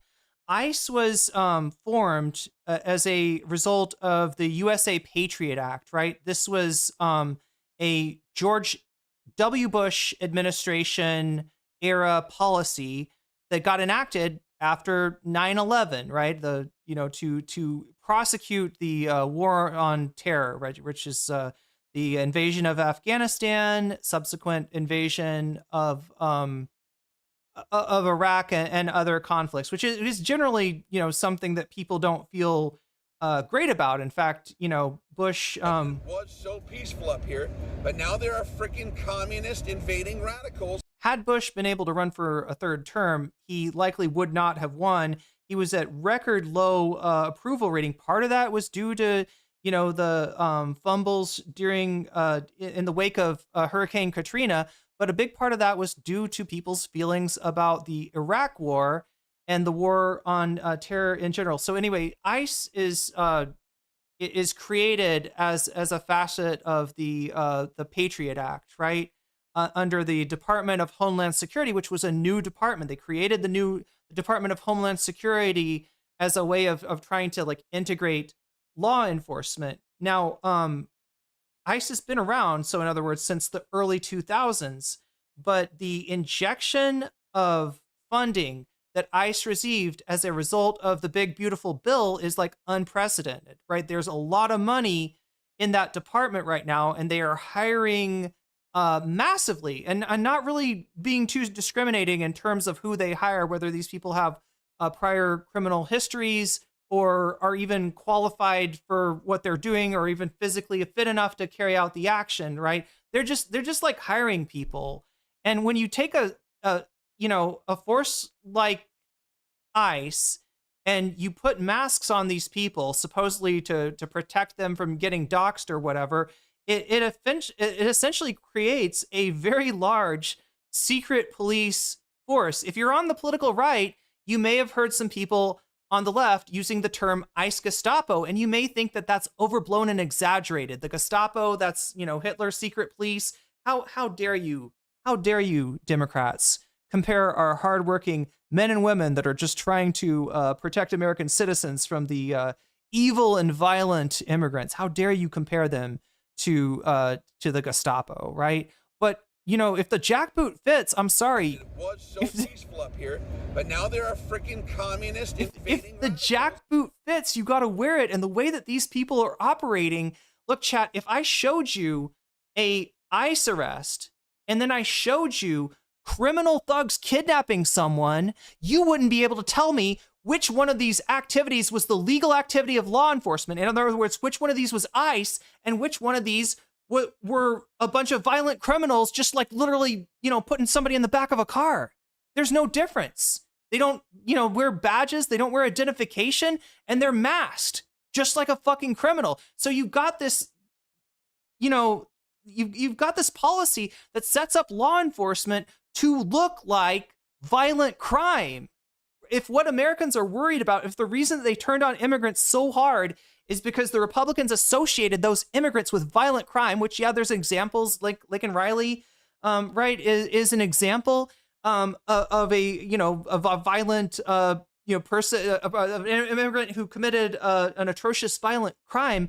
But the Republicans sold this as being the norm, when in actuality, immigrants, undocumented immigrants, as you can imagine, they're the least likely people to commit crimes, especially violent crimes, right? These are people that, their ability to stay in the country isn't certain, so they're going to lay low as much as they possibly can. But we've turned, a measure that was supposed to save and protect Americans from violent crime into one that enables a law enforcement organization to enact law enforcement in a way that's undiscernible from violent crime, right? And if you wonder why you're losing now after having won in 2025, there you go, right? You have to be primed to see the actions of ICE as being, anything good for the United States of America. You have to really be primed to think that all of these people are violent criminals. And we've seen, from the stats, we can see that for the most part, these people haven't committed crimes at all. And that's what in order to maximize the number of deportations, which is what the Trump administration under Stephen Miller is seeking to do, drive those deport as many people as possible. What's a more effective way to get those numbers up? Is it going after violent criminals who might shoot back at you, who might put your agents in danger? Or is it going after people that are showing up to Home Depot to do some day labor, right? People that are taking their kids to daycare, taking their kids to school. It's obviously that one. And that's who they're deporting. That's who they're arresting. And that's what's going on right now. So yeah, the policy that was supposed to prevent Americans from being victims of violent crime has caused people, yes, even citizens, to be the victims of what looks like and for all effect is violent crime at the hands of law enforcement. But now you can't tell, and you've got people literally that know that people, you've got actual criminals pretending to be ICE in order to kidnap people, in order to brutalize people, in order to harm people, right? This is not order out of chaos. This is the opposite. And if you're on the right wing and you're wondering why you're losing, this is why. This is why most Americans do not support your mass deportation policies. And if you were listening, a lot of people told you that this was what mass deportation was going to look like. Of immigration laws on New Yorkers across the 5 boroughs, and most recently we're talking about a mother and her 2 children, how this has very little to do with what that is. What we did is we discussed crime, more than ICE per se. We discussed crime, and he doesn't want to see crime, and I don't want to see crime, and I have very little doubt that we're not going to get along on that issue. He wants to, and he said some things that were very interesting as to housing construction, and he wants to see houses go up. He wants to see a lot of houses created, a lot of apartments built, etc. And we actually, people would be shocked, but I want to see the same thing. In Ferguson and Short's chat, I'm glad that you recognize that asylum is fundamentally a different matter than undocumented status. But when you say illegals cause the problem, I want you to recognize that you're not acting like a human being with your own thoughts. You're acting like a parakeet. You're repeating a narrative that you heard somewhere else, and it makes sense to you because you feel in danger. You feel threatened, and you wanna stop the danger. Somebody's told you the danger. Communist invading radicals. Somebody's told you the danger is coming from illegals. When one look at the statistics shows you the opposite, right? Here's the ironic thing: illegal immigration doesn't drive up the crime rate, right?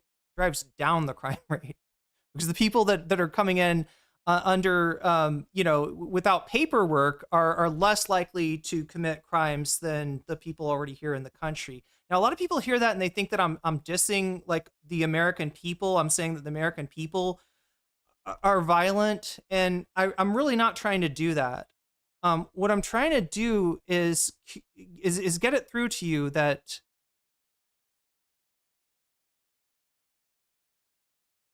this is not the problem. These people are not the problem, right? The difference between an undocumented immigrant and a documented immigrant is paperwork.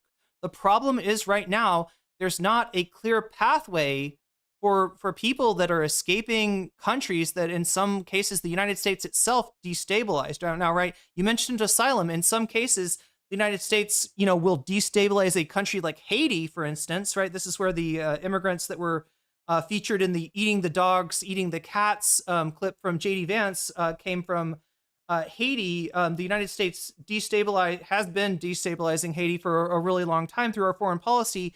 And, under the Biden administration, there was, a temporary protected status applied to people that came over from Haiti because it was recognized how dangerous that situation was. What's not recognized is the United States contribution under Trump to the destabilization of Venezuela, right? A lot of the illegal immigrants that right-wingers are bitching about, they come from, oh my God, Shot, do you know what that is? That is me totally losing track of time. God fucking damn it. All right, this is going to sound weird to the people that I just brought into Shorts chat because we just opened up on Shorts. But I have a Thai language class. Yeah, I'm a scholar. I'm learning to speak Thai, chat. Because I left America in a lot of cases due to the problems caused by this guy, and I've got to learn I moved to a new country and I'm learning the language. So yeah, I'm gonna have to fucking leave you pretty soon here. But God damn it. The time kind of got away from me. All right. So what do we have that I still want to cover? Yeah, we have like half of this left. I had like a small topic to cover. I don't know, chat. I've got 15 minutes till I need to be in class. I don't know how I'm gonna do this.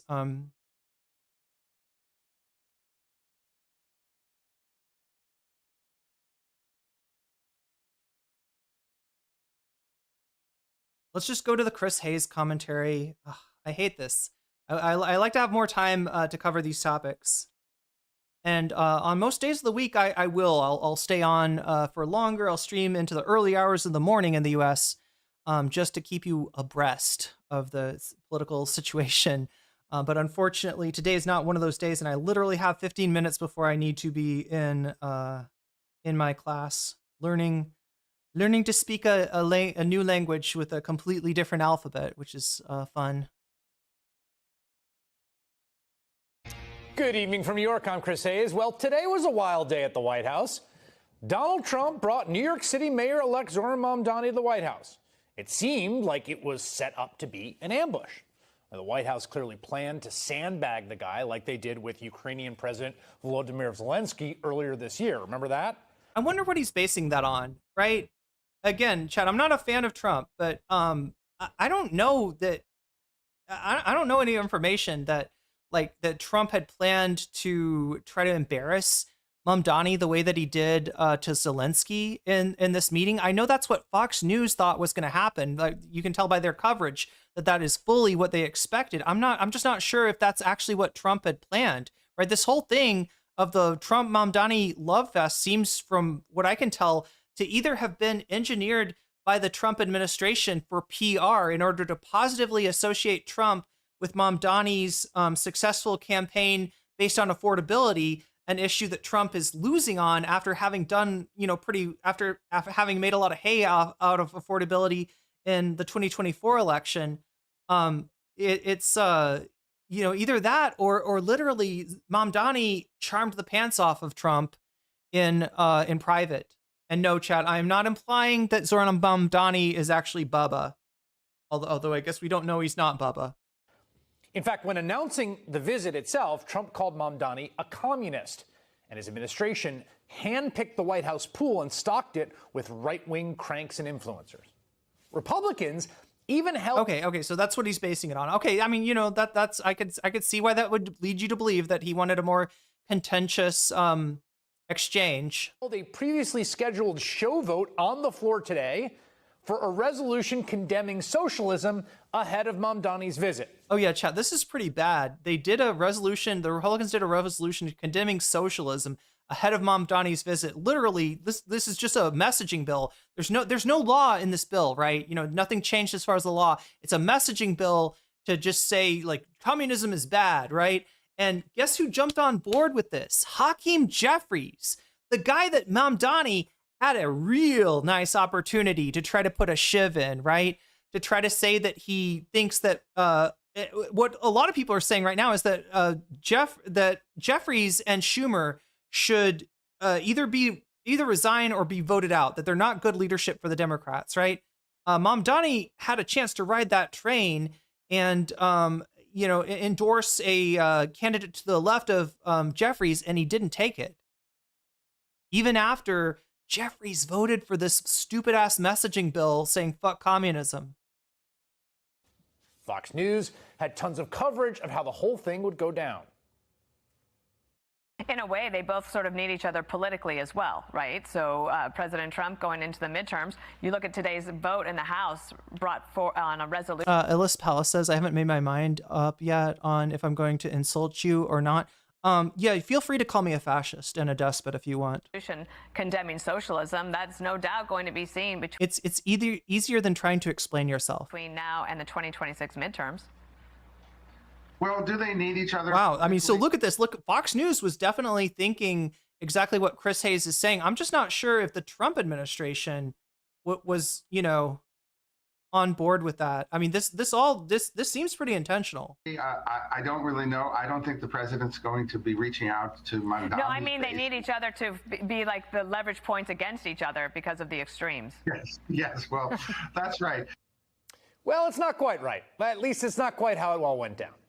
The President of the United States was undeniably charmed by the 34-year-old Democratic socialist. And to be clear, Mamdani didn't suck up to Trump. He stayed upbeat and relentlessly on message, as he has for the entire length of his mayoral campaign. Trump just seemed to genuinely like the guy.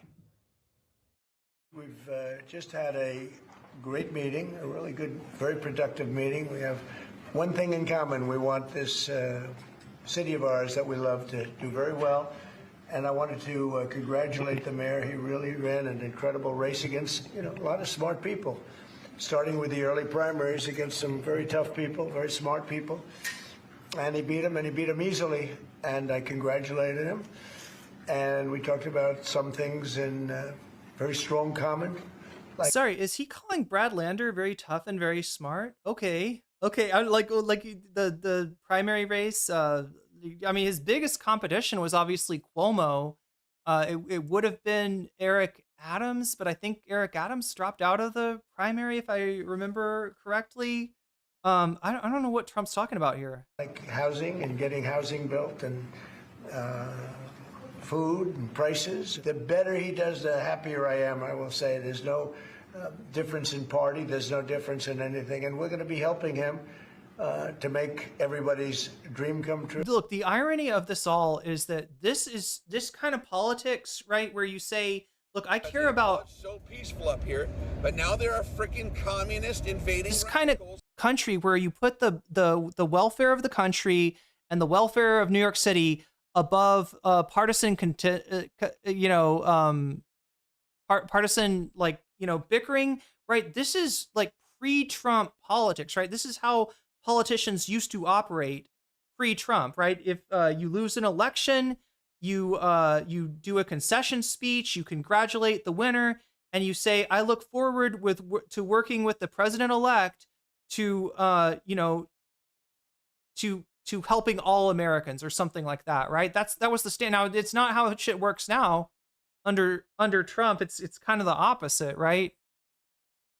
But yeah, that's a little taste of what politics was once like, right? Now, obviously it's cap. Obviously it's bullshit. Obviously, you know, this is not how it really operates. Even when they're saying, like, you know, I just want the best for the United States and for New York City.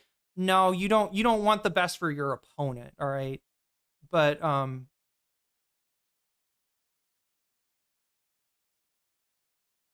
having a strong and very safe New York, and congratulations, Mr. Mayor. Yeah, if you're seeing that for the first time because you were like working today, that yes, your reaction right now that you're having right now is the reaction of everyone who is watching this, okay? And then once Trump opened things up for questions, he actually ended up running interference for Mamdani from some of the very same right-wing people he had invited to grill Mamdani. Mr. President, Republican Elise Stefanik has campaigned multiple times by calling Zohran Mamdani a jihadist. Do you think you're standing next to a jihadist right now in the Oval Office? No, I don't, but she's out there campaigning, and, you know, you say things sometimes in a campaign. You used to call New York City home. Would you feel comfortable living in New York City under a Mamdani administration? Yeah, I would. I really would, especially after the meeting. Absolutely. Okay, so yeah, those are the big takeaways, right? Days ago, you referred to President Trump as a despot who betrayed the country. You said you would be his worst nightmare and accused him of having a fascist agenda. Are you planning to retract any of these remarks in order to improve your relationship? I think both President Trump and I, we are very clear about our positions and our views. I've been called much worse than a despot, so it's not that insulting. Maybe I think he'll change his mind after we get to working together. Anyway, like I said, Chad, I wish I had more time for this, and I did say that I was gonna give you a little bit of the DOGE story as well. Let me go ahead and do that. So if you don't remember, DOGE was the Department of Government Efficiency. This was a department promised during the 2024 campaign and opened when Trump's term started, where Elon was just going through and like cutting stuff. He was going into departments. He was looking at all their information, even sending like the likes of Big Balls into like hack systems for him and stuff like that. And it was supposed to save money somehow, right? It was supposed to be like the melee chainsaw that cuts through bureaucracy and red tape and brings back like the money that's being wasted on big government for the American people. So Elon Musk left the White House earlier this year. It's really an ugly breakup. You had Elon saying that Trump didn't release the Epstein files because he's in the Epstein files. It was a very, a lot of anger on both sides. Elon was perceived as having lost that exchange. He's kind of been back in Trump's good graces recently, but the DOGE thing apparently doesn't exist. Let me read you. This is an article from The Guardian. That doesn't exist. DOGE reportedly quietly disbanded ahead of schedule. I've got literally 4 minutes before I'm supposed to be in class, so I'm going to read you this as quick as I can. The Department of Government Efficiency, DOGE, has apparently been dissolved within 8 months, with 8 months still remaining on its contract. So the kind of special department that, look at that satanic little Elon clone baby, right, is doing this shit. Do you see that? That kid is doing I'm watching you. I don't know who he's watching, but this is Damien. This is the Omen. This is the Antichrist here. Peter Thiel has predicted the emergence of Elon's, what is his name, X or something? Anyway, that doesn't exist. So anyway, sorry, let me read this to you. Dissolved within 8 months remaining on this contract, ending the drawn out campaign. So the way that special offices like this work is normally they have a certain amount of time of operation and then they end. This is 8 months before it's supposed to end. Ending the drawn out campaign of invading federal agencies and firing thousands of federal workers. That doesn't exist. Office of Personnel Management Director Scott Cooper told Reuters earlier this month when asked about DOGE's status, adding that it was no longer a centralized entity. So you're trying to say that the message, the mission of DOGE is still being undertaken by the Trump administration, but that there is no DOGE, as a centralized entity, right? Statement confirmed longstanding suspicions that DOGE, created by executive order that Donald Trump signed on his first day, was on its way out. Tech billionaire Elon Musk and former Republican presidential candidate Vivek Ramaswamy were tasked to lead the effort and were expected to drive a large-scale structural reform. And I told you earlier what happened to Vivek, right? It was when they started talking about H-1Bs, another issue that Elon did, that Elon disagrees with Trump on, right? Elon disagrees with MAGA.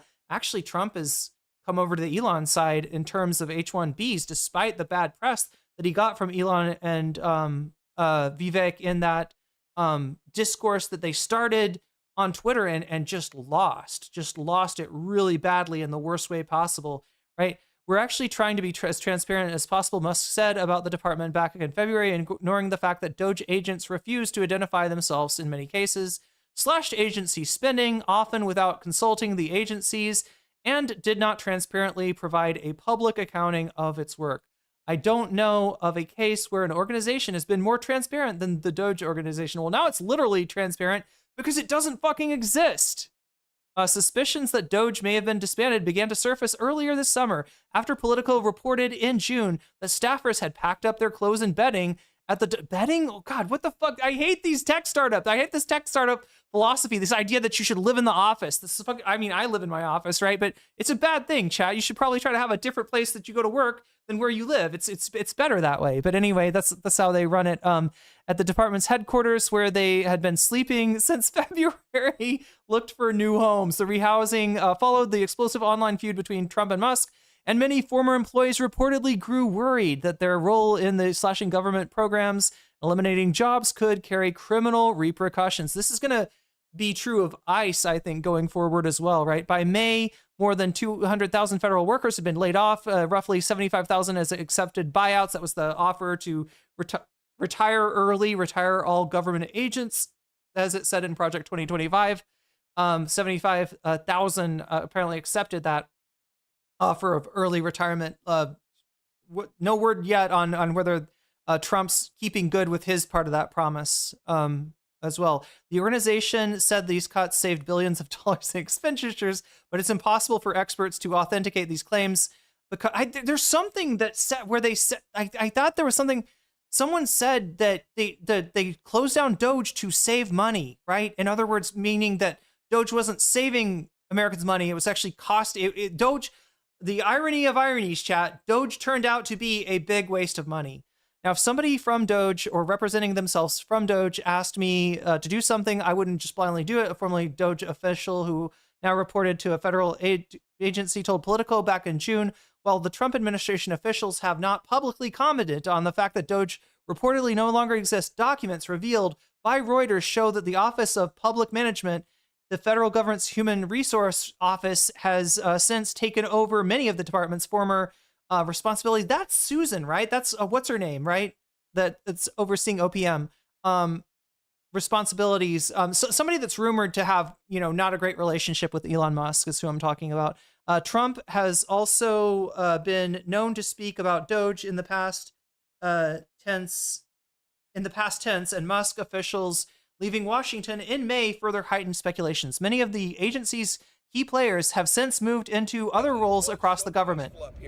But now there are freaking communist invading radicals. Amy Gleason, the acting administrator, became an advisor to Zachary Terrell, another senior member of the team, is now chief technology officer at the Department of Health, while Rachel Riley, so they're talking about Trump, DOGE officials that shifted around to elsewhere in the Trump administration. The most prominent of these departures was Joe Gebbia, the co-founder of Airbnb, who has since been instructed by Trump to beautify the government website. God.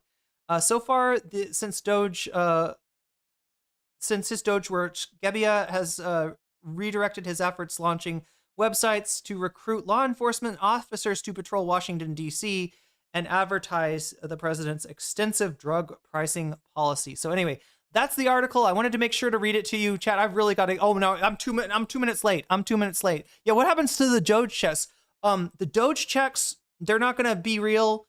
He's still saying that he wants to give you a tariff check for $2,000, but the criteria for qualifying for that $2,000 is being suspiciously raised. Right, it's going up and up, so it seems like less and less people are actually going to be eligible for that. And the whole thing about the tariffs now is that the Supreme Court is taking a look at the legality. Right, Trump declared tariffs under a very dubious law, and it's questionable whether the Supreme Court is going to let those tariffs stand. If they don't stand, then there's no money for a tariff dividend, as the president has promised. That being said, his stimulus during the COVID era, the two disbursements of $2,000 to America is probably the most popular policy that Trump has ever had. So no wonder that he wants to revisit it. Unfortunately, if he's going to revisit it, he's going to have to find other money to do that. Chat, that is going to be it for me today. Thank you for being here. I really appreciate you. Thank you for joining us on Shorts. We'll be back tomorrow with more coverage. I hate to just have to cut and run like this, but yeah, again, chat, I'm late for class, and so I gotta end it. I gotta get to class, and I gotta learn some more language. So, much love to everybody. I will see you again tomorrow, same bat time, ostensibly same bat channel. I keep on thinking about trying to do a stream that starts early in the morning for you, which would be towards the evening for me. But it just hasn't worked out. It hasn't worked out yet. So we'll more on that later. I might have to try to do maybe two. I'll try to do 2 streams in the morning going forward. Anyway, how can you DM me? Just email me, nocommentchick.gmail.com. That's the best way to reach me.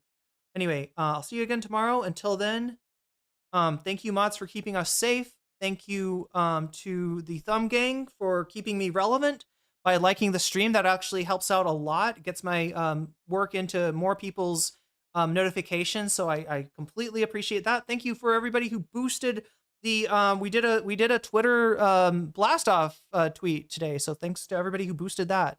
Anyway, I gotta get out of here. I will see you tomorrow.